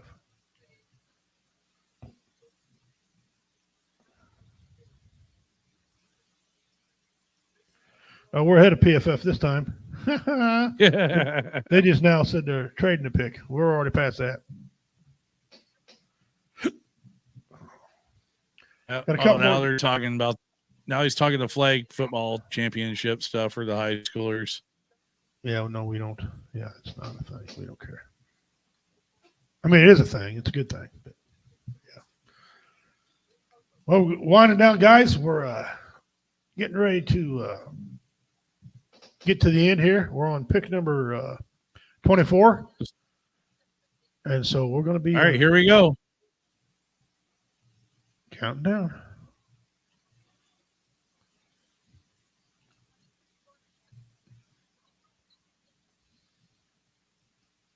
Oh, Terrion Arnold. They went with the corner out of Alabama. Okay. All right. That does address one of their needs. It did. Remember I said that a while ago, but that's a little later down the pike. Well, they went ahead and valued that first. What is he? 6 foot, 189 pounds. He's second in his position. That's a pretty good pick. 11th overall, and has a grade of 92. When we tell you these grades, guys, anything over an 88 is pretty good. All right, you get anything low 90s and up is great. So a lot of these guys are 90s and 92s. And There's a lot of these guys. This is the quality freaking draft so far this year, man. it has been. Only had one That's or two. one thing I've noticed. I've seen a lot of 90s in this first round. Usually, especially this late in the first round, you're starting to see some guy, he's starting to dabble a little bit in the 80s. I don't think I've seen I think I've seen like maybe one. Yeah. Terry Arnold, 92. Brian Thomas Jr. out of LSU in 90. Quinn Mitchell, 92. Chop Robinson's a 90. 91 for Montanu. Jared Verse is a 91. Marius Mims is a 90. Dallas Turner, 93. Byron Murphy is a 91. Latu is a 92. Oh, there's one. Tylese Fuaga out of Oregon State. He was 89. Well, yeah, but that's still, yeah. Yeah, 92 for Brock Bowers. Oh, okay, there's two. Bo Nix is at 87. But still. But it's hard to get a quarterback. Fashanu's a 91. 92 for McCarthy. Adunze is a 93. Penix Jr.'s at 85. I didn't realize he was that low. Yeah, for a quarterback, that's J.C. Latham. Yeah, J.C. Latham's at a 90. Mm-hmm. That's a lineman. Neighbors a 95. Joe Alt's a 94. Harrison's 95. Drake Mays 93. Jane Daniels 94. And, of course, Caleb Williams at 97. So, anyhow, the Packers, their pick is in. So look at what the Green Bay Packers are needing. They need tackle, cornerback, safety, guard, and linebacker. Next pick is in the second round at pick number 9. Now here's where the pick started before we started today, and you can see how they moved around. How people have moved around with the picks. So Green Bay's going right now. Tampa Bay should be next. I think they are, unless they traded. So no, Tampa Bay is next, and then you have Arizona again, Buffalo. Oh, Dallas traded back up. So, they probably don't trade down a couple spots. Yeah. Okay. Oh, you talking about right now? Well, Dallas they're going 29th now. So okay. Yeah. That's right. Looks like they just traded positions with Detroit. Okay, Green Bay. I know Bay. Earlier we were saying they had to, but no, they updated the board finally.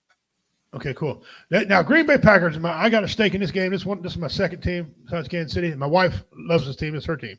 So I better not mess this up. But they need a defensive tackle. They need an offensive tackle, a cornerback, a safety, an offensive guard, and a linebacker. They're coming alive. That offense came alive, but he has to scramble. He's not a running quarterback, guys. He had to move a lot because he was being freaking chased. Okay. Jordan Love is not a scrambler. No. So if he's out running, he's being chased. There's a reason.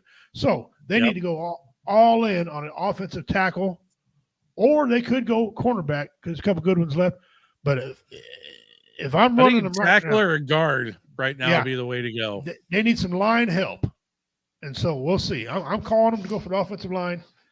There you go. Well, like I said, your top guys right now, Tyler Guyton out of Oklahoma. You have Christian Hayes out of UConn, who is actually the number 1 offensive guard. Okay. So yeah. Okay. Where's our Duke guy at? Right here. Graham Barton. Graham Barton. He's still on the table. I wouldn't mind seeing him go there because he could do like a guard. They need a guard, and he can play center. Yeah. So maybe he can go there as a guard. If a center gets hurt, he can slide in that spot. It's easier to replace a guard than a center. That is true. And so he can do that. That'd be great for him. But we'll see. It says their pick is in, so we'll see what it says. Wow, that's going to be. And then they pick 9 in round 2. So they did some finagling. some trades. Right.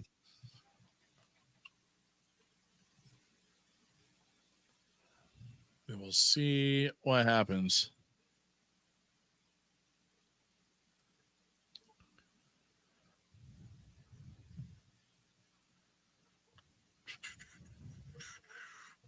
Which, by the way, when I tell you what, after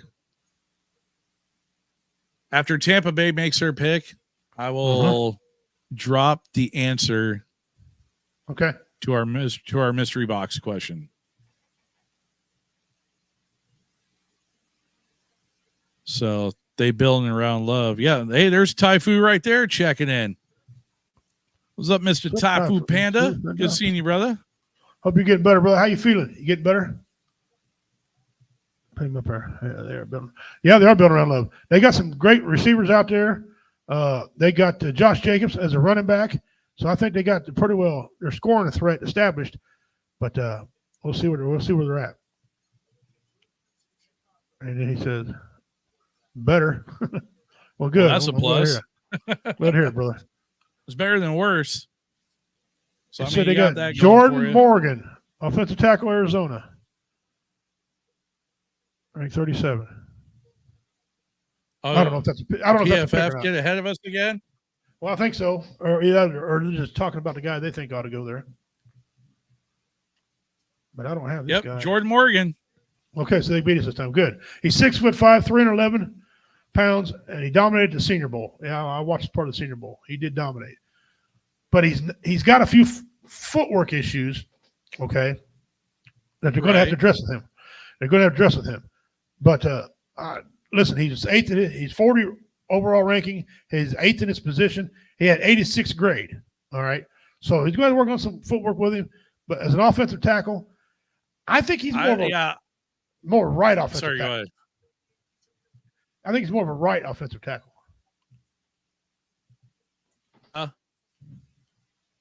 I mean, yeah. But I don't know if I'd have gone with that pick.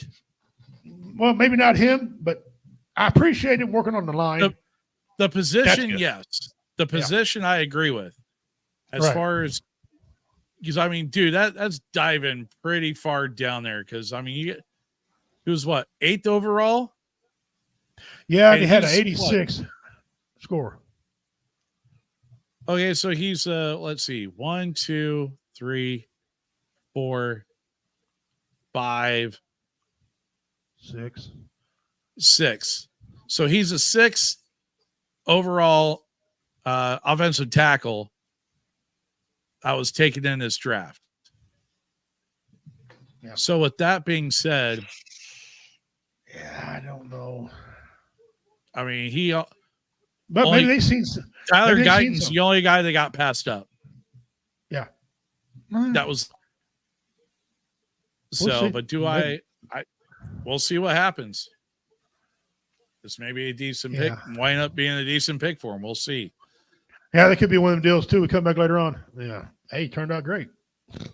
Yep. But I like how I'm digging how a lot of Green Bay guys are going, why?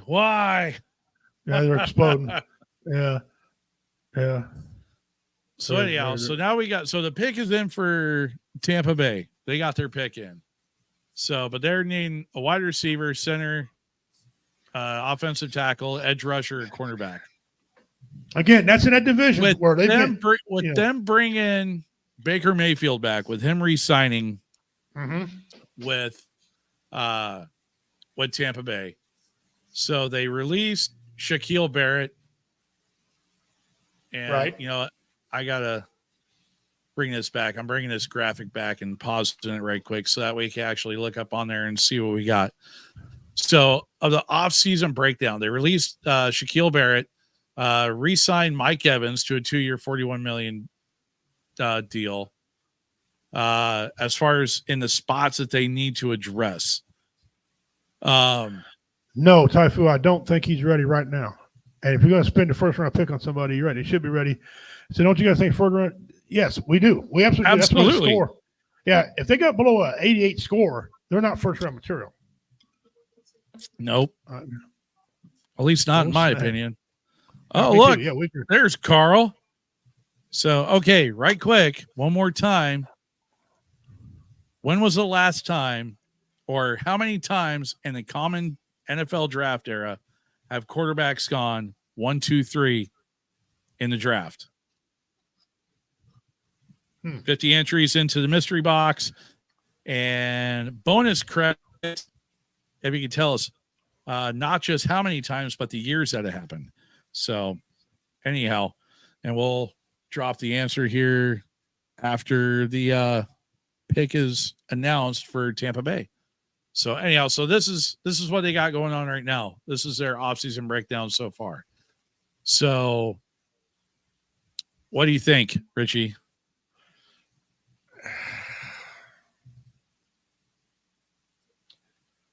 They need quite a bit. This is a division where every year somebody here just either they have like behind the 8 ball wins, you know what I'm saying? Like 7 and 10, you know, or they got to fight at the last to get in the playoffs or get to win the division.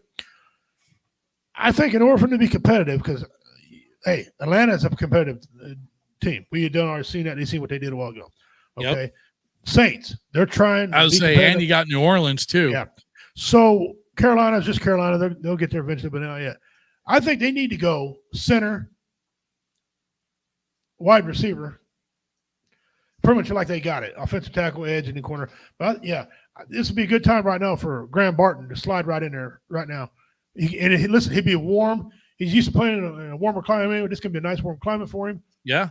To play at least 8, 9 of his games out of him. Cornerback, I think it's a jump for them to get a cornerback this early. They really don't need I don't know. Yeah, they're not that bad on the outside. They're really receiver, not.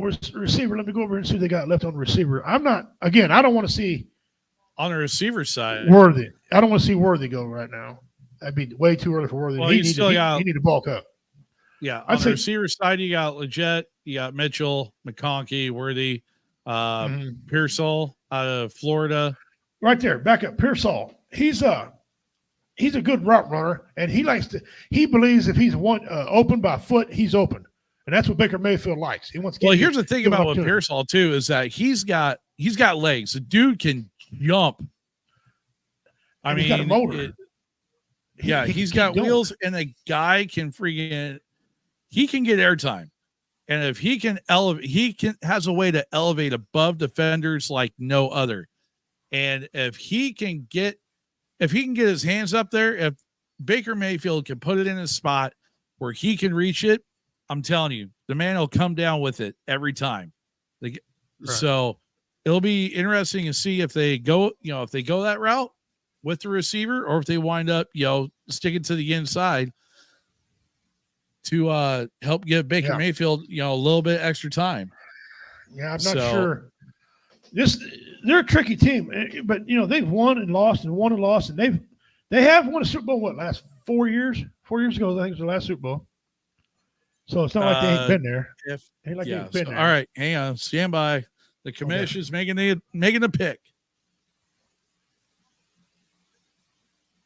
There he is, Graham Barton. Yeah, nice. Duke. Yes, good I called pick. that one. That's good. That's good spot for him. And that is one of the positions that they needed. Yes, excellent. That's a good pick by Tampa Bay. There you go. That's 6'5", good pick by Tampa Bay. 310 pounds, and he's a universal guy. He can play guard and center. So that was a quality. Damn, they're tired of being in a division losing, ain't they? Right. Well, that whole NFC South, man, y'all should see where I'm at right now. Well, you can see us. How you doing? Right, we're here. You see where we're at, brother. Laying it down. So, but yeah, that's a good pick. So the Cardinals already got their pick in, and those guys are still needing.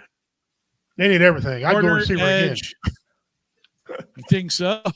I don't know. Oh, they got the third pick. Yeah, so they got the third pick in the next round, so it's not like they're going to be, waiting a while to pick again. No, you're right. Let me see. What's let's that? Go, let's go. Man, they need everything. They're terrible. I shouldn't be like it. Right. And that's not impartial. We're trying to be impartial on here. Man, where's that Iowa guy at? There's an Iowa right here. Cooper DeShawn out of Iowa. Or Nate Wiggins out of Clemson. Or Kool-Aid. Right. Oh, please don't pick Kool-Aid. I don't want to see Kool-Aid go there and ruin his career with a name like that. With a name like Kool-Aid, you got to. Oh, hang on. Stand by. Or Missouri could go. Oh, no. Yeah. Huh. It's interesting. Where are you going? What are you thinking, J-Dub? Darius Robinson out of Missouri. Robinson. I just said it before we turned over. Dang it. Robinson. Okay. All right. Well, listen. Robinson's a good dude. He could play. He's not afraid to play. Not afraid to hit. All right. He's why would this thing flip? I'm telling you what, J-Dub, these computers are ruination of all man. Here we go. He's 6'5", 285 pounds. All right. And he can move. He's position ranked 5th, but he's coming off an injury. Not last year, but year prior. Okay. So that made his grade down a little bit. He's got a score of 88, which I told you anything above is pretty good for the first round. Means it's a thinker. And he can move. So that's good. That's a good pick for them. J-Dub, what say you? I think that is a good pick for him. He's going to complement very well with that defensive line that they already have building in place, because they're trying to build that defensive-minded culture down there in the land of the sun, man. And I tell you what, with how well, don't let Arizona's record fool you, because the reason why I say that is because there were a lot of games where, yes, Arizona lost, but I will tell you right now, it wasn't because of the lack of defense. I will tell you that right now. Right. Their defense is probably what won them games and what kept them hanging in games that they should have won. So he is going to fit into that system very well, and he's only going to help make them better. So good pick by Arizona. Yeah. And I'm actually very anxious to see just how well he does this next year. Yeah, well, like I said, being from Missouri, I followed him quite a bit. And that's a good pick. No matter what team he would have went to, he'd have made that team better. So I have no problem with that. I think he's going to do just fine. I think Arizona got good there. I like to see him do a little more on offense, like a whole bunch more on offense, like a whole bunch more offense. Right. But okay. Well, before we get on to the next team, which is Buffalo, they're on the clock now. We'll talk about them here in a minute. So I haven't seen anybody put in an answer so far. You're the only one that actually said anything, Richie.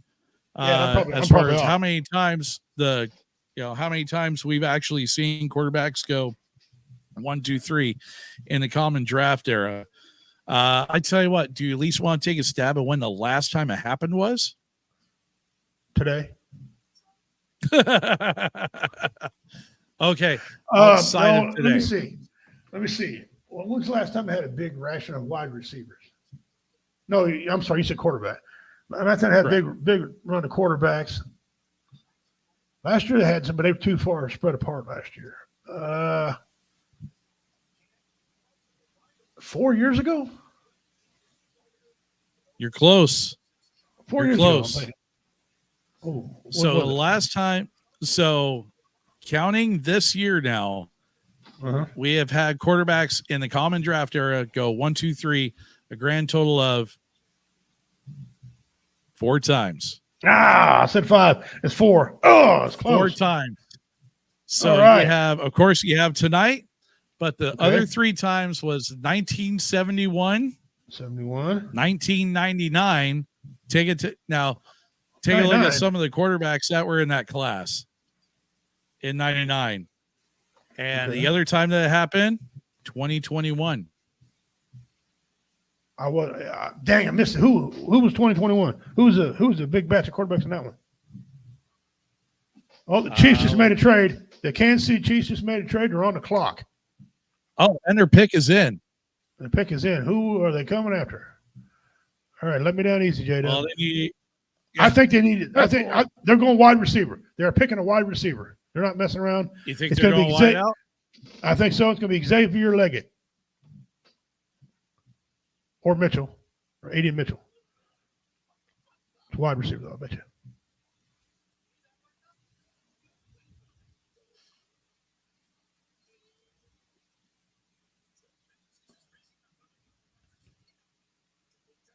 They pick again 32nd. The next pick, they pick in the 32nd round. Or number 32. Uh-oh. What are the world champions trying to pull off here?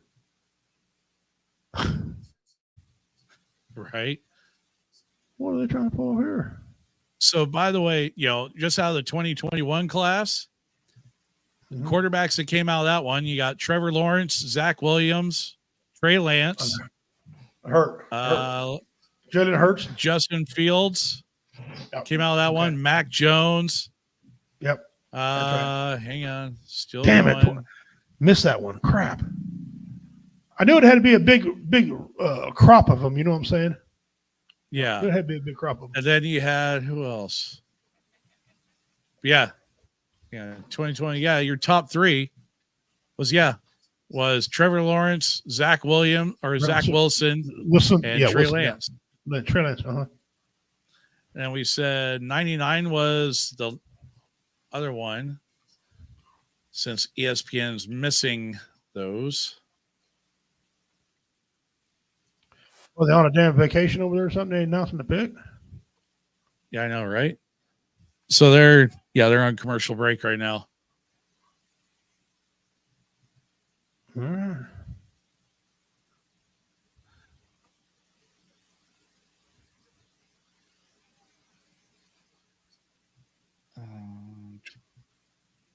Player selections.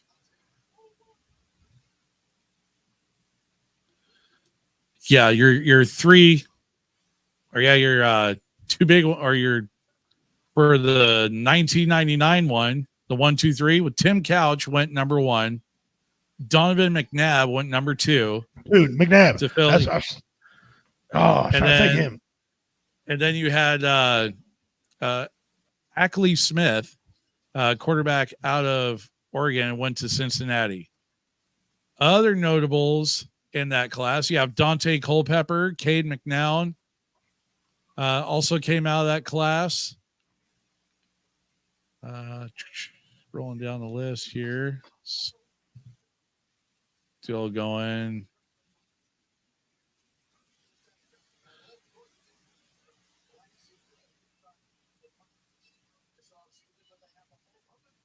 Really?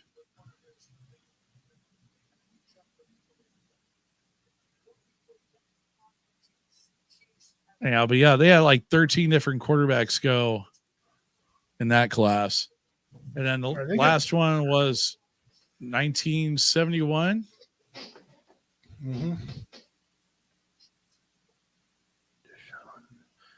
Okay, they got best fit for the Chiefs. They got defensive tackle Newton. Maybe. I told my wife they probably do defensive tackle. Don't be surprised. Now I'm thinking Chiefs might, because they got two picks. They got another pick after this one. So I still think they're going wide receiver, and then they're going to go defensive tackle, because none of their offensive tackles they wanted are here on the board. So as soon as they ever get their butt off commercial, we're Jade up and give me the good news. All right, and then for your 1971 top 1, 2, 3 was Jim Plunkett, went to the Boston Patriots out of Stanford. Yeah. Archie Manning, the father of Eli and Peyton. Peyton Manning, yes. Out of Ole Miss, went to New Orleans. And then the Houston Oilers picked up Dan Pastorini out of Santa Clara. Dan Pastorini. Wow, that's long ago, man. Well, I was pretty close, man. I know my football, but I was, having brain damage. I didn't do too bad. Too bad. Didn't do too bad at all. So, yeah, I'm pretty proud. Anyhow, that 2021. Back to what we. Sorry, go ahead. That 2021. The 71, I wouldn't have got. I thought about the 1999 and the 2021 because whoever had a big dump of quarterbacks that year would have had that happen. If we just have 4 or 5 quarterbacks come out, they don't get picked like that. Sweet. All right. I'm still waiting. Here we have. They're getting ready to make the announcement here in just a moment.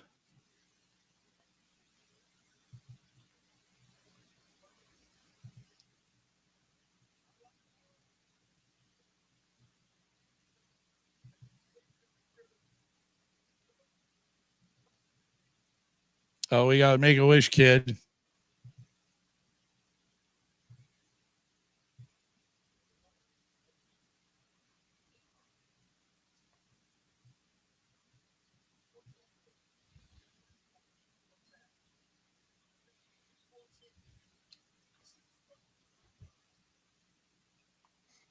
Xavier Worthy is coming to Kansas City. Oh no! Oh no! Oh man! You all right over there, brother? You no, okay? I'm displeased. I'm displeased with that. Damn it! The dude, yeah, he's 5'11", but he's a $165. Now he can run. He can flat get it. Let's not act like he can't run. Oh yeah, the dude can run. Dude can run. Yeah, the fastest wheels of the combine. I mean, I am not pleased with that. It could have been. It could have been worse. It could have been worse. Yes. It could have been Seattle. Not Yep. knowing what the hell they're picking. But okay, well, welcome to Kansas City. Welcome to Kansas City, young man. He was 8th best in his position, 34th overall in the ranking, and he had his 87 for a grade. That tells me he's not very intelligent. I mean, yeah. Okay, there ain't nothing I can do about it. All we, right, we got now the fastest guy. Yeah. Wow. Yes, you got the fastest guy. Yeah. And now you got Dallas on the clock, and their pick is in. All right. Again, trying to figure these guys out or something else. Did you ever get a hold of High Tech? Yeah, I know, right? They traded with Kansas. They traded. There's 24th pick. Typhoon said Tyreek Hill is back. Yeah, at least Tyreek Hill had some toughness to him. This kid, he's a paperweight. Where you at? Right here. You did call. You absolutely did call that, Typhoon. You 100% correct, brother. You dickhead. You jinxed him. Shout out Typhoon. Having pneumonia. And he's at the VA hospital in Kansas City. Over now he's getting worthy. That'll make you feel better. Don't make me feel no better. Well, Man. We'll see what happens with this kid, man. See what happens with him. Hey, this might be another thing. He might come back and he might be the greatest wide receiver taken if he's alive. Yeah, you never know, man. You never know. Little guys are hard to hurt. Okay, 165 pounds. That's tiny. That's not little. That's tiny in football. That's like me taking on my 4-year-old grandson. Okay. Well, the pick is in for Dallas. Remember Mighty Mouse? Yeah, I remember Mighty Mouse getting his ass whipped. Oh my God. Well, I guess not. He's all right. All right, Cameron Huggins checking in. What's up, buddy? Good seeing you. What's up, Cameron? Yeah, we're over here trying to figure out the last 2 picks here. Why people are.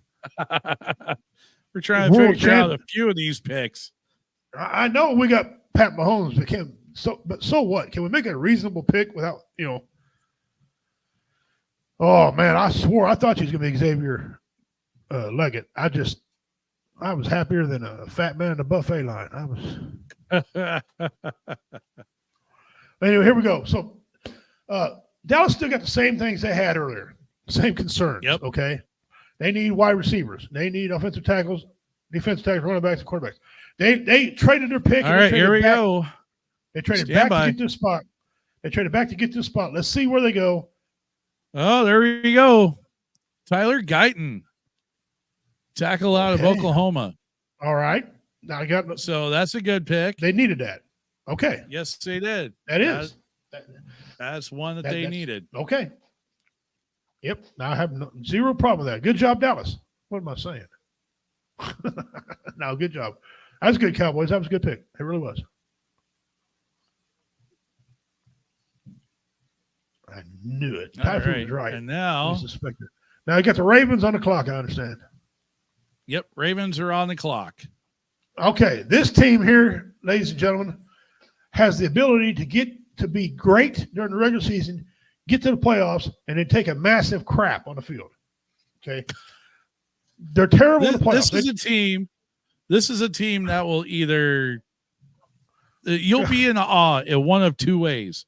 Yes, you'll be in either awe of their awesomeness or in awe of their self-destruction, which is awesome. That is the best way to describe it. Well, yeah, what do they need? Let's just stick with what they need. I won't pick on them. They need an edge. They're looking for an edge rusher, cornerback, offensive guard, wide receiver, or safety.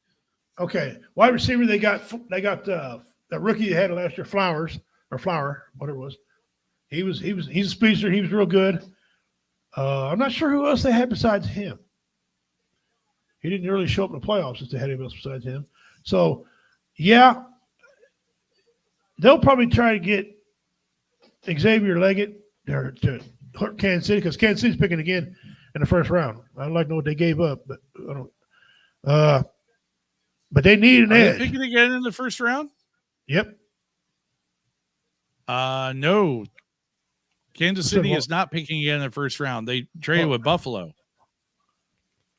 They traded picks with Buffalo. Buffalo traded down. Okay, because I just read a while ago they did. It was. Okay, never mind. The pick's in for Baltimore. Yep. Pick is in. Now it's just a matter of seeing which way they go. You know what's funny is they're showing video footage of the war room there in Dallas when they made the pick for their guy. I don't see freaking coach in there anywhere. Okay, there you go. Yeah, that's right. Buffalo. No. No, which I find is hilarious. It's like, isn't that one of the guys you'd want to have in there? Bill Jerry Jones sitting there at the head of the table going, yep, this is how it's going to go. Is it just me, or do you believe the same way? They need to get rid of him. They can't get rid of him. I mean, he owns the fucking team. Excuse my language.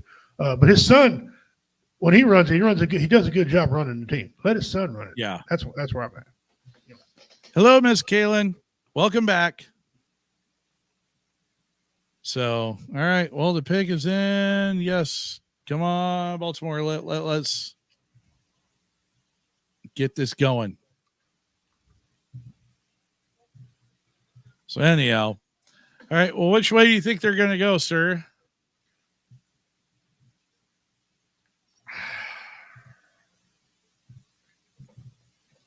Baltimore? Okay.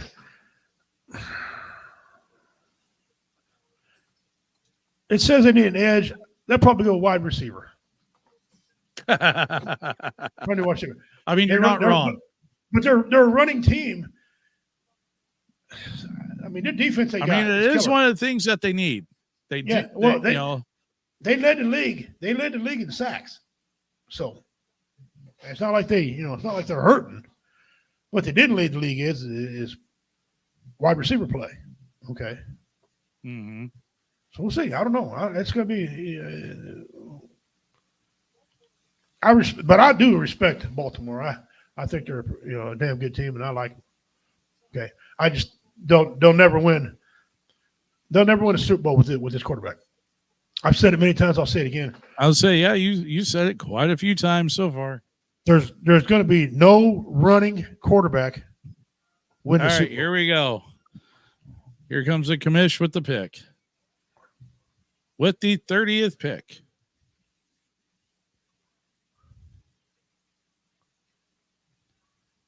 Nate Wiggins, cornerback out of Clemson. Cornerback. Going to Baltimore. Well, that addresses one of their needs. So Okay. Well, like I said, I wasn't too sold on the fact they needed a defensive end. They had, like I said, they led the league in sacks. Yeah. So I wasn't too keen about that. But okay. All right. They're a team that's coached well. I'm pretty sure no matter what they do, they're going to be, they're going to be fine. Exactly. All right, now moving on the clock now. The 49ers. No, you said it right. No, you didn't stutter. Yeah. You said it right. Who, for the record, I don't think is going back to the Super Bowl. I think the Super Bowl curse I don't is a real believe they thing. are. The Super Bowl curse is an absolute real thing. So, yeah, I don't believe they're going back to the Super Bowl but watching them this coming play year. and studying them,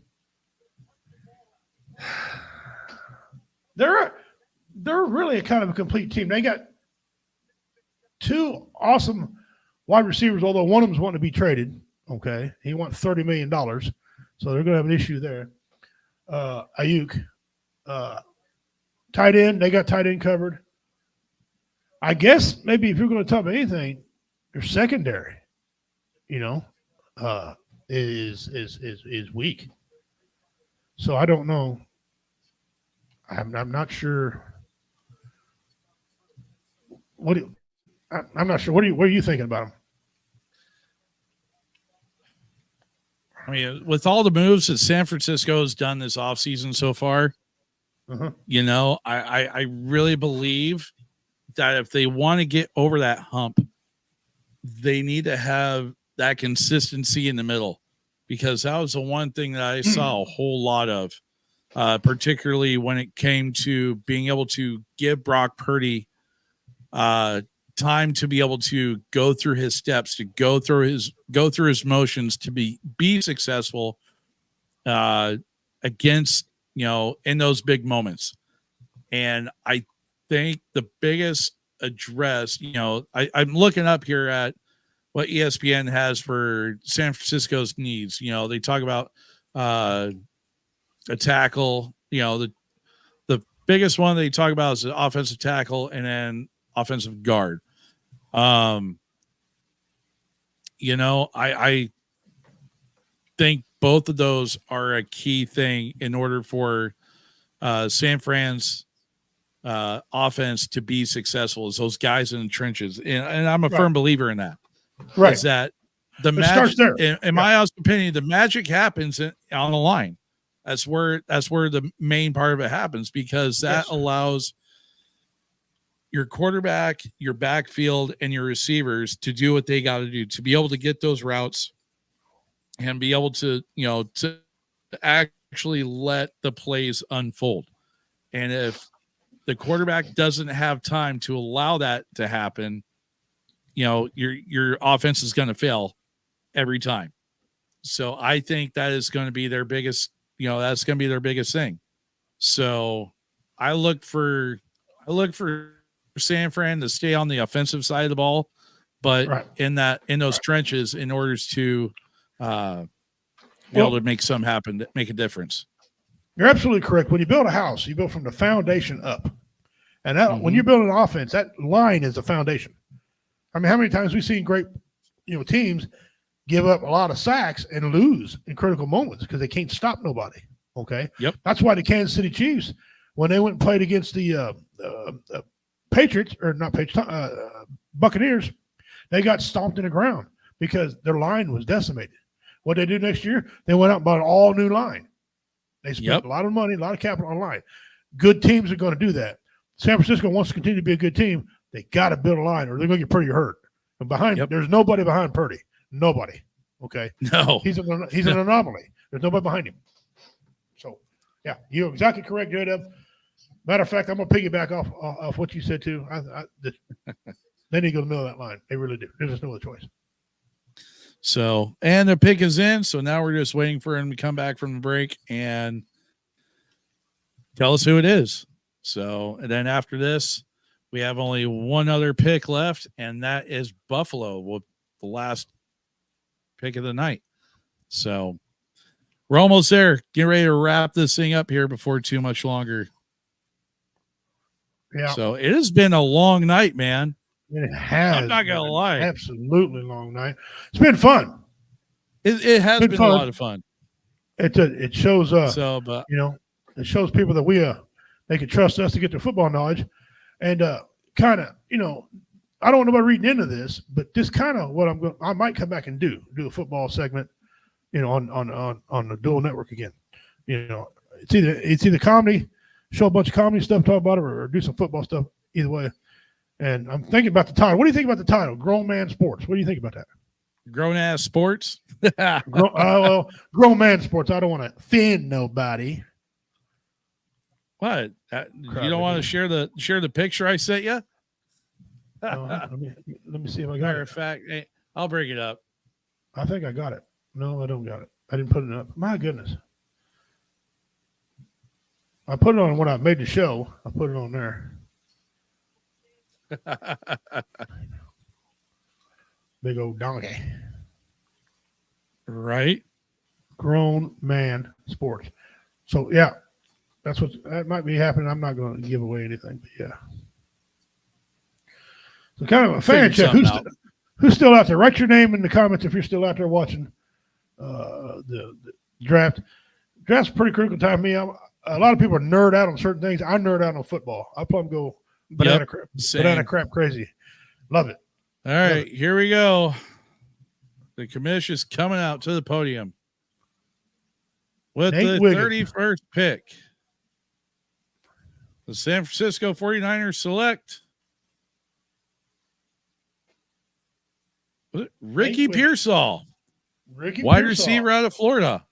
Ooh, now that's totally different from what I thought. Huh. Interesting. Okay. Huh. I don't know if I'd. Wow. I mean, it's one of the this things early. This early? Huh. Yeah, I guess so. Maybe they seen something we didn't see or something. I don't know. Well, I know Pearsall. He's one of the guys I was telling you about where he's tall and he can leap. I mean, look at the boards. I mean, if I'm going to sit there and quote Monty Python all the way through, but yeah, it's something else. So I think this will be a good addition to their receiving core. Yeah, man, they're showing highlights of this guy jumping, bringing his time down there in Florida. And God, this guy has at least about a 30-inch vertical at least. Well, he's got springs in that boy's legs. And that's oh going to benefit. God. And another trade alert. Oh shit! Buffalo Bills trade their pick again to Carolina. Okay, Carolina got enough draft capital to do that, and I don't think they picked tonight.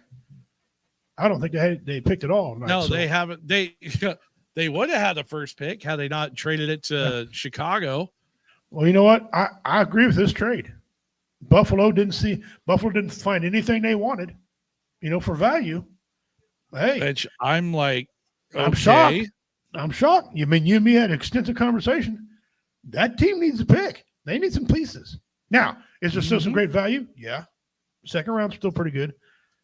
But now they lost some opportunities. I felt that Carolina fleeced Buffalo in this trade. That's what I think. I wonder where Buffalo's at now.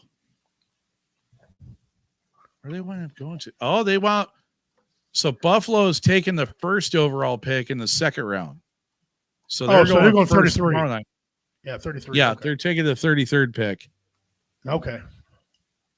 Well, okay. I mean, I guess we'll work with that. So if you want to find out who Buffalo picks, better check out the draft tomorrow because we're not going to be covering it. Yeah, you be lonely. Right? Yeah. Well, all right. Well, the Panthers got their pick in already. Okay. So Carolina's got their pick in already, and they need everything. So, we're just going to say that. They need everything. Yeah. And when what? They won't shock me with what they pick either. Pick away. No. Get a handful of them on the way out. Right. So right now, the best player on the board, and it's one of the positions they need. Best player on the board is Cooper DeJean, out of Iowa, Mm. cornerback out of Iowa. And he's Mhm. actually the number 3 corner in the draft. And he's got Right. an overall 90 grade on it. Yep, So, that's I mean, 6'1", 203 pounds, overall, number 19 overall in the draft. Okay. So Panthers received 22. Oh, dang that, I missed it. I was reading stuff over here and they were talking about the draft picks. Anyhow. Okay. So Buffalo, we'll see. We'll see what they go with. We'll see what Carolina goes with since the pick is in. What are you thinking? Honestly, think? I would. If I'm Carolina, I'm taking the best player on the board overall. Why not not? just not looking at position specific right now, unless it's, I have somebody that I have complete and total faith in, which in Carolina, I have no clue who that is right now. But like I said, at this point, I would just take whoever the best player is that's available on the board. And right now, that's looking like Cooper DeJean. And look, even PFF agrees with me. That's crazy. Yeah, well, that's because you're right.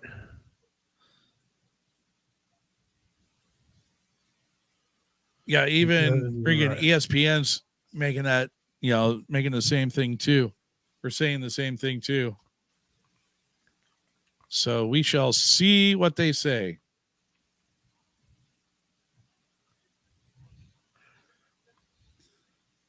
Well, I'll tell you what, man, it's been a fun draft. Being here with you all tonight, we appreciate it. JW and I, a lot of people don't know, we work hard at putting stuff on for you guys. Yep. JW, he works with me, and as y'all know, here we go. Sorry, hang on. Go ahead.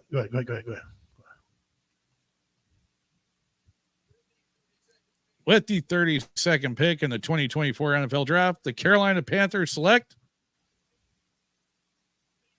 Xavier Leggett. There you go. They came in and wide receiver, South Carolina. There you go. That's beautiful. All right. Well, there it is. Well, guys, I tell you what, man. Like I said, JW and I work hard to put these on for y'all and do this stuff. And thank you guys for tuning in, all you guys. And I know some of you are going to go back and watch this. Why you want to watch draft rerun? But okay, go ahead. We appreciate so much, you guys. Thank you all. Mr. Shockers, man. There has been some shockers. We had 4 trades, or no, 5, because Buffalo traded away too. Kansas City traded Buffalo and Buffalo. Yeah. So there's been 5 trades tonight. One shocker, I still don't quite get Seattle's. I don't understand. I mean, they totally caught me off guard. The needs that they needed, but they caught me way off guard on that one. Kansas City, I think I knew they were going to pick Xavier. I just didn't want him. I wanted the other guy. But hey, listen, they get paid millions of dollars to figure things out. It wasn't a bad pick. I mean, listen, okay, it was fast. Typhoon did call it. I'll give Typhoon credit. Typhoon called that. And the only reason why he got picked, Typhoon's probably right. He said the only reason I'm picking because it's fast. And Andy Reid likes fast wide receivers. So there you go. You got that. J-Dub, what's next for everybody? Well, we will talk to you guys here on Tuesday. Yep. When we are back here. So for another episode of Whoa Radio. So, but anyhow, no, guys. This is a pretty interesting draft. I mean, for the most part, it went about the way I expected it to. Yeah. However, there are a few picks I'm like kind of cocking the head, doing the puppy dog head cock, going, what? Right. This makes no sense. Right. But I'm not the GM of those teams, so exactly. Maybe as preseason and season progresses, it'll come out in the wash and it all makes sense. Everybody has a purpose, so we'll see how that all unfolds as it goes along. So, Wrapping things up, just a quick recap. Your top 10, Caleb Williams, quarterback out of USC, going number 1 pick to Chicago, kind of as we figured. Jaden Daniels, your 2023 Heisman Trophy winner out of LSU, wound up getting picked up by Washington. Drake May out of North Carolina, going to the Patriots. Marvin Harrison Jr., wide receiver out of Ohio State, going to Arizona. Joe Alt, tackle out of Notre Dame, going to the Chargers. Malik Hold on, Neighbors. right there. Real What's quick. up? That pick right there by the Chargers, I think it's one of the best value picks of the night right there. They absolutely needed a big man, and they got a big man right there. I think that was a great pick by Chargers. Yeah. So I'm gonna ask you this question then. Your pick of the night. Which one's your value pick of the night so far? Well, I can't give Chicago anything because we all know where they were picking. Okay. And I really wish Washington Redskins would have well, they got Daniels. I mean, I don't know nothing about Daniels if he's going to work out. If he don't, that's a game of the ball all. But, Neighbors was a good pick. McCarthy went to the Vikings. The best shocking pick to me is when the Raiders picked Bowers. Okay. They didn't know he needed him. It wasn't they needed him. He just they picked him. They truly picked the best player available at that time, they thought, at the tight end position. Okay. Yeah. That's me. I don't like the Raiders, but hey, got to give credit is due. I have to say my pick. Sorry, go ahead.